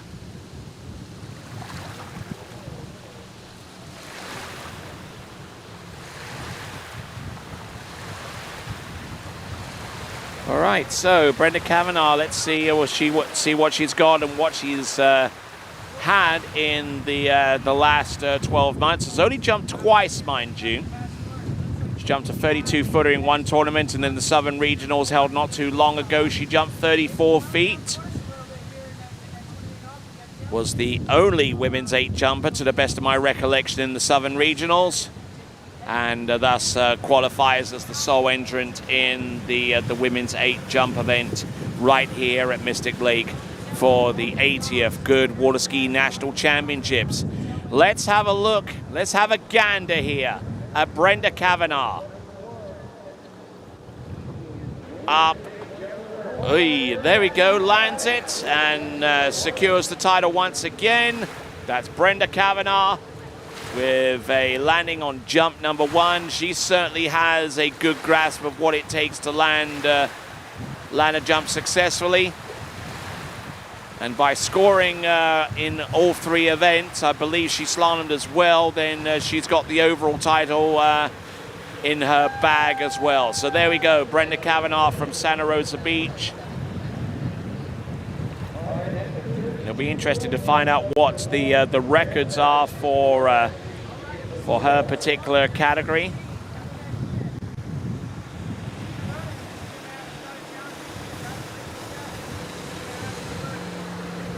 So 32-footer, 32 feet, it's about her range.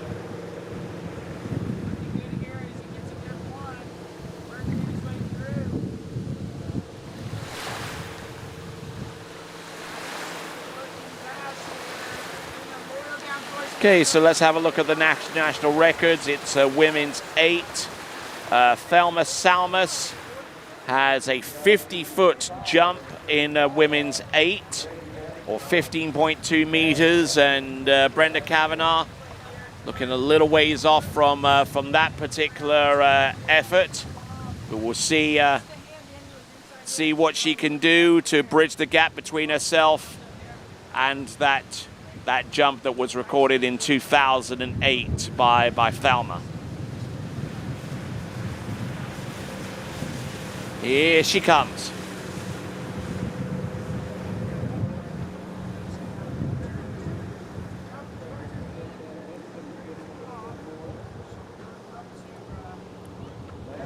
Up and over.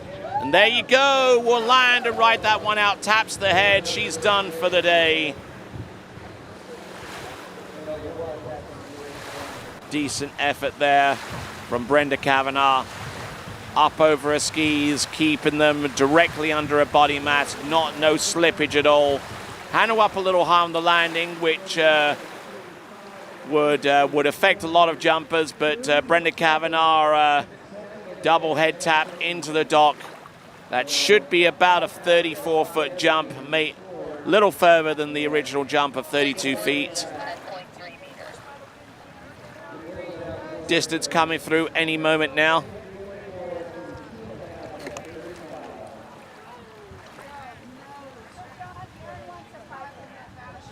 Pushing out a distance, yeah, 34 feet. I figured it was going to be about 34-footer. And I wasn't far off, was I? There we go, 34 feet for Brenda Kavanagh.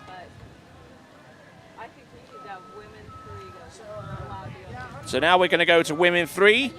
And those jumpers will start coming up next.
Since 1971, we've been pushing limits, dreaming up new ways to further what's possible. Never stopping until we have the most powerful and dependable inboard engine on the market. For a half century, we've powered countless wakes, endless smiles, and limitless potential. We will never stop leading, never stop pushing, and never stop dreaming.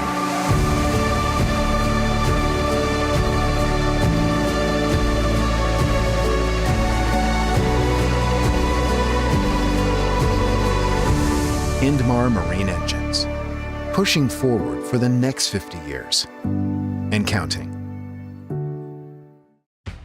On the internet nowadays and social media, there's bits and pieces about how to get better, but there was never a program that tied everything together. I was looking for something I could do mainly on the off season so that when I started skiing in the spring, I didn't feel like I was hit by a truck. My mobility is better, I'm less sore. I felt like I was a 50-year-old that was closer to 60. Now I feel like I'm a 50-year-old that's kind of closer to 40. Yeah.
All right then, so our first competitor out, Nicole Weaver-Barker.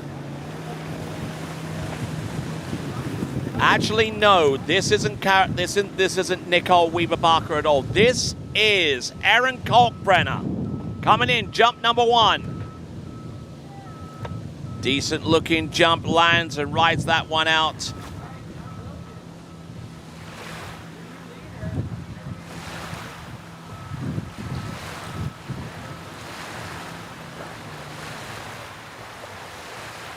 Okay, so starting off, women's 3 jump, doesn't have any lead scores going into this this event, so that's why she's starting from the lowest ranked position on this list for women's 3 jump. So that is Erin Kalkbrenner.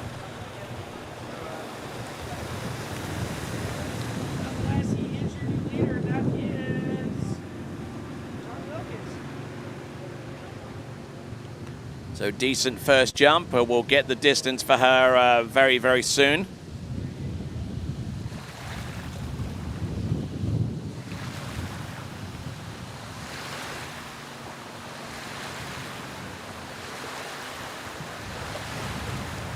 Resident here in Maize in Kansas.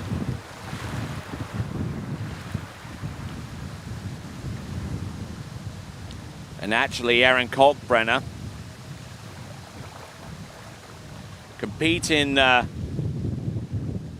would ordinarily compete in open women, but has decided to go with women's 3, where she has produced distances in the range of 120 feet and did that last year in the Goode National Waterskiing Championships, the 79th edition of. So a 97-foot opener. Let's see what she's got by way of an encore. Driving in hard. Oh, look at that. Great distance there from Erin as she settles down.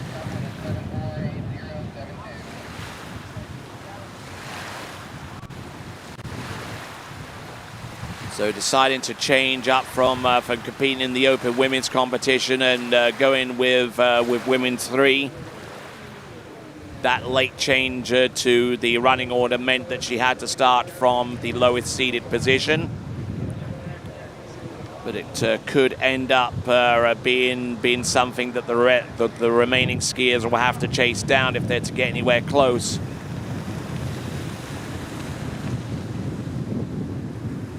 Distance coming through for Erin Kalkbrenner. Jump to 97, that is 111 feet or 33.8 meters.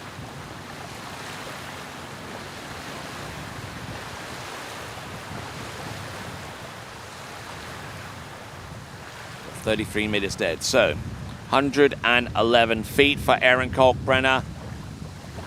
Erin, who has competed for many, many years, has done an outstanding job there, also as an official as well, and also a team manager for the U17 and U21 teams.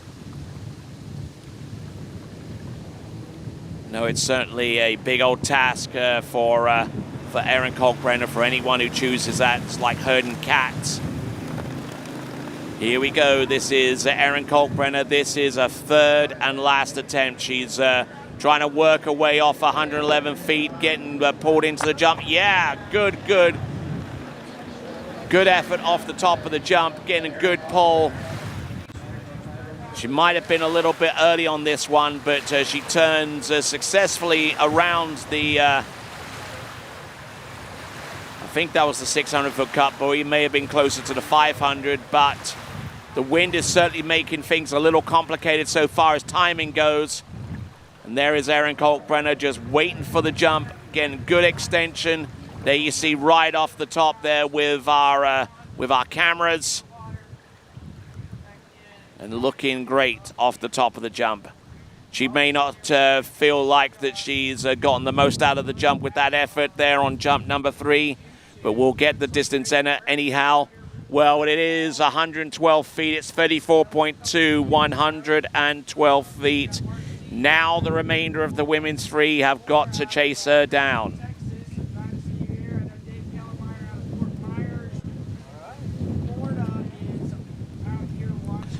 Right, now we go on to our next competitor. This should be Nicole Weberbacher.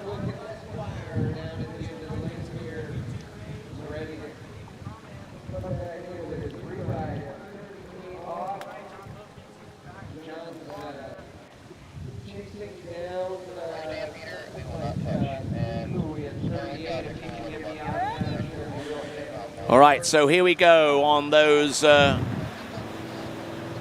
It is Nicole Weberbacher from Lincoln in Nebraska. Her best jump distance is a 39-footer. So we're going from the sublime to the ridiculous at this point between our opening 2 women's 3 jumpers. 112 feet was the distance that every single one of those women 3 competitors is trying to chase down.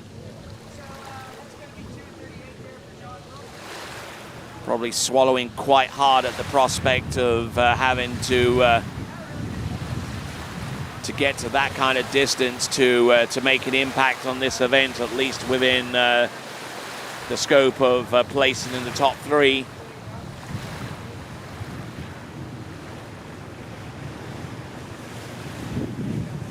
Here comes Nicole Weberbacher.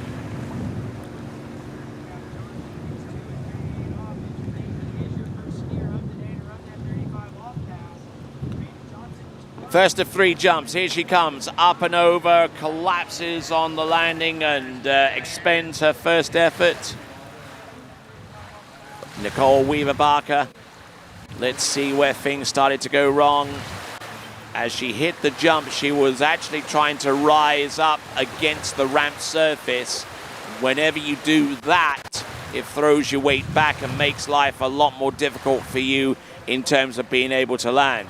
If you want to rise as you hit the jump, the best thing to do is to rise against the water level, because that will keep your weight over the jump skis. If you try to rise off an inclined surface, then it throws everything back and begins that chain reaction that no one particularly wants. So, Nicole Weberbacher fails on jump number 1, has got 2 attempts remaining. And we'll be back right after this.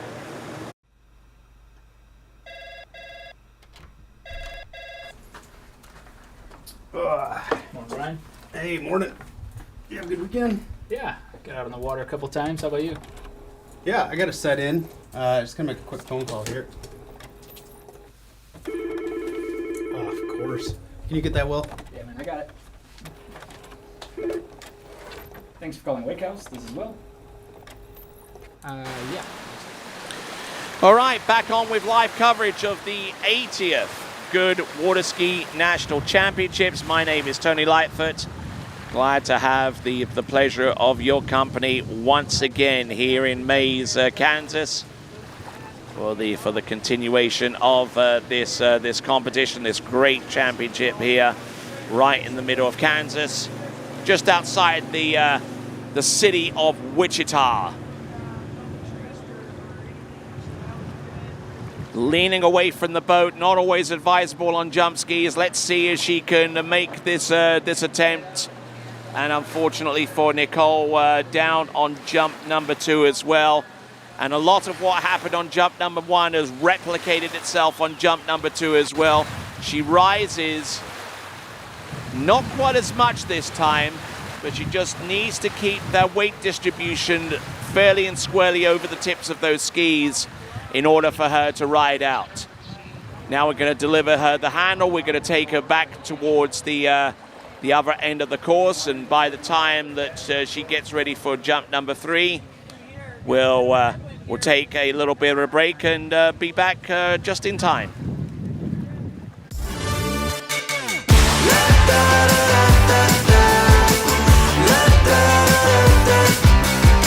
Get down to business, tell everyone, nothing's off limits, you can have anything you want.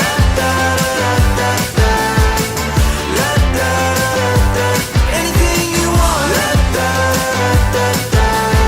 Tell everyone, you can have anything you want.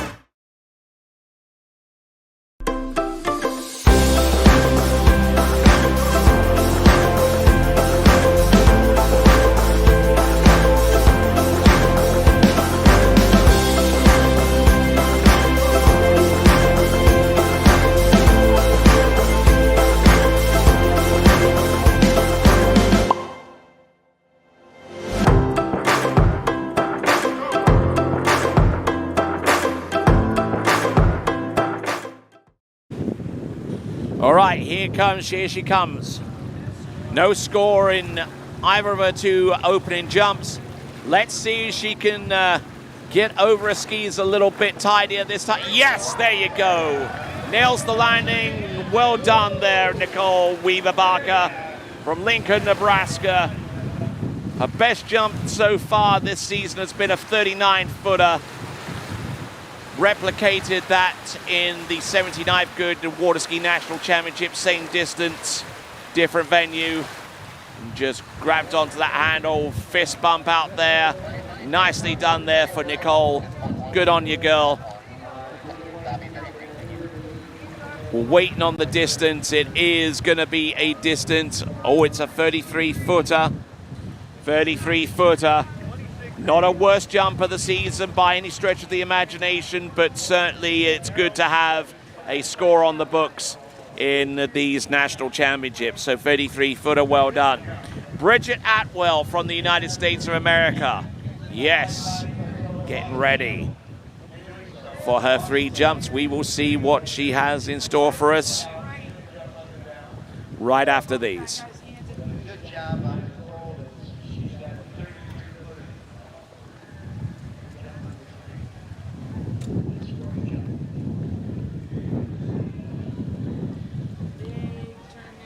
All right, back with continuing action. We got Bridget Atwell. Let me get you up to speed so far as the scores are concerned.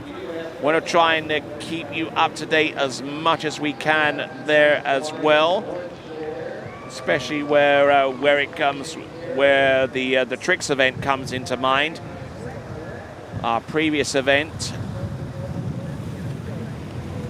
So we've published results, at least so far as our broadcast is concerned, right up until the end of women's 3 tricks.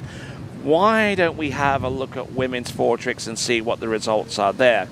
Okay, Jane Greenwood, your national champion with 38.40 points, well ahead of Kerry Morgan with 11.70 and ahead of Shelley Kohler with 10.80 and Kirsten Angel with 840 points. That's your women's 4 trick. Now, the next tricks event that we have results for. It's going to be men's 3 tricks, and I'll give you the results of those in just a moment. In the meantime, this is Bridget Atwell.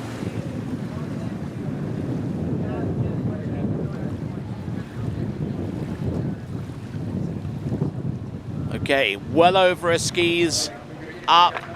Bridget Atwell collapsing it in on the landing. And as she gets ready to be picked up and we take a look at the instant replay on her jump, let me tell you that the top 5 so far as the tricks are concerned in men's 3 consist of Chris Silby with 21.60, Graham Fiver with 28.40, 20 points higher, barely, with Cody Sharkey in 3rd place with 28.60, Cole Kalkbrenner with 37.50, and your national champion in men's 3 is Benjamin Law with 64.10. We're going to return in a moment to our jumper, who's going to be Bridget Atwell, right after these messages. For skiers and water enthusiasts, Florida lakes are what dreams are made of. Combined with world-class golf, remarkable weather, natural beauty, theme parks, and so much more, it's easy to see that Florida is paradise. For more than 30 years, I've enjoyed Florida's lakes and many offerings. If you are interested in Florida real estate, let me be your guide and trusted advisor as you search for your paradise. Together, we can make your dreams a reality.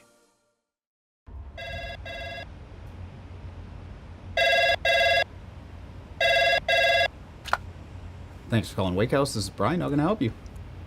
Yeah, Will. Can I let him know who's calling? All right, just a second. Will, I got a fill for you. Perfect. Give me just 1 second. All right, hit it. Thanks for holding. This is Will. Hey, how's it going? Good. All right, then. We've got Bridget Atwell approaching the ramp. No score on jump number 1.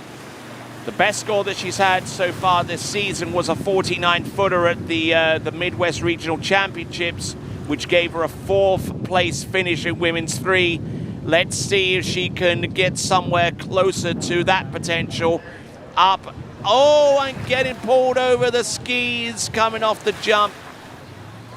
Maybe the wind is having an effect upon our jumpers, especially those that take a straight up and over approach into the jump and have very little, if no, directional resistance against the boat.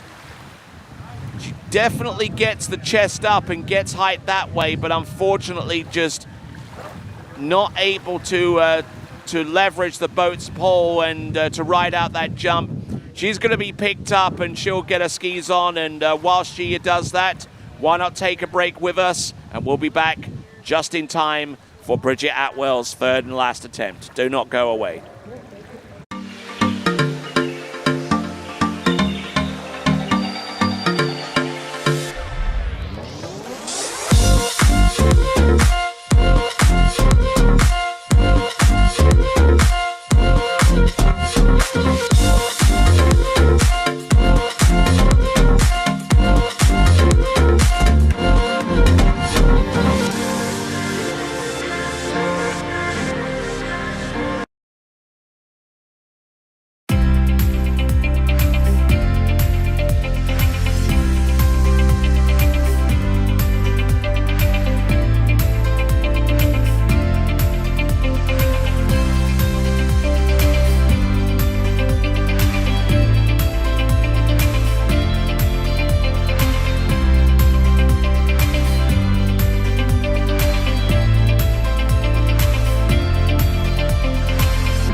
Try match play at bplayfield.com.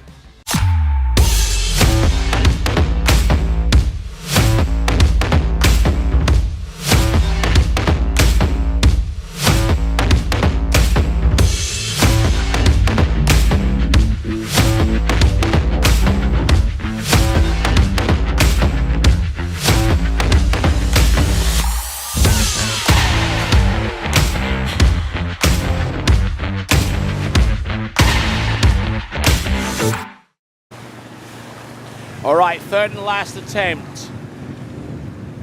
Bridget Atwell on a goose egg at this point, having failed to land her first two jumps. Let's see if she can conjure up something by way of a score on a third and last attempt. Up and over.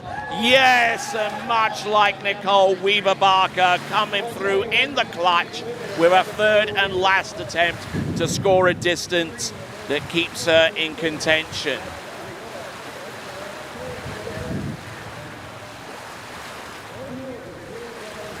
There you go. Directed the skis towards the boat with the first opportunity, and that really helped her out a bunch as well. So, Bridget Atwell, we're going to have a distance for her. I don't think it's going to be anywhere close to 49 feet. Not even in the 40-foot range, come to think of it. Now, as we hook up our next skier to the Mastercraft towboat, the Pro Star. We'll have the distance for Bridget Atwell in a moment, but in the meantime, it's Christy Getzlaff in the water right now and getting ready to rock and roll on the jumping course. Yes.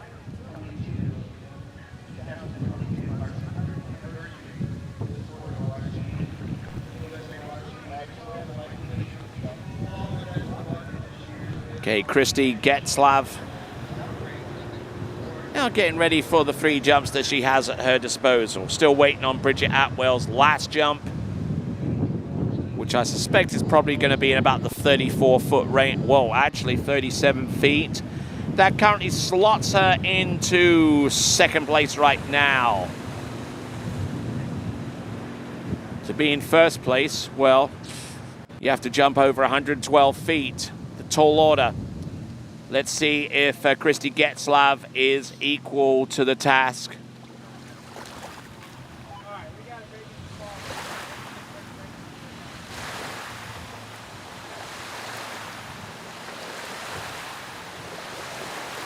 So coming to us out of Barstow in California. Has jumped 50 feet as her best jump distance at the Wet Set Open, the 48th annual edition of that tournament. Has skied a little bit in Alabama and actually competed out of region in the regional championships for a no placement. But lands and rides that one out to Christy Getzlaff out of Barstow in California.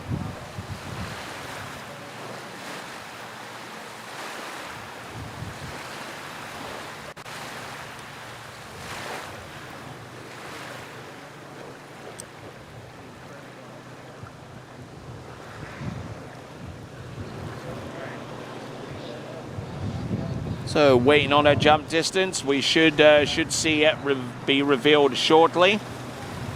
Barstow, which some of you know is slap bang in the middle of the Mojave Desert. A 47-footer on jump number one. It's good enough to slot her fairly and squarely in second place right now. And looking for some more distance.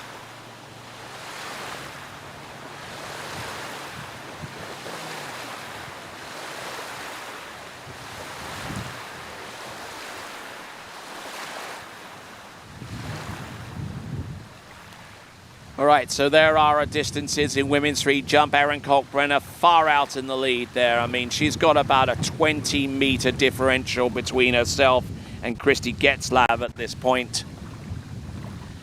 And I'm not too sure what's happening here, but there must be a little bit of confusion so far as the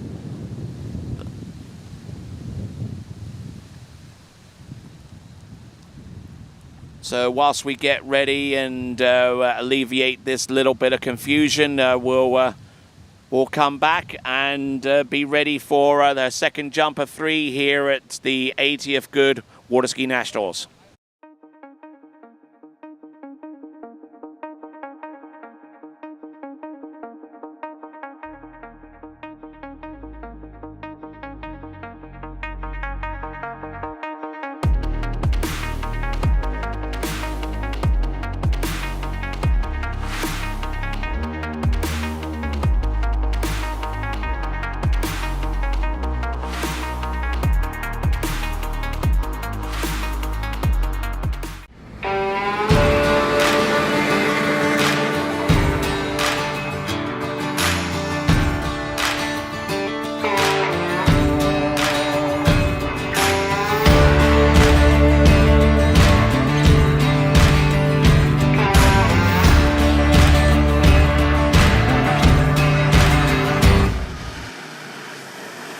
right then. Second jump.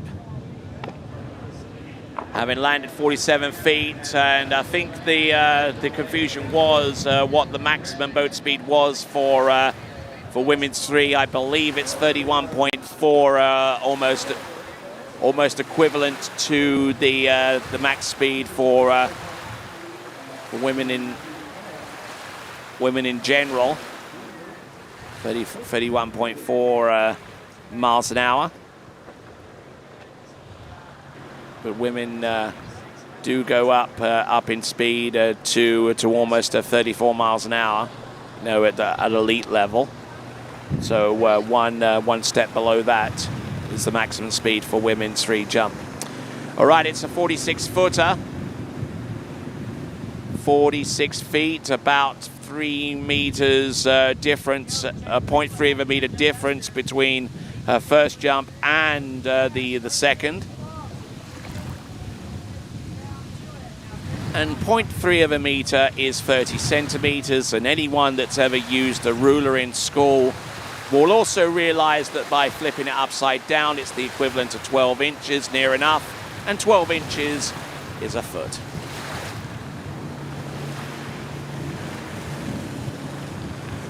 All right then, here we go. Christy Getzlav with a 46-footer on jump number 2. Her best jump is 47 feet off jump number 1, up and over. Handle up a little bit high, but she is consistent with landing all 3 jumps. We'll see if that one is any further. They're using the boat's pull, and very, very effective there. Very patient on the landing too. Otherwise, that handle coming up a little bit high might have had a detrimental effect in terms of her being able to land and ride it out.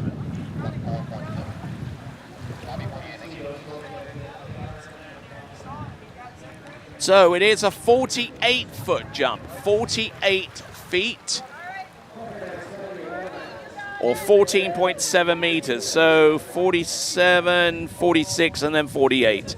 And there is your leaderboard with 34.2 meters is Erin Colbreno at 112 feet.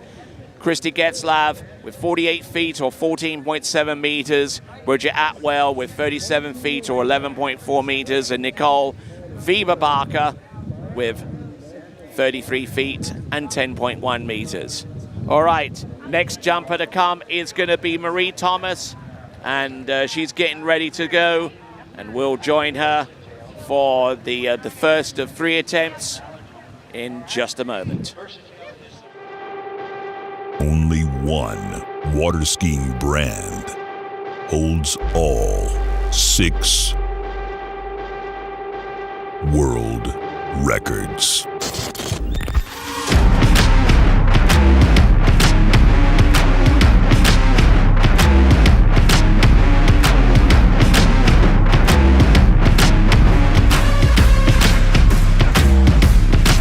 Masterline, made in the USA.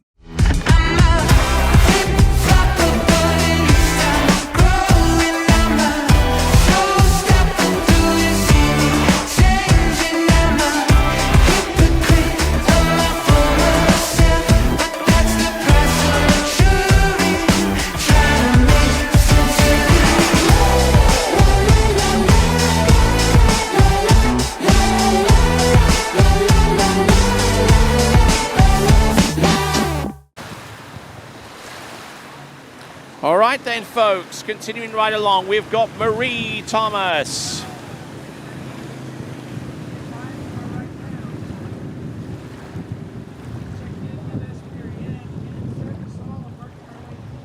Coming in on jump number 1.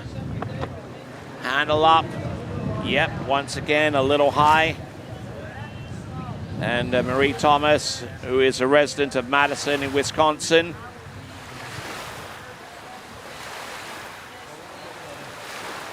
Home of the University of Wisconsin, of course. Has jumped as far as 56 feet in the Midwest Regional Championships and was good enough for a 3rd place finish in the Midwest Regional Championships in Women's 3. Last year, unfortunately was unable to land a distance in the 79th Goode Waterski National Championships. So we'll be looking to try and redeem herself this time around, and we'll see if she can do that with the remaining 2 jumps at her disposal, and we'll have those for you in just a few moments.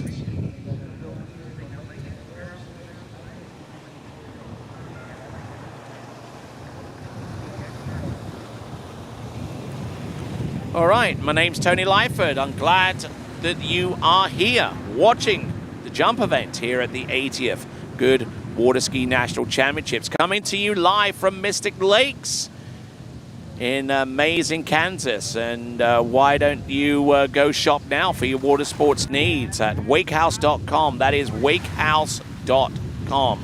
Check those guys out. Marie Thomas failing on jump number 1. We'll see what she can do on jump number 2. Made the turn around the island.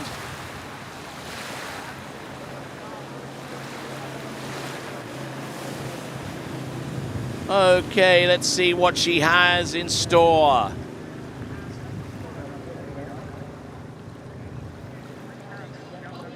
Up, and just about scrapes the landing out. Yes, not a bad looking jump there on the whole, but the landing could have used some work. The ramp work could have used some work. Splitting on the jump, and she just clasped that handle tight as you'd like, almost up towards her right shoulder. Not exactly the best place to put it. But if you are starting to slip out to the jump, there are very few options available to you in that regard. Just need to stay over her toes, and it is a 46-footer.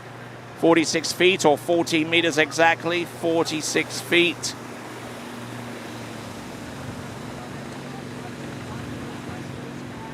$15 meters actually, 15 meters on that jump. We've got a corrected distance, it's 49 feet. And with 49 feet, that actually puts her in second place right now, leapfrogging over Christy Getzlaff with the distance of 50 meters or 49 feet, and she has 1 attempt remaining.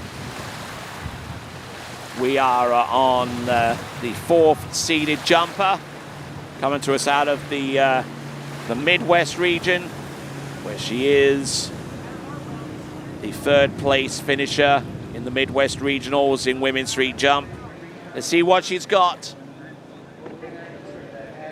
Oh, whoa, and patience. Wow. Certainly has a propensity to bring that handle up high, but the thing that saves her on this landing is the fact that she did not rise. There you go, she pulled those skis underneath for body mass. Well done.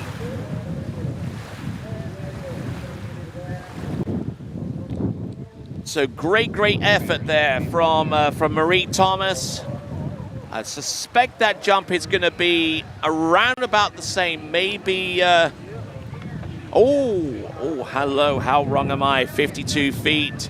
That solidifies her spacing right now, her positioning at 50 at second place right now. Erin Kalkbrenner still very much in the lead in women's street jump with 112 feet. Or 34.2. Marie Thomas there takes the lead away from Christy Getzlaff to the tune of 52 feet compared to 48 feet, a differential of 1.3 meters. So we'll be back in just a moment, and just in time for Sarah Vielander, and she'll be taken to the water next. Hey, it's Neely Ross, Reflex Team Skier. In today's how-to video, we're going to be talking about how to turn your offside.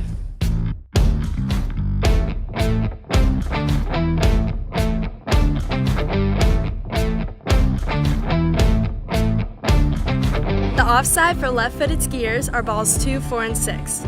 The offside for right-footed skiers such as myself are 1, 3, and 5. Today, I will be talking about the offside for right-footed skiers for balls 1, 3, and 5.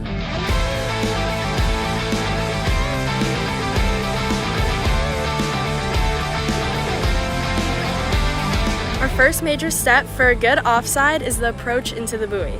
We want to think about our left hip staying connected with the handle and not dropping back. We also want to think about our shoulders and body facing slightly outward. Our second step, we want to focus on our left hand being low, straight, and with full connection to the boat to allow for full control. Our last step is the reconnection point. I want you to think about your left hip moving up and through the buoy line so then you can reconnect into a strong position.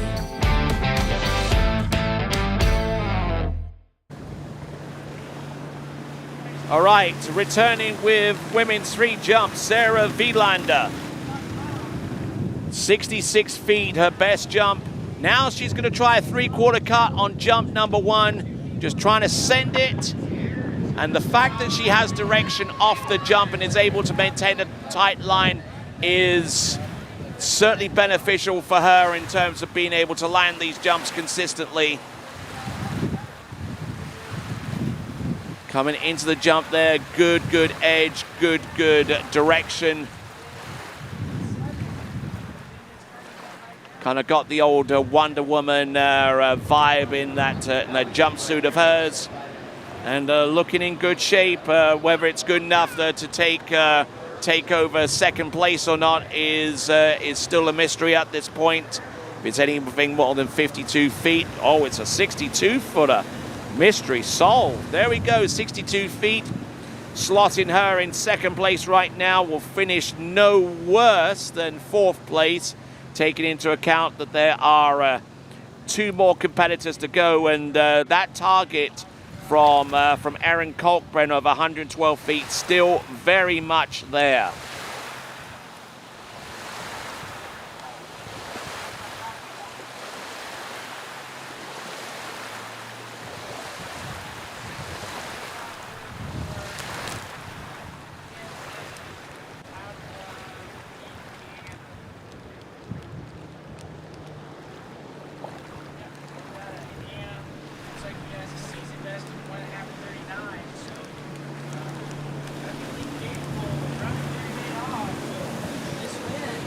All right, another three-quarter cut attempt here.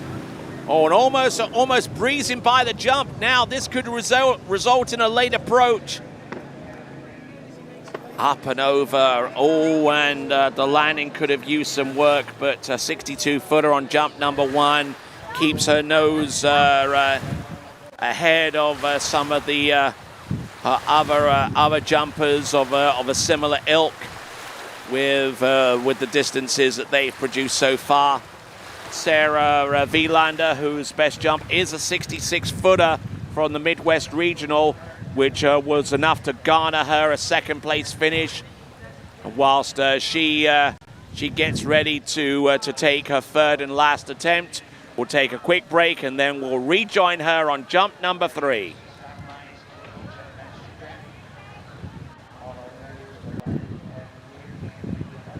Hi, my name is Brantley Hawkins. I'm one of the co-founders here at New Dimensions Wellness.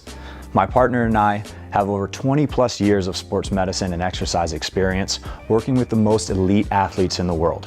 Together we have developed a proven system that has been sought out by these professional athletes and is now available to you. You will move your body and loosen your joints in ways that you haven't before. It's not your typical weight training, it's not CrossFit, and it's not crunch fitness. Once I got in here, it was a big eye-opener how much different that they go about everything.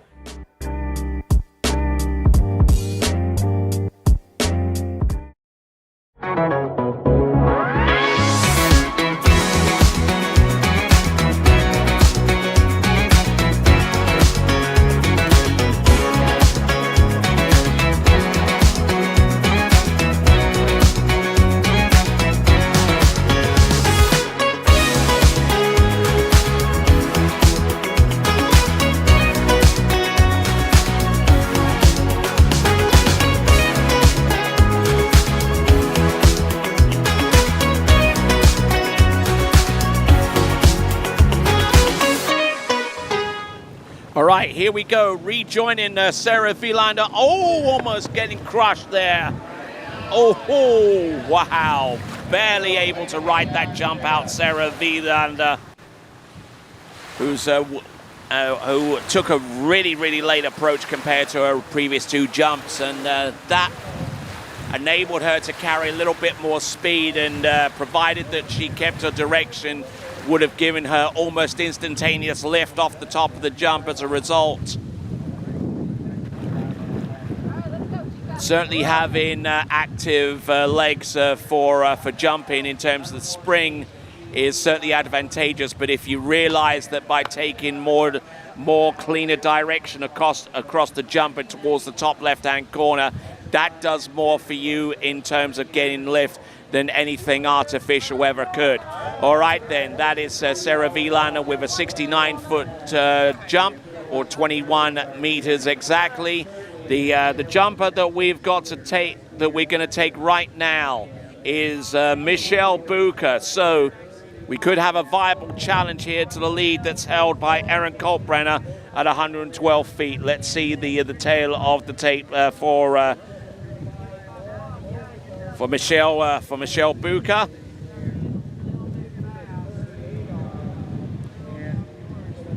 Michelle Bucher comes to us from Syracuse in Indiana.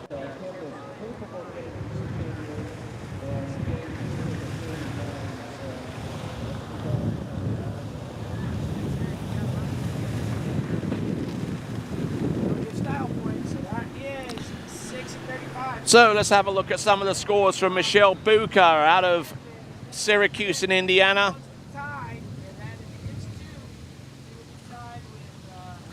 Midwest Regionals, #1 jumper in women's 3. Best distance 68 feet. Her best jump this season has been 80 feet. Let's see what she has by way of something that can effectively challenge Erin Kalkbrenner, who still stands at the top of the heap right now with a 112-footer.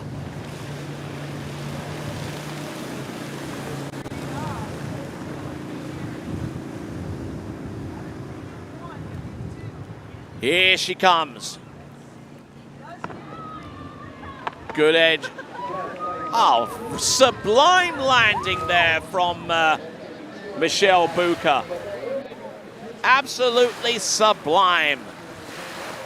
Getting a little stretched out into the bottom, but she manages to catch herself and get it all together.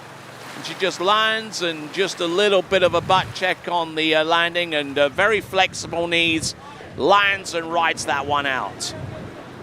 Yeah. Did you not get any? Did you not get any? All right then, so we're going to wait on that distance. I reckon it's going to be about a 72, maybe 73 footer. Well, how wrong am I? A little bit in the opposite direction there. That was a 61 footer. I was actually figuring on that jump being a little bit longer than that, based upon her airform and other contributing factors. But it is a 61 footer, and we will see what she can do by way of a second jump in just a moment. Other jumps that she's produced within the last 12 months, a 72-footer at the Goode Waterskiing National Championships last year at Water's Edge. Skis a number of alumni tournaments across the Midwest Regional. Let's have a look and see what Michelle Bucher can do on jump number 2. Handle up a little bit high, but her landing is no less secure. Well done there for Michelle.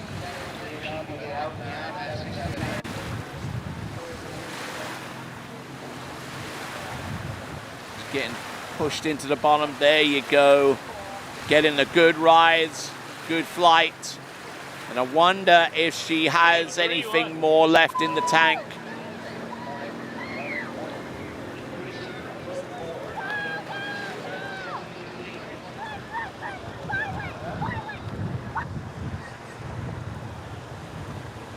Right, pushing out a distance 62 feet.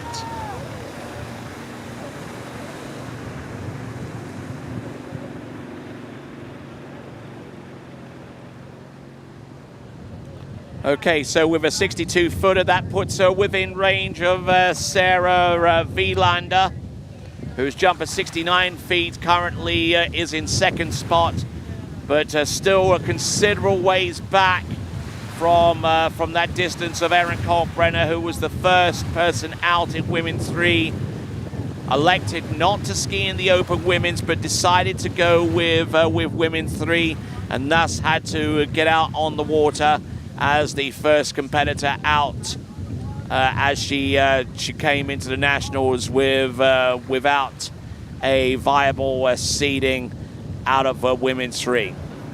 So here we go. Here comes Michelle Bucher.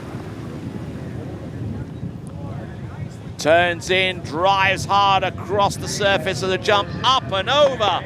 There you go. That is more like it there for Michelle. That is definitely further. The question is by how much? Could have done with being a little bit later, but at this point, after two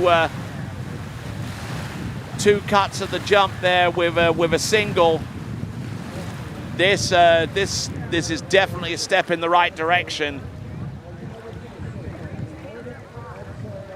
What is the distance? She definitely enjoys that one. And it is a 65-footer, 65 feet. That doesn't do anything to displace Sarah Wielander from a second place finish. Although it does have to be said that Michelle Bucher is now in third place with a 65-footer. There is your distances. Michelle Bucher with a 19.9 meter jump or 65 feet. Sarah Wielander with 21 meters or 69. And Erin Kalkbrenner probably honing in on her national jump title in women's 3 with a 34.2 footer of 112 feet. Becky Bartlett is our next competitor. We'll see what she can conjure up next.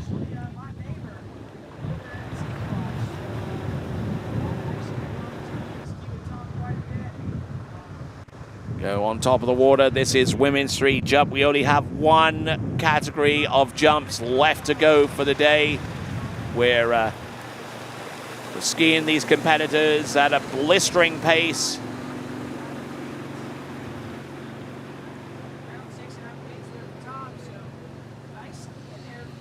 So 12 skiers remaining, including Becky Bartlett.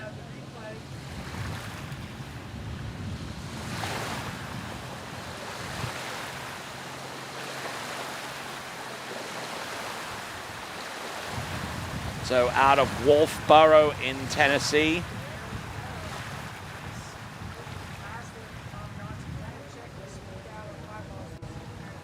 And has traveled extensively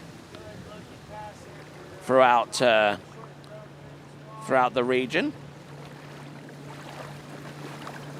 Wolfboro in New Hampshire, I beg your pardon. She has skied a couple of events in the southern region. And obviously last season's Good Waterskiing National Championships are early venture into the Midwest. Here she comes up. Good solid edge and effort, not too much in the way of height, but working on getting her bearings and getting her edge and everything situated to fly off the jump safely without putting her technique too much at risk. Becky Bartlett.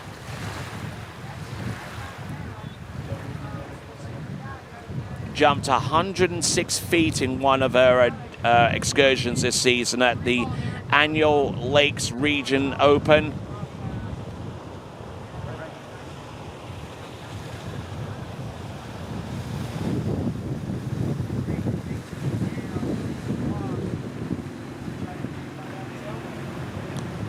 Okay, so we're pushing out the distance, pushing the distance.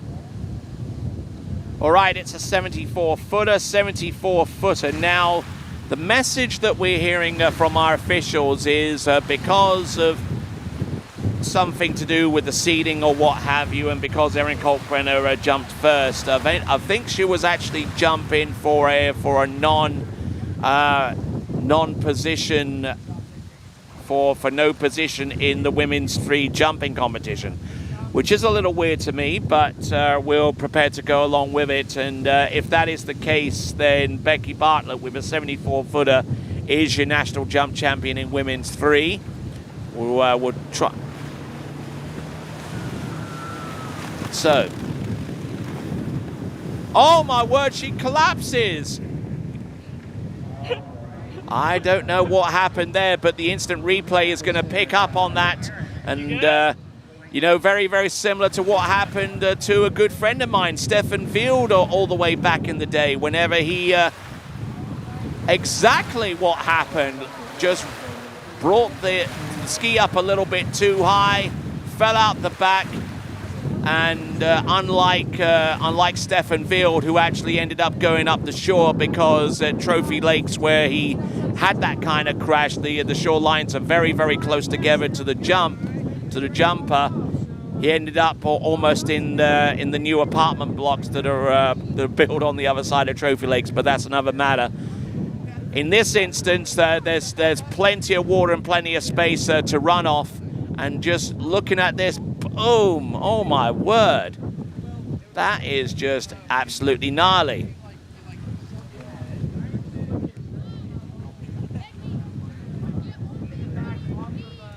So 74 feet on jump number 1, a 0 score on jump number 2. I wonder if she's...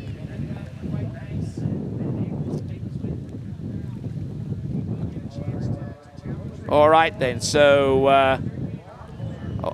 All right, let's take a look at this with the...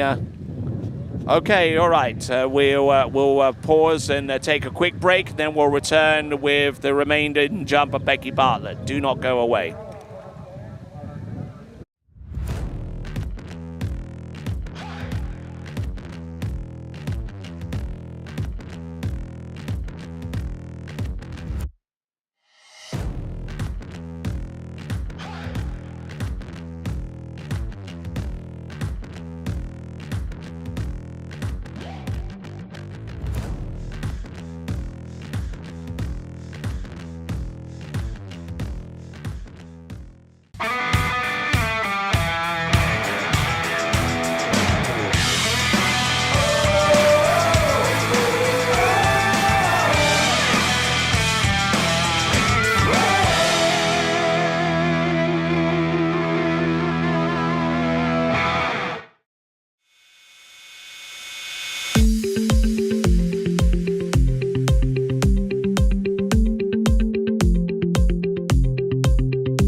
All right then, just taking a look at a live chat, and actually a little bit of clarification has been offered by a friend of mine, Chris Kodiak.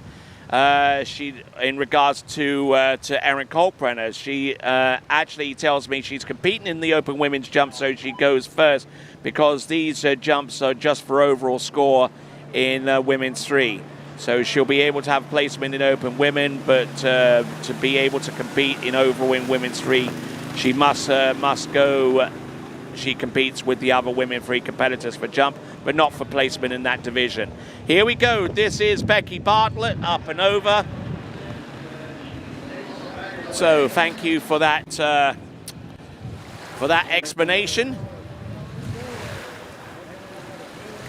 from my good friend Chris Kodiak, who continues to watch this coverage of the 80th Goode Waterskiing National Championships. Becky Bartlett just solidifying her title gain.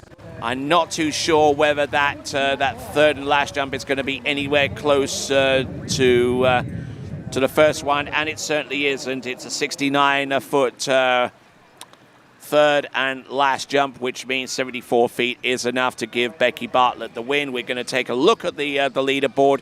This is the corrected leaderboard without Erin Kalkbrenner on it. So Becky Bartlett, your national champion, with 74 feet. Sarah Vilander with 69 feet.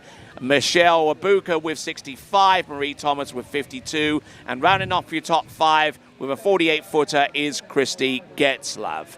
Now, all right then. So we've got one more round. We've got one more category of jumps before we end off the day on the jump lake. So we've got 11 jumpers all together. I'm Tony Lightfoot. He's Zane Nicholson, and we'll return to the concluding division of jump. That's going to be men's 3 right after these.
Try match play at bplayfield.com.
right then, so we are on to our last division of jumps for today. It is men's 3. We should be seeing Scott Sedgley out on the water. We'll see what he can do with the 3 jumps that he has at his disposal. Thank you very much for tuning in to this here YouTube channel for the 80th Goode Waterski Nationals. Definitely gonna take the lead there. Knew what he needed, got outside and we got a smile, gave a wave to the boat, so that's always good. Yeah, there's your new leader right here as we check out the replay. Got a good 1 ball. I'll drop the handle a little early in the 2, so that created that slack there. And kind of, he knew he needed a piece of 3, got to get a full 3, so he went and turned it, make sure he got it. See what he's got on jump number 1, Scott Sedgley. Oh, kind of collapses a little bit on that landing.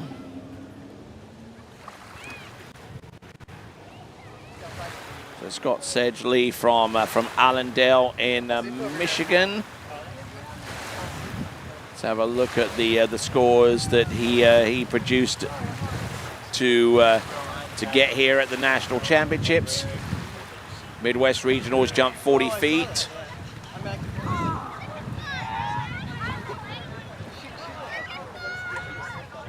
For skiers and water enthusiasts, Florida lakes are what dreams are made of. Combined with world-class golf, remarkable weather, natural beauty, theme parks, and so much more, it's easy to see that Florida is paradise. For more than 30 years, I've enjoyed Florida's lakes and many offerings. If you are interested in Florida real estate, let me be your guide and trusted advisor as you search for your paradise. Together, we can make your dreams a reality.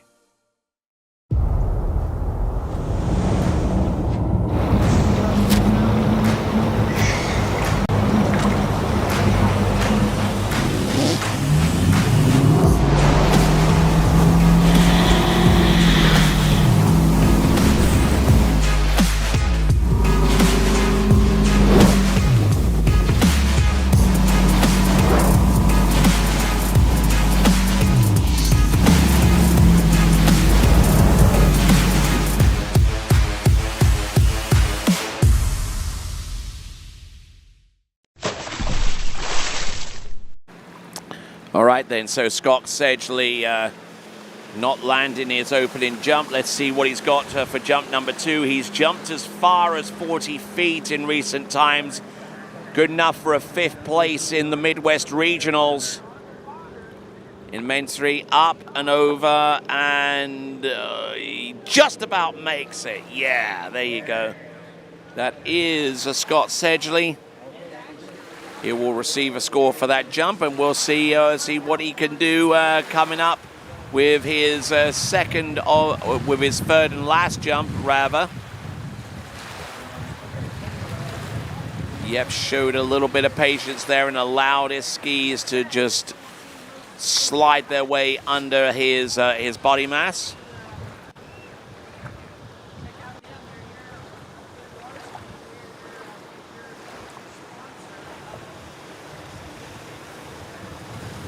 Distance coming through any moment now for Scott Sedgley. He's a little bit of a fist bump there, and showing every indications of being quite happy with that jump, and just getting himself limbered up for jump number 3. It's a 40-footer, which ties his best jump of the season, 40 feet or 12.2. Which actually matches his jump at the Midwest Regional Championships, both in feet and inches and metric.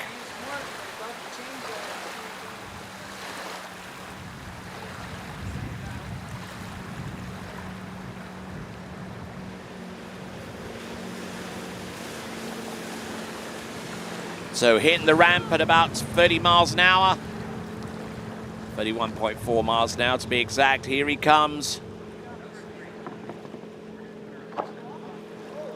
Ooh, dropping the handle. A little bit annoyed of himself with that, but should be too disappointed as he gets a 40-foot jump. as a tie for his best one of the season. Almost wrote that one out, but I'm sure he'll have better days going forwards. All right, next competitor up, it's going to be Grant Thomas. Grant Thomas now.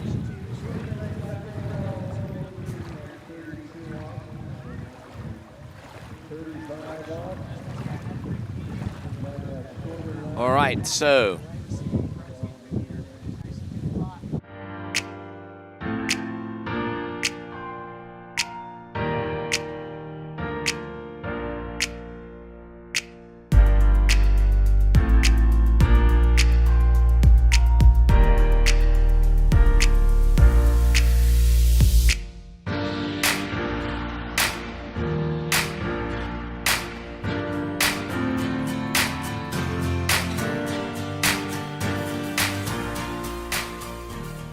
Hi, my name is Brantley Hawkins. I'm one of the co-founders here at New Dimensions Wellness. My partner and I have over 20 plus years of sports medicine and exercise experience working with the most elite athletes in the world. Together we have developed a proven system that has been sought out by these professional athletes and is now available to you. You will move your body and loosen your joints in ways that you haven't before. It's not your typical weight training, it's not CrossFit, and it's not crunch fitness. Once I got in here, it was a big eye-opener how much different that they go about everything.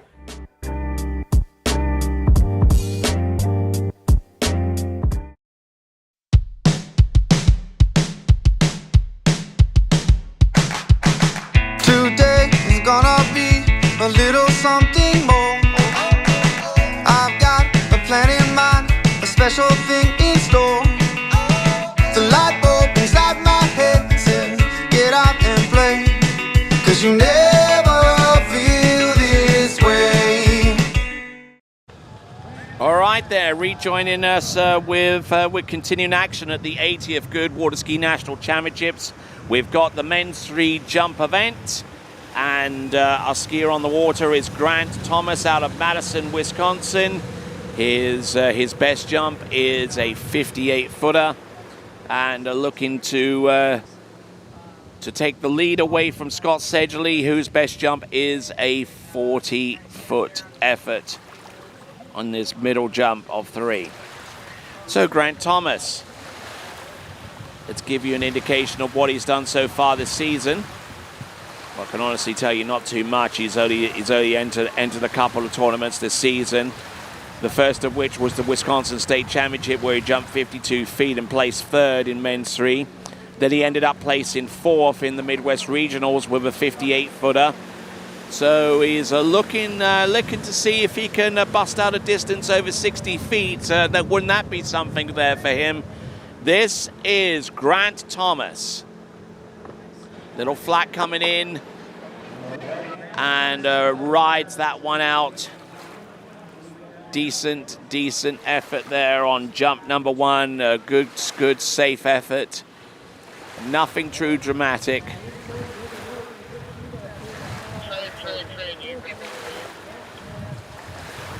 But bringing the handle up a little bit into the landing, but for the most part, that looked like a fairly decent safety jump there. All right, they're picking him up. It's Grant Thomas.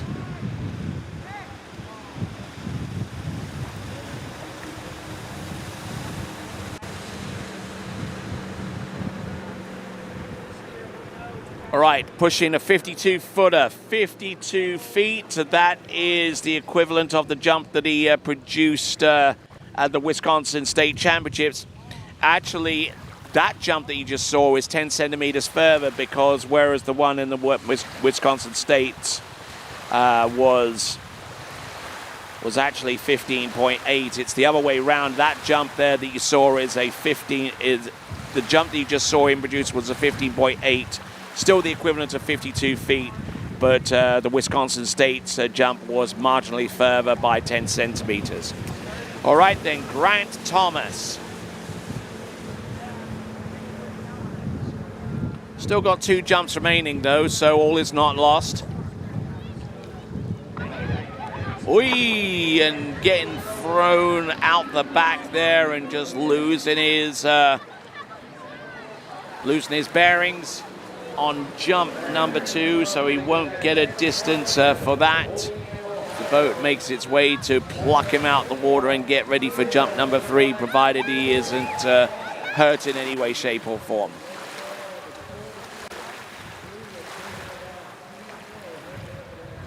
There you see the problems. There you go, right there.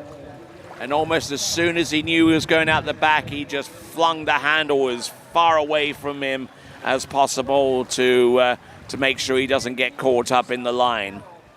All right, that is Grant Thomas, and we'll be back with his third and last attempt right after this.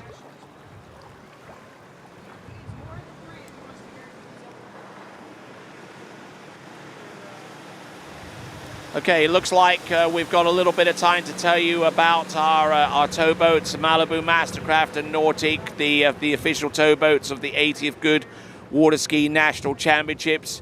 And if you've given some thought as to how you should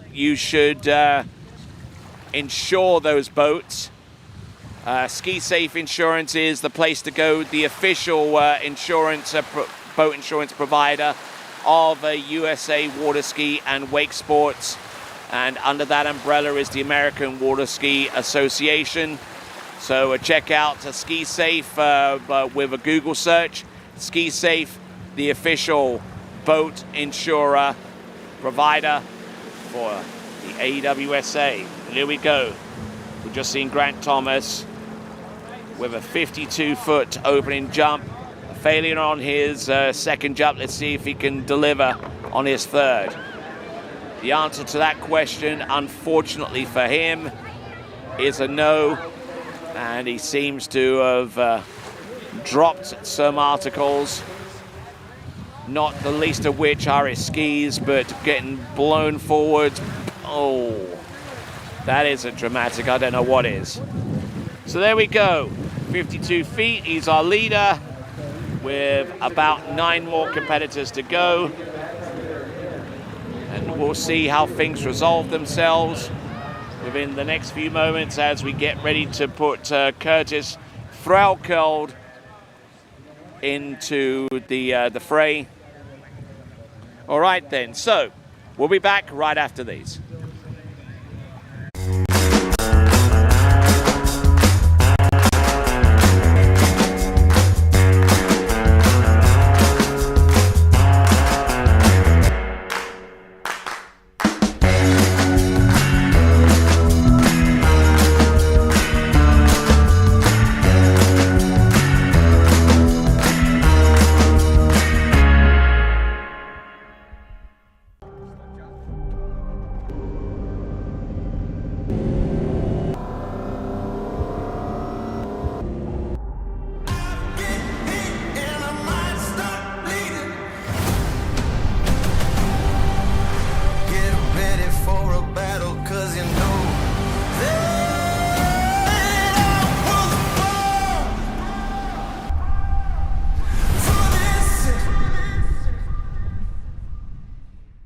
It's Neely Ross, Reflex Team Athlete.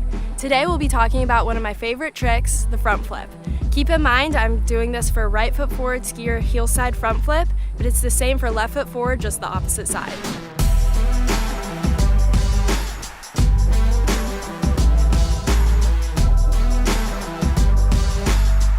Our first step for a good front flip is all in the load.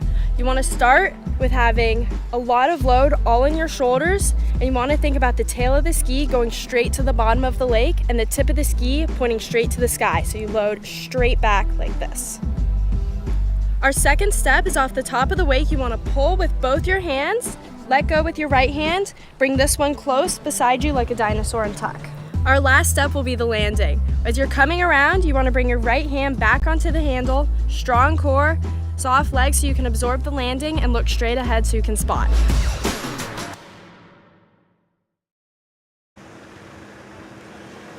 All right, rejoining the action, we've got Curtis Frelkold.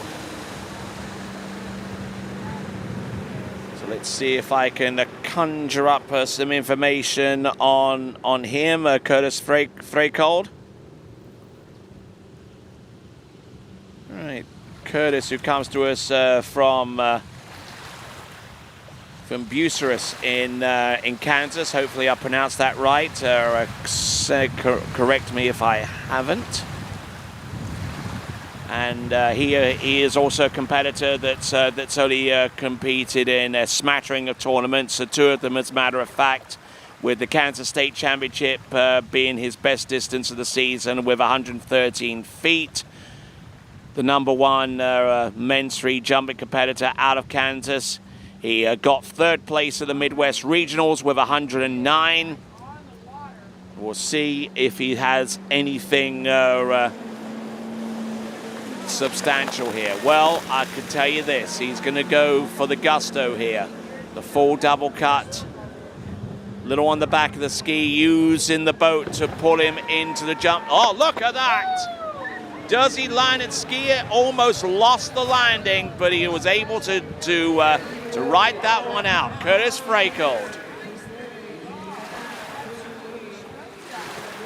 Certainly had my doubts when I saw him come into the course eager to do the full double cut.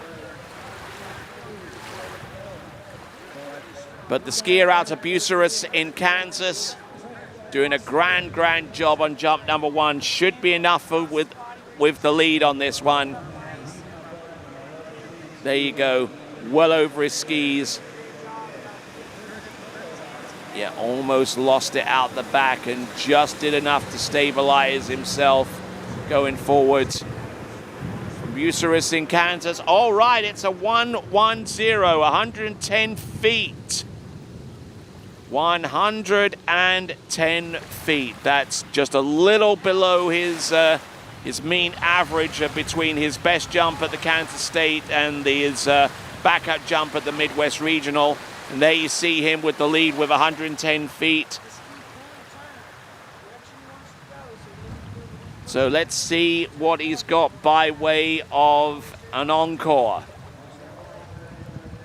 He would certainly need something significantly more than that, because the jumpers that we'll see on the water very, very soon are all capable of outstripping that distance of 110 feet. Here he comes.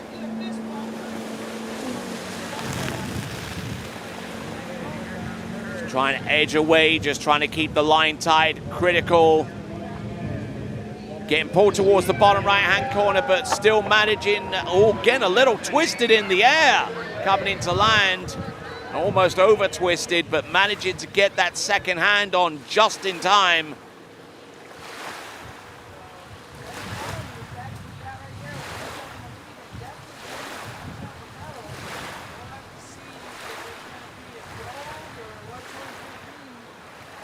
Looking in good shape there, a little bit of a straight approach into the jump, but using the boat's power to do most of the work for him, and I certainly wouldn't blame him for doing that, of course.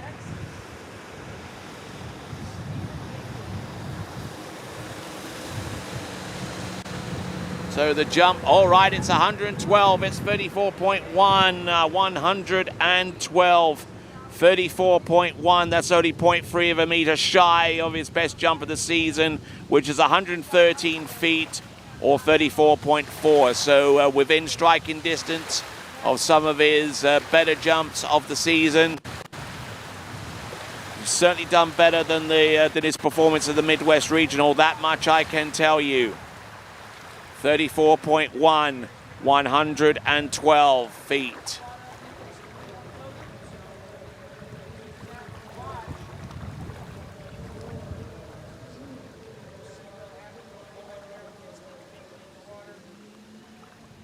All right, here we go.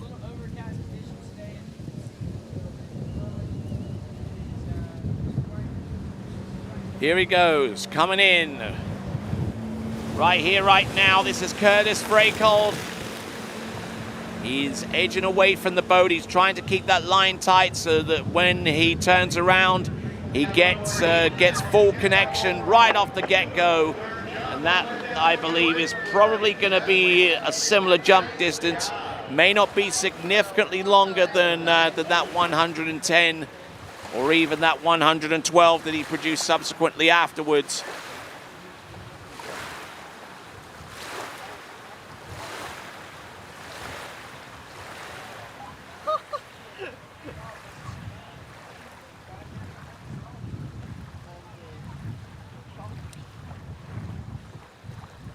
But a great effort there for Curtis Freakold.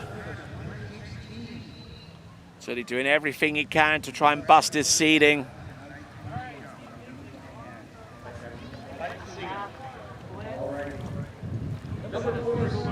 All right then, so we have got 116 feet, 116, 116 feet, and that is the best jump that he's produced of the season by a good 3 feet. There he is in the lead with 35.5 meters, 35.5 ahead of Grant Thomas with a 52-footer, and in third place with a 40-footer, Scott Sedgley. All right then, Ryan Mallett is our next jumper to come, and we'll join him very, very soon.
Right, rejoining the action on the water, we have got Ryan Mallett out of the South Central region.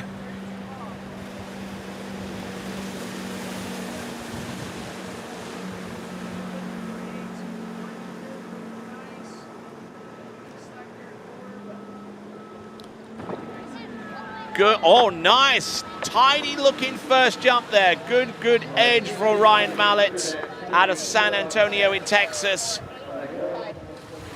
Certainly held that one together, and trying to search for a distance that will be close to what he produced last season at the Waterskiing Nationals, the Good Waterskiing Nationals over at Water's Edge about a year or so ago, where he jumped 121 feet and placed in 9th in the men's free competition. So far as the South Central Regional is concerned, he placed in first. He's the champion from the SCR with a jump distance of 102, and he's getting very close to that mark with a jump distance of 98 feet to open up his account here at Mystic Lakes.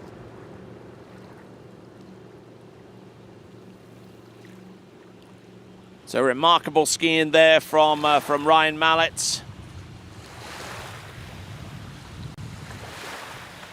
I believe a little bit earlier on we saw Lauren Mallett, his missus, out there tricking and doing a fine job with that as well. All right, let's have a look and see, shall we? We have got Ryan Mallett. Got about 8 competitors remaining in this jump competition, including Ryan Mallett. But I wonder what he'll do with this next jump. He's not frisky enough quite yet to attempt the 3/4 cut, but he'll try to engage that switch and try and get as much out of that zero off as possible, like that. Look at that. Soars in for the landing and rides that jump out. Best jump distance we've seen has been by Curtis Freakold, who jumped previously and set the bar with 116 feet. On the first jump there for Ryan Mallett, jumping just a little under 100. I don't think he's going to be jumping much past that 100-foot barrier unless he conjures up something. Well, I said 100 foot, didn't I? Yes, it's at 100 feet or 30.4 meters. That kind of puts him a little bit behind the 8 ball at this point. We'll see if he can conjure up a shot that will just keep him in contention here.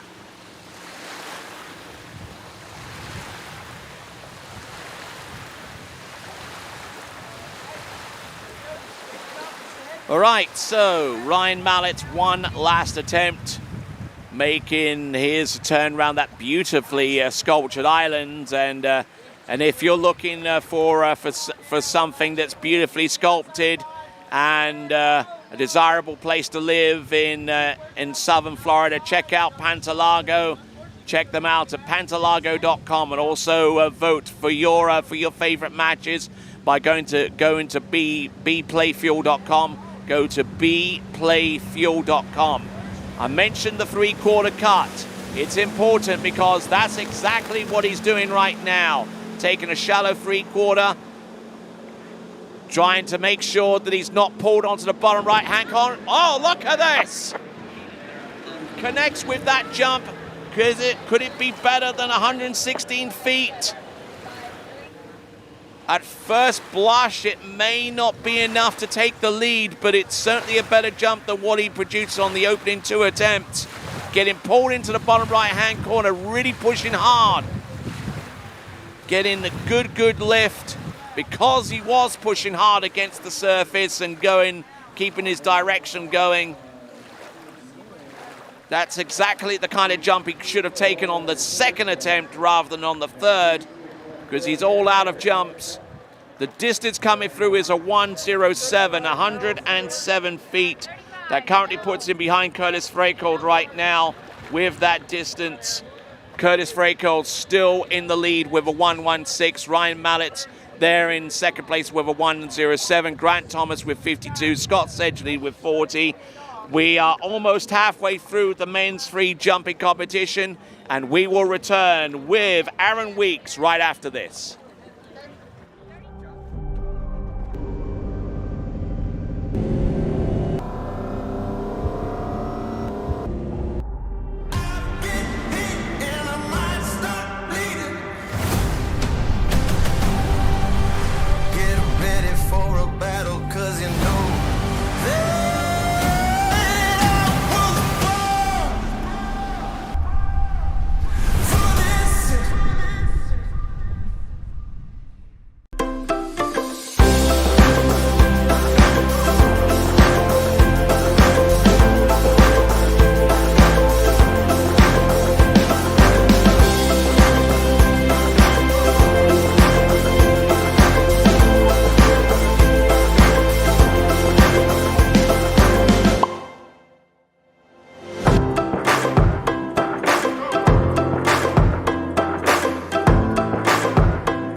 Okay, rejoining action in the 80th Goode Waterskiing National Championships. I'm Tony Lightfoot. He is Zane Nicholson. He's presiding over the slalom events on Lake 1. I've got tricks and especially jump here on Lake 2. We've got Aaron Weeks about to take to the water. Our 7th skier from last on. Let's see what he's got. Oh, he's gonna throw everything in the kitchen sink into this one. He's gonna go for the full double cut here. Trying to engage that switch and use it to slingshot out towards the right-hand side of the tote boat.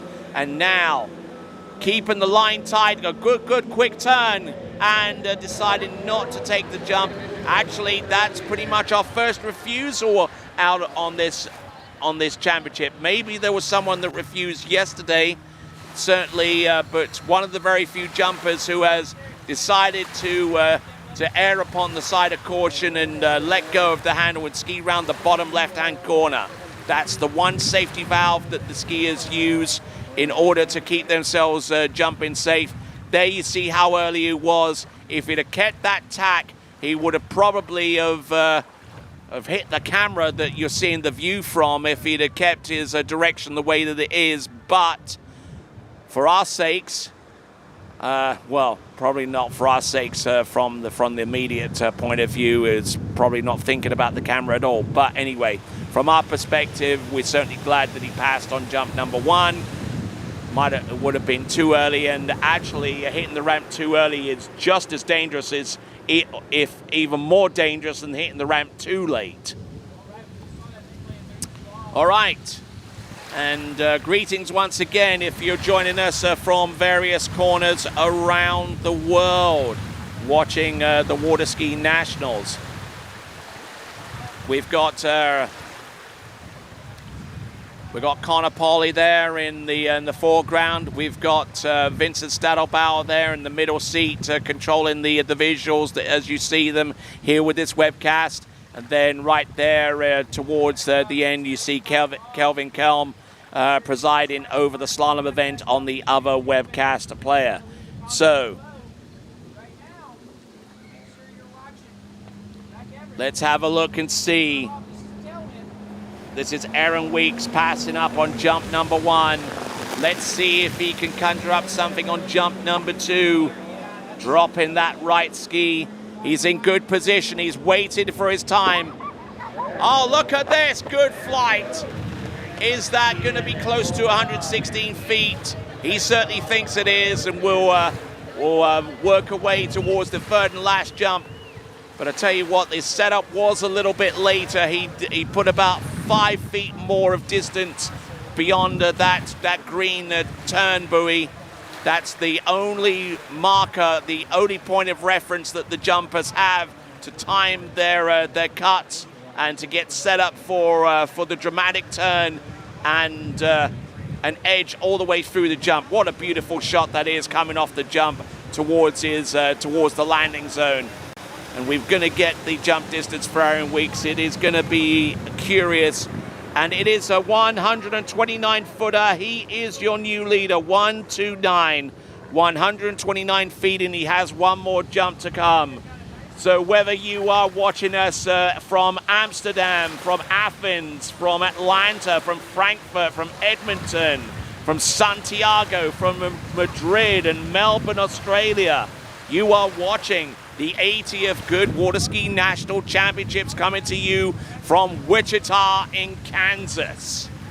Right slap bang in the middle of the United States. And if you want to play our matches for the day, then go to bplayfuel.com. bplayfuel.com. Vote now for your matches. All right, then, here we go. Aaron Weeks with a 129-footer under his belt, passing up on jump number 1, 129 on the second. And is very well aware of the competition that lies after him because he is still out there jumping and pushing as hard as he can. This is Aaron Weeks. Jump number 3. Oh, look at that. Not quite as sprightly there on that particular jump, but a good effort nonetheless. That is Aaron Weeks. We're watching the instant replay on the jump out of Plano in Texas with jumps earlier on in the season that have yielded distances closer to 148 feet. Jumped 103 in the North Texas state and jumped to 101 to place second in the South Central region. So he's already outstripped those distances. Last year's best jump distance for him was a 148 at the Nationals, the 79th Goode Waterskiing Nationals, and it won't come close to that this time around because he's going to have to settle with a 129 on the strength of his third and last jump, which was 36.3 meters or 119 feet. So there is your updated leaderboard. That is Aaron Weeks with a 129 or 39.3 meters, nearly 4 meters ahead of Curtis Fraker with 35.5. And there you see the remaining competitors there on the list. We'll return with more great jumping to come, with 6 skiers away from completing the men's jump competition, starting with Brett Mama. We'll see him next. Hey, it's Neely Ross, Reflex Team Athlete. Today we'll be talking about one of my favorite tricks, the front flip. Keep in mind I'm doing this for right foot forward skier heel side front flip, but it's the same for left foot forward, just the opposite side.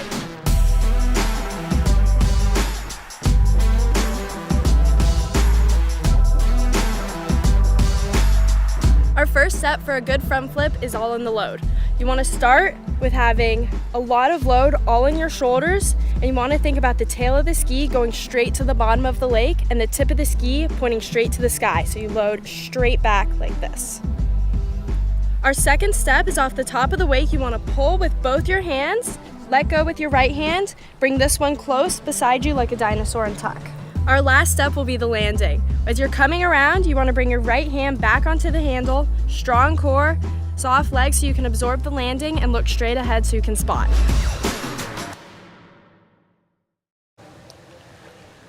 All right, then, we've just seen Aaron Weeks produce a jump of 129 feet. He currently has the lead with that distance. Brett Mama is on the water right now. And incidentally, the ramp has been raised to 5.5 feet. That is the equivalent of 1.65 meters high. Brett Mama out of Dyke in Iowa. We'll have a look at the distances that he's produced in the past, but let's see for the here and now what he's capable of doing. Here he comes, Brett Mama, jump number 1. Oh, brilliantly executed jump. His best jump of last season was at the IWWF Pan Am over 35 championships, where he produced a 157-foot jump. Key to bear in mind is that he probably is jumping with a slightly faster boat speed in those championships compared to this one. Same ramp height though, 1.65 meters high or 5.5 feet. So in men's 3 competition, his best jump is a 150-footer, and he'll certainly need to conjure up something along those lines. If he can, then it will definitely put a good amount of space between him and Aaron Weeks. And right now, he is in the lead with a 130-foot jump. 130. Let's see if he can make up that 20-foot deficit with the remaining 2 jumps. The 20 feet that represents the difference between what he's jumped now and what he's jumped by way of his best jump a little bit earlier on in the season at the Sunset Fall Classic. Earlier on in the season, technically the 2022 season, which began after the completion of last year's Nationals. So, let's have a look and see. Brett Mama, 130 feet on the opening jump.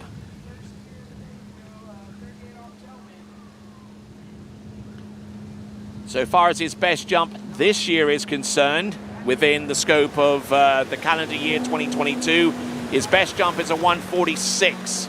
Let's have a look and see if he's got something around about the same range. Here he comes. This is Brett Mama getting pulled towards the bottom right-hand corner. Oh, look at that.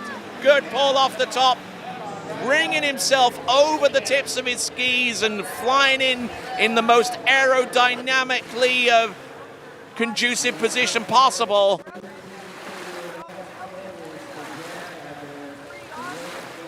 So Brett Mama doing a fine job there. Good strength, good edge away and up and over. Just trying to absorb a little bit more off the landing before he rides out that jump. Distance coming through should be, this should represent a better distance for him. It's 130 feet on jump number 1. It's a 139 on jump number 2. So extending his lead.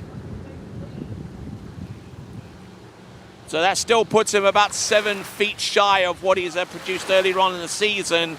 But if there's someone who can produce the goods, it's Brett Mama. That actually puts 5 feet on top of his best jump last season at the Goode Waterskiing National Championships over at Water's Edge. So he's already 5 feet beyond the distance that he produced last year. That was only good enough for 7th place in the men's 3 competition with 134 feet. And he's already 139 feet at this time. So let's see what he can do. Can he get closer to 150 feet? The more and more he can jump now, the greater pressure he'll exert upon the remaining skiers to come, which also consists of one of his siblings. Here he comes, Brett Mama, a 139, his best jump, and I don't think that jump is going to be any longer. Could be wrong, of course, but from my perspective, I'm not too sure whether he had the goods to really extend upon his previous jump distance. We're going to take a look at the instant replay. Already on 139 feet, so he's already doing better than this time last year at the Nationals. And just not getting the pull and the upward thrust that he's typically accustomed to in terms of jumping off the top of the jump. We're going to get the jump distance coming through any moment now for Brett Marmer. It is a 131, so he's going to have to make do with a 139 or 42.3 meters. We'll continue on. We're down to our last 5 jumpers. These are the top 5 jumpers in the nation. We're going to see Graham Pfizer, Colt Brenner, John Marmer, and finally Brandon Waters hit the water. But before those remaining 4, we're going to bring on Scott LaMarche, and he'll be taken to the water next.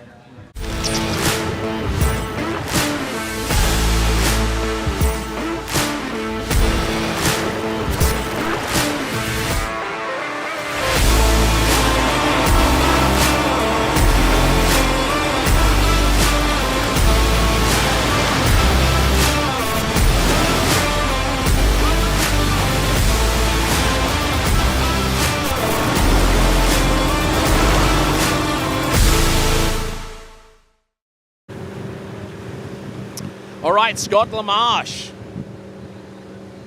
who has spent a lot of his formative years skiing out over in the Midwest, but treats the area of Central Florida as his home more or less these days. Scott LaMarche out of Orlando, Florida.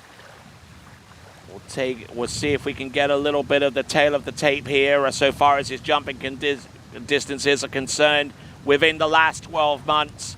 135 feet was good enough for 4th place at the Southern Regionals not too long ago at the Sunset Fall Classic last year. He jumped 159 feet, and around about this time last year, he jumped 161 feet to place 4th in the nation in the Goode National Waterski Championships over at Water's Edge. We're here at Mystic. Let's see if he can conjure up something along those same lines.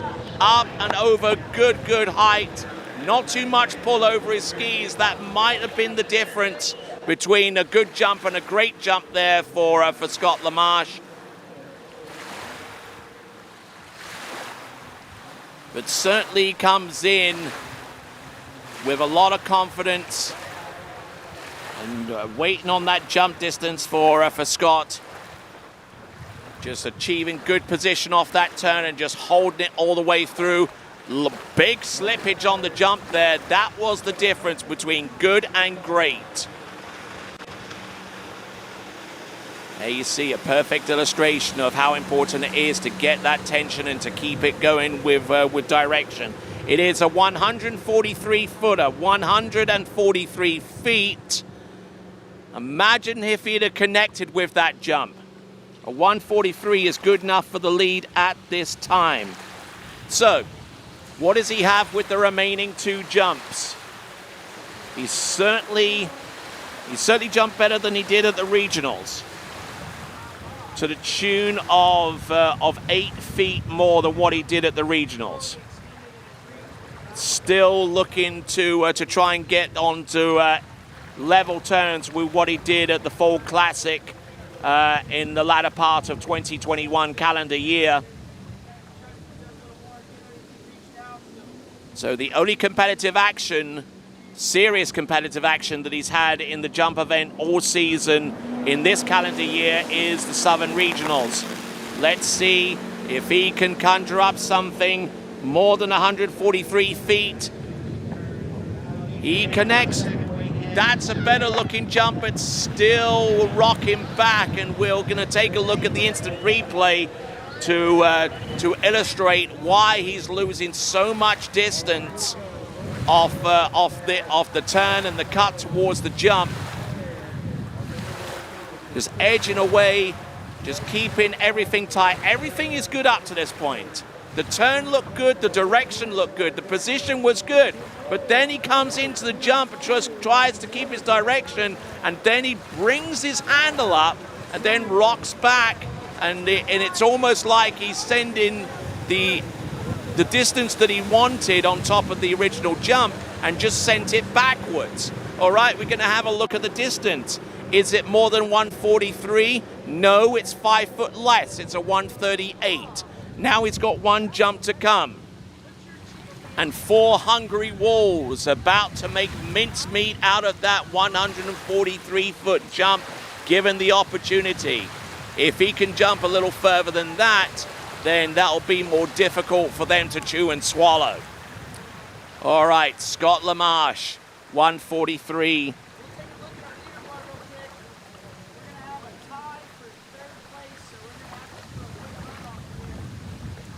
All right then, so there is the potential of an optional reride on jump number 1, which yielded his best jump distance of 143. Should he out-jump it with this third and last attempt, the 1.65 meter ramp height or 5.5 feet? If he out-jumps a 143, then he is done.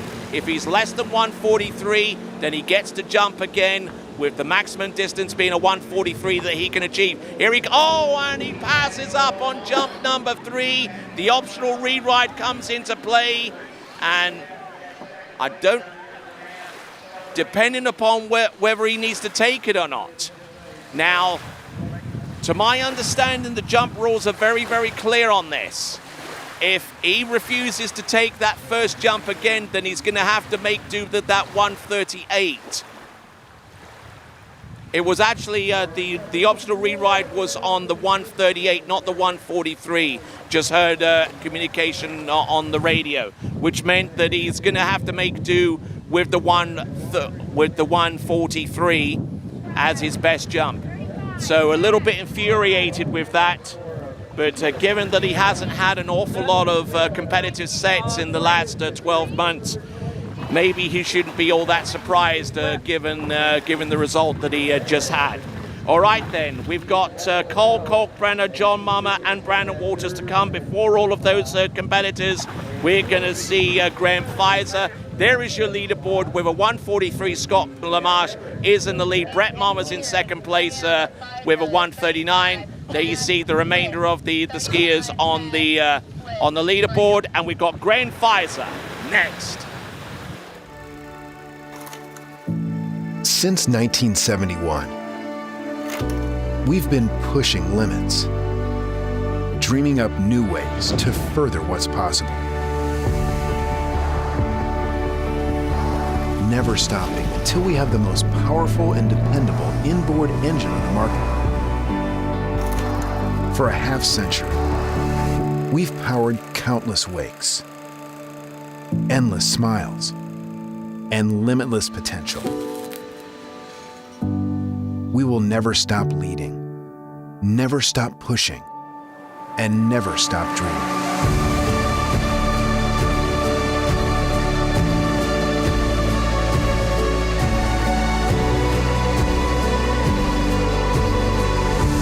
Indmar Marine Engines, pushing forward for the next 50 years and counting.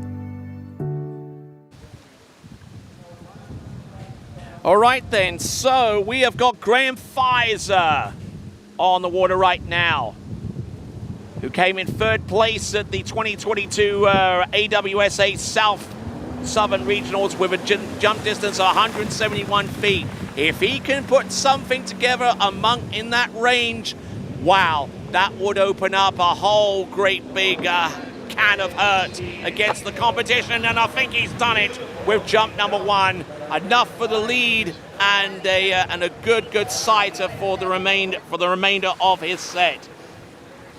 That lead by Scott LaMarche in danger of being superseded by this opening salvo, courtesy of Graham Pfizer.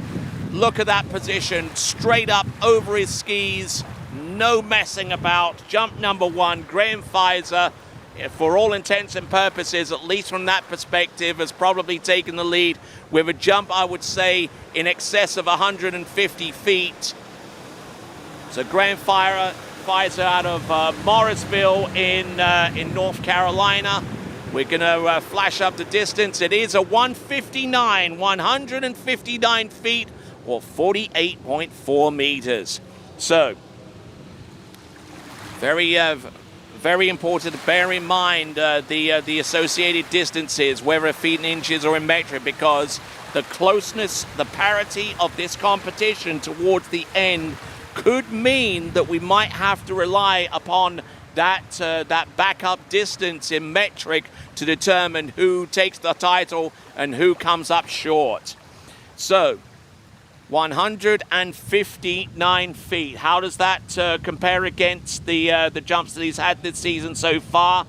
Well, it's not one of his longer jumps, that much I can tell you. But what the good news is, we can expect something longer out of Graham Pfizer should he connect with everything that he has to offer. He's jumped distances in the range of 163 feet and 168 among his distances produced this season. Here he comes. That is better. Better looking jump there. Look, some good angle across the wakes towards the jump. And Graham Pfizer, I don't see any record of him competing in the national championships last season. Probably missed out on that, whether it's through work commitments or injury. But I tell you what, he is on fire right now, and he is the leader with a 159, and he's got one jump remaining. We're going to find out what that distance is momentarily. Distance coming through. It is a 161. I was expecting a distance into the 160-foot range. I was just being a little bit coy with that information, at least from a personal perspective. But a 161 is certainly a good shot in the arm there for Graham Pfizer. Now he's got to worry about setting a mark that would keep him in the lead between now and the end of the men's free jumping competition.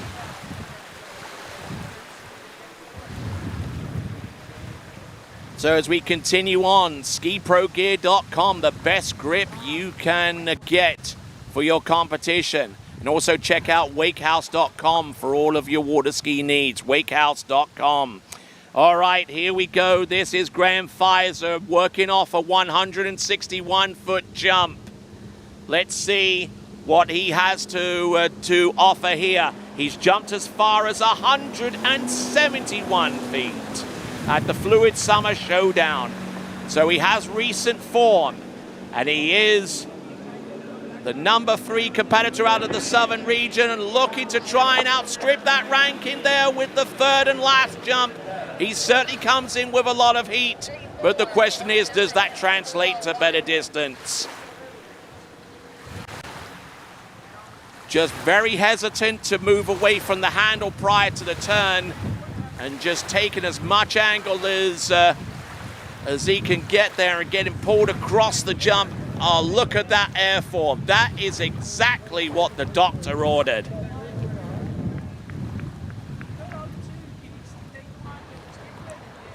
So the distance coming through any moment now. We're down to our final 3 competitors in the men's free jump event. Behind that Nautique, 450 horsepower of power, 465 foot-pounds of torque, exactly what the competitors need as they go out there and perform in the men's free jumping competition. It is a 167-footer. 167, that represents his 4th best jump of the season. So, that is Graham Pfizer with a 167-foot salvo there. It is the equivalent of 51 meters. The first time we've seen it jump so far in this competition, bust out over the 50-meter barrier. And it is the equivalent of 167 feet. We are down to our final 3 competitors. The competitor that you see on the water is a resident here in Maize in Kansas, specifically here at Mystic Lakes. It is Cole Kalkbrenner.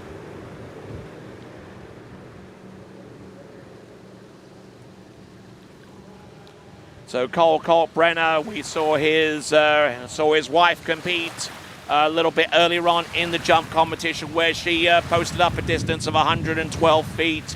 I'm sure that Cole Kalkbrenner will be eager for something substantially more in terms of distance.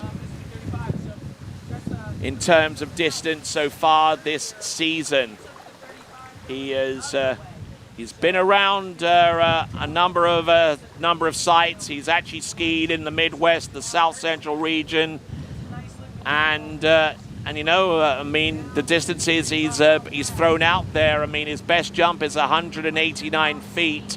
Wouldn't he love to conjure up something along that range? He's got 3 opportunities to do it.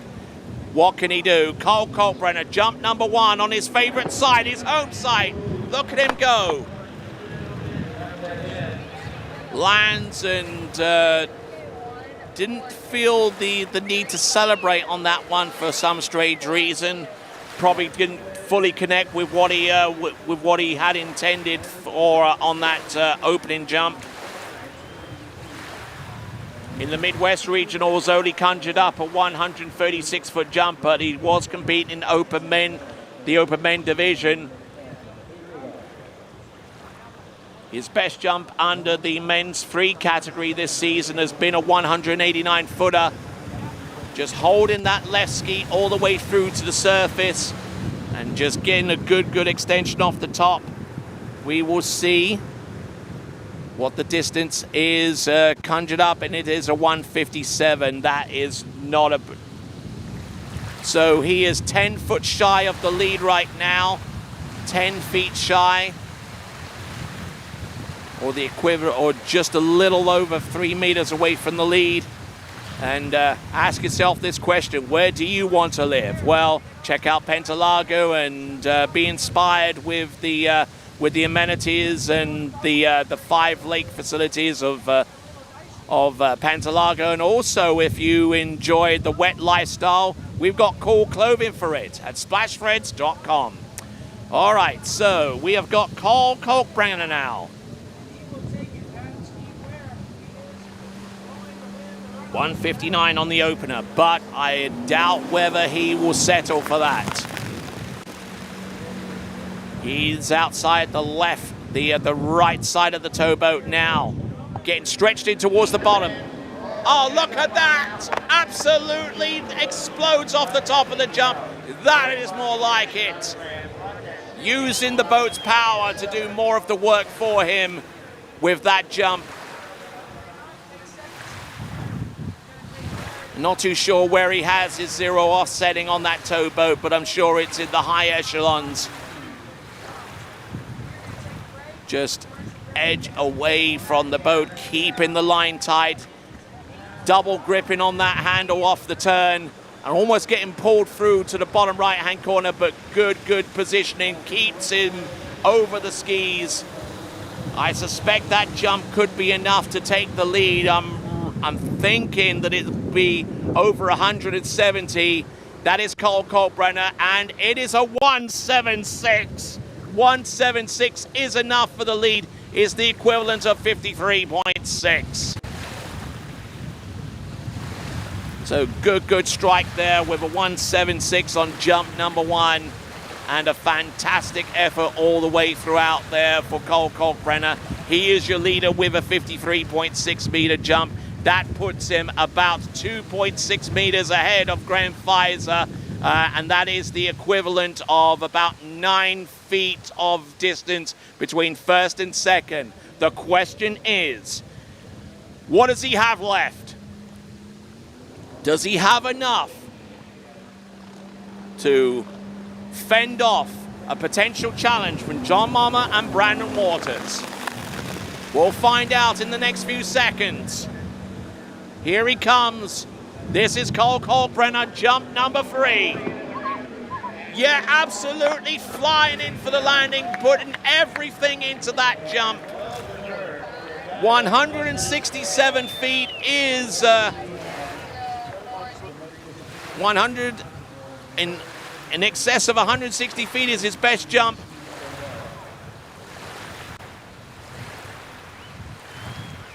So 176 feet is the jump that he's working with. Over 53 meters. Let's see if this jump is anything of significance in terms of distance. Good position.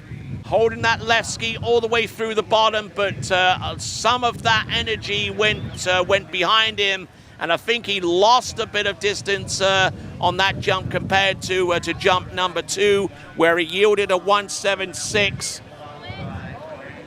And we're going to get the distance. It's a 179. 179 or 54.5 meters there for Cole Kalkbrenner.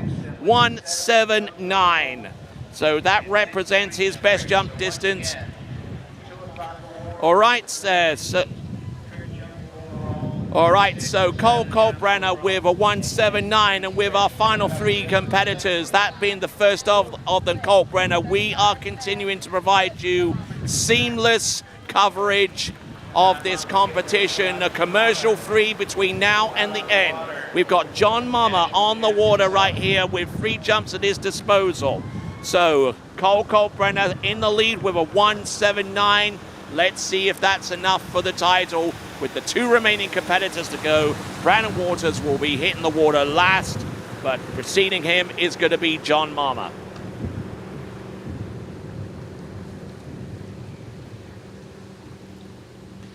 Wow, some great jumping there, and also some great facilities for skiing over at Swiss Waterski Resort.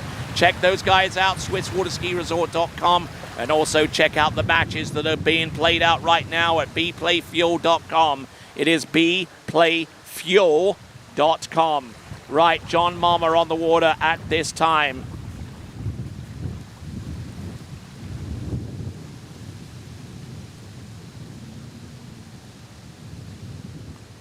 From Eagle Lake in Central Florida, this is John Mama.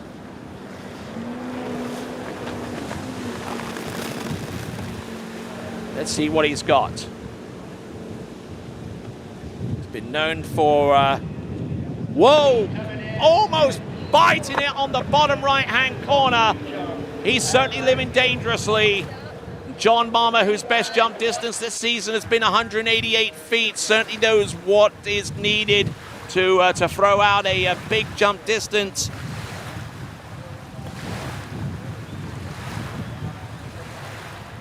And just edged away, trying to keep the line tight and make sure that the turn is nice and smooth to where the edges of the jump skis made contact with the water and are able to track through towards the top left-hand corner of the ramp with good direction. Distance for John Mama coming through, it's a 170. 170 feet. It is 9 foot shy of the jump distance produced by Cole Kalkbrenner. Wow. So let's have a look at John Mama's jumps this season. He's jumped extensively throughout the season. He's had jumps in a range of 165 feet. I mean, Sunset Fall Classic last season, 169. He's obviously outstripped those jump distances. And in last year's Good Waterski National Championships, he placed in runner-up with a 177-foot jump. So he is capable of producing a jump well into the 170s and even in towards the 190s if he feels frisky enough. Let's see what he's got. Jumped to 182 in the Southern Regionals and placed second there in men's 3. Let's see if he can conjure up something along those lines. Good quick turn. Let's see if he can hold it all the way through. Oy, there you go. Good strike into the bottom of the jump.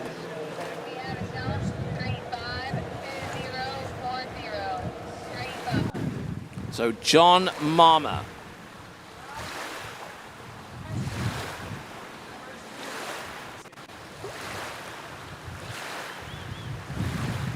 John Mama getting ready for his next jump. He's taken 2 jumps so far. The distance they've yielded. there, getting a little bit of a shunt onto the jump and managing to fly out and produce a decent distance. We're going to get that distance for you any moment now. It is a 173, 6 foot shy now. He's getting closer, but close just doesn't do it. He's still got to conjure up another 6 feet to get on level terms, just on level terms with Cole Kalkbrenner.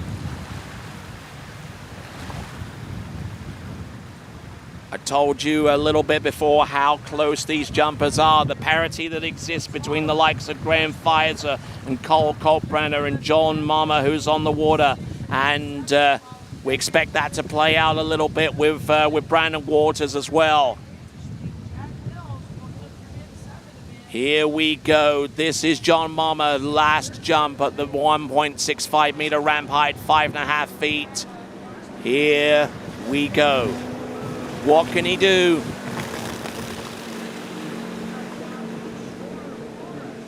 Here he comes. Can't afford to go too much later, and he knows it too. He passes up on that jump, so it's going to be a 173. That keeps Cole Kalkbrenner in the lead, and it means that Cole will finish no worse than in a silver medal spot in the men's 3 jumping competition at the National Championships, the 80th Goode Waterski National Championships.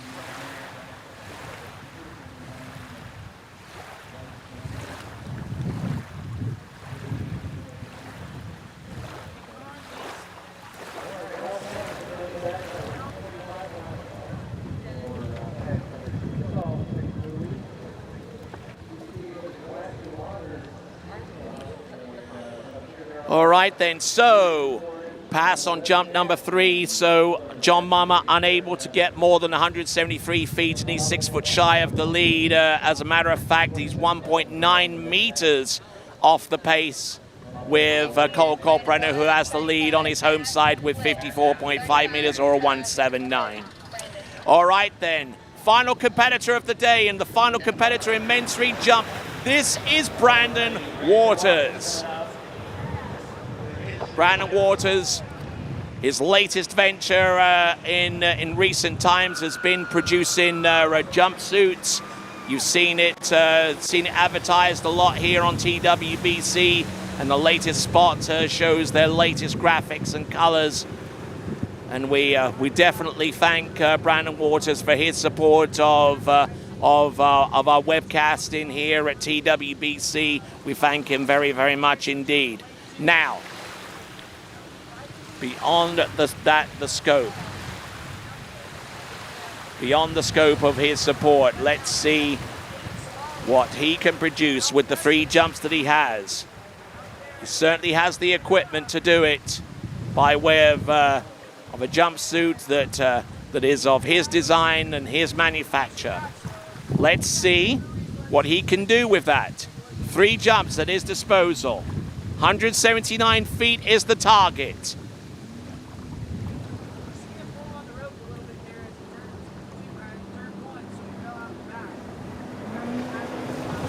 From the Villages in Central Florida, this is Brandon Waters. Getting pulled towards the bottom right-hand corner and almost losing it on jump number 1. Feeling the full-throated power of that Nordic towboat with the 6.2 liter PCM engine.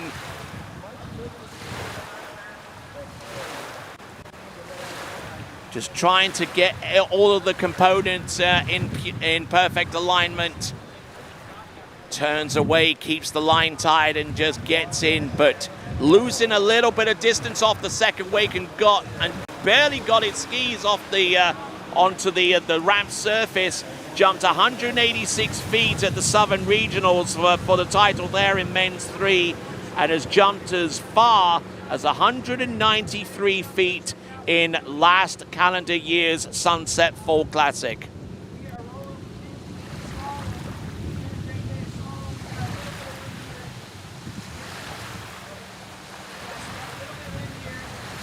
All right, so we're pushing the distance out for Brandon Waters. It is a 174. That currently puts him in second place. He's got 2 jumps left at his disposal. He is 5 feet off the pace. Let's see what he can do. Check out Flow Point Method, providing the tools to ski your best. flowpointmethod.com. All right, here we go. This now is Brandon Waters. He's jumped on a number of occasions in competition. His best jump is a 193 from 2021, but still within the 2022 ski season. Oh my word, and he's really risking everything. He's throwing everything but the kitchen sink. Now he's got to find some measure of control while still having enough speed and enough angle off the second wake to fly out to distance. He's really leaving it to the last dramatic end in the men's 3 jumping competition. Could the excitement get any more intense? You could just see coming off that second wake, he just barely has enough room to get those skis onto the ramp surface. He actually had to steer those skis to get them on because he was almost too late to pass on that jump, as a matter of fact, for Brandon Waters. Let's see what he's got. He's a 174 on jump number 1, a 139 on jump number 2. So now, it's now 5 feet that separates Brandon Waters between himself or the national jump title. Anything less than Cole Kalkbrenner, the hometown favorite here in Maize in Kansas, could come through with the national men's 3 jump title unless Brandon Waters has something to say about it on jump number 3. Jumping on the 5.5 foot high ramp, 1.65 meters high in the metric. Let's have a look and see. 174, he's good enough for second place right now, but he wants the win. Can he do it with this jump? Setting himself up, taking a little bit more off the turn, and he gets the jump. It's a better looking jump, but the distance I do not think is going to be there for Brandon Waters. So the best jump he's going to have, I suspect, is going to be a 174 unless something dramatic happens when this distance is published. So just looking in the glide and just shaking his head and just not. There you go, right there. He even knew right going into the turn that the setup wasn't right. Already conceding that this jump that he was about to take wasn't going to be as far as Cole Kalkbrenner. I hear the cheers and celebrations for Cole Kalkbrenner with his winning jump of 179. The best jump that we've seen from Brandon Waters is a 174. So your national jump champion for 2022 in men's 3 is Cole Kalkbrenner. Commiserations to Brandon Waters with his 52.9 meter jump. That's good enough for 174. Marginally behind with a 173 is John Marmer. In 4th place, Graham Pfizer with a 167. And Scott LaMarche rounding off the top 5 with a 143. Whew. Well, I don't know about you, but that's just day 2. We still got another 5 days of this to come. Can you imagine the excitement and the absolute absurdness of the jumping and the effort and everything else and the future performances that could will manifest itself within the course of these national championships. Thank you very much for watching the competition today. We've got boys starting off the event in boys 1 tricks, then tricks girls 2, 4, and 3. You can check out the remaining schedule by going to waterskinationals.com. You can also see the link to this webcast and also to the live results at waterskiresults.com. My name is Tony Lightfoot, your announcer during the tricks and the jump event for day 2. Join us for day 3 tomorrow, starting around about 7 a.m. But until next time, until tomorrow morning, and on the behalf of everyone here at TWBC, it is ciao for now. On the internet nowadays and social media, there's bits and pieces about how to get better, but there was never a program that like tied everything together. I was looking for something I could do mainly on the off season so that when I started skiing in the spring, I didn't feel like I was hit by a truck. My mobility is better, I'm less sore. I felt like I was a 50-year-old that was closer to 60. Now I feel like I'm a 50-year-old that's kind of closer to 40. Yeah.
Morning, Brian.